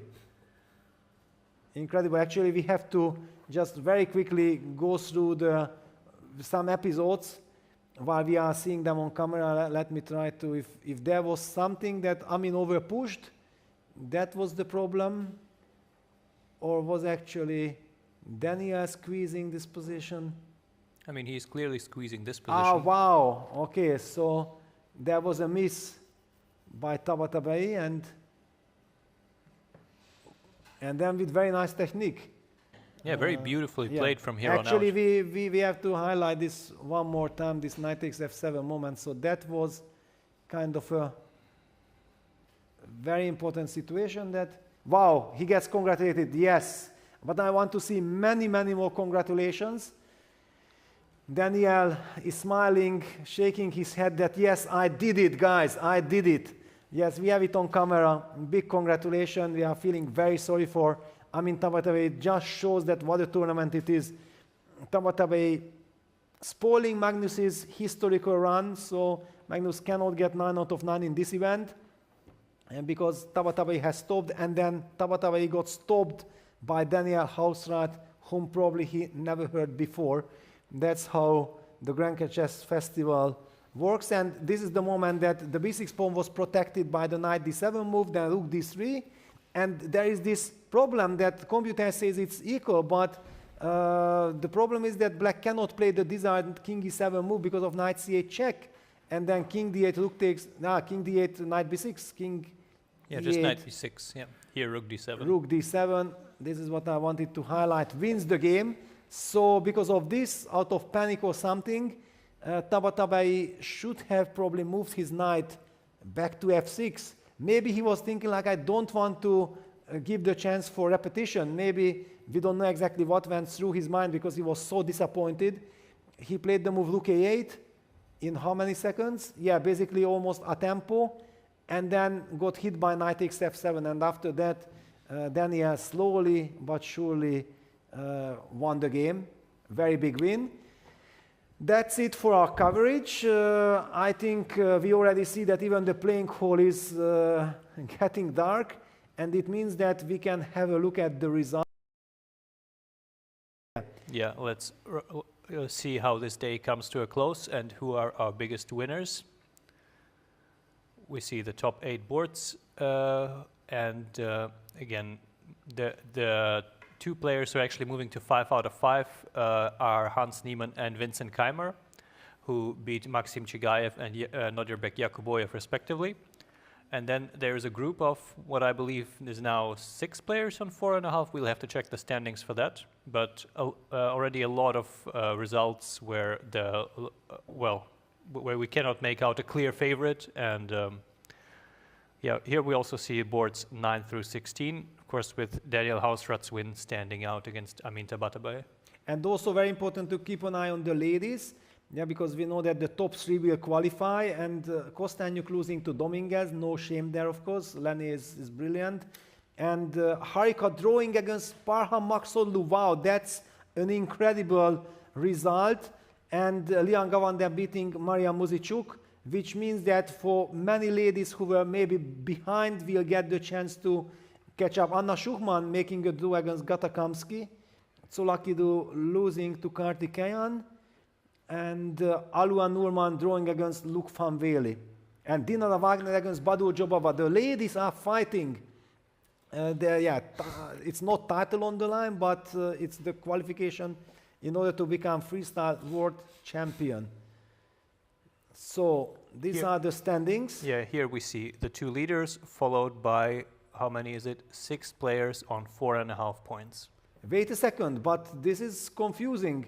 It should be Daniel Hausrat with 4.5, not Dennis Wagner. Yes, I think so, yeah. That was a bit strange. That was a mistake.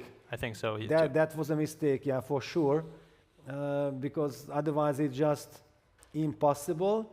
I think they're also not so easy to confuse on camera. So. Of course, and it's so difficult to keep track of everything, yeah? And the games are finishing, not finishing. But take a look at this. Also, the ladies, for example, Harika Dronavali on 3.5 points by facing so many brilliant players already. Yeah, 3 top player. Yeah, we see Harika on 3.5, and I believe she's not the only woman on 3.5. Yeah, we only, because it's a big tie, heavy big tie from 25th place to 52. Might be cut off here, but definitely everything is very closely packed there as well. And certainly she has the best tiebreak after playing against Lian Gavander, beating Lian Gavander, losing a game to someone in the morning and not drawing against Parham Maksoglu. Yeah. Do you recall against whom did she lose? Maybe Yakuboyev. Yes, exactly. Yeah, Yakuboyev moved to 4 out of 4. He was playing a long game there. Yeah.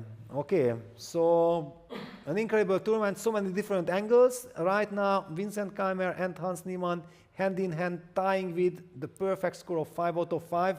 Magnus Carlsen with 4.5 right there, and so many other brilliant players.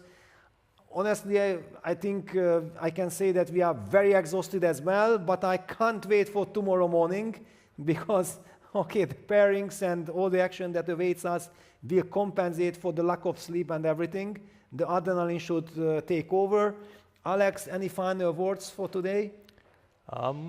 Well, we see still some players staying on 100% score. We'll see. Likely it will come to an end tomorrow, but perhaps one of our two leaders will manage to win 2 games tomorrow.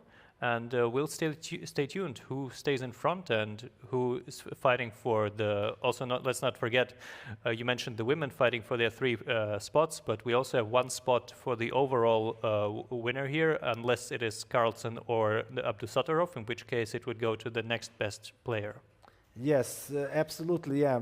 One thing is for sure, Hans Niemann against Vincent Keymer is an incredibly uncompromising fight. I know both players and you don't want to miss that action. Magnus is coming, he wants to win the tournament. But that's it for today, and everything else tomorrow from 10 o'clock in the morning or 5-10 minutes before. Before that, see you then, have a good rest, bye-bye. Goodbye, everyone.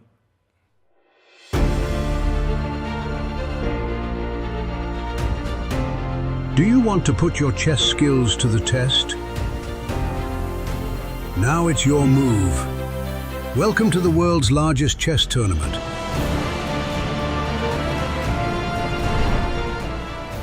You can look forward to the Grenke Chess Open with prize money of 70,000 euros and the Grenke Freestyle Chess Open with prize money of 215,000 euros and a place in the 2027 FIDE Freestyle Chess World Championship. This is your chance to compete against the best players in the world, such as Magnus Carlsen and Vincent Keymer. Are you ready?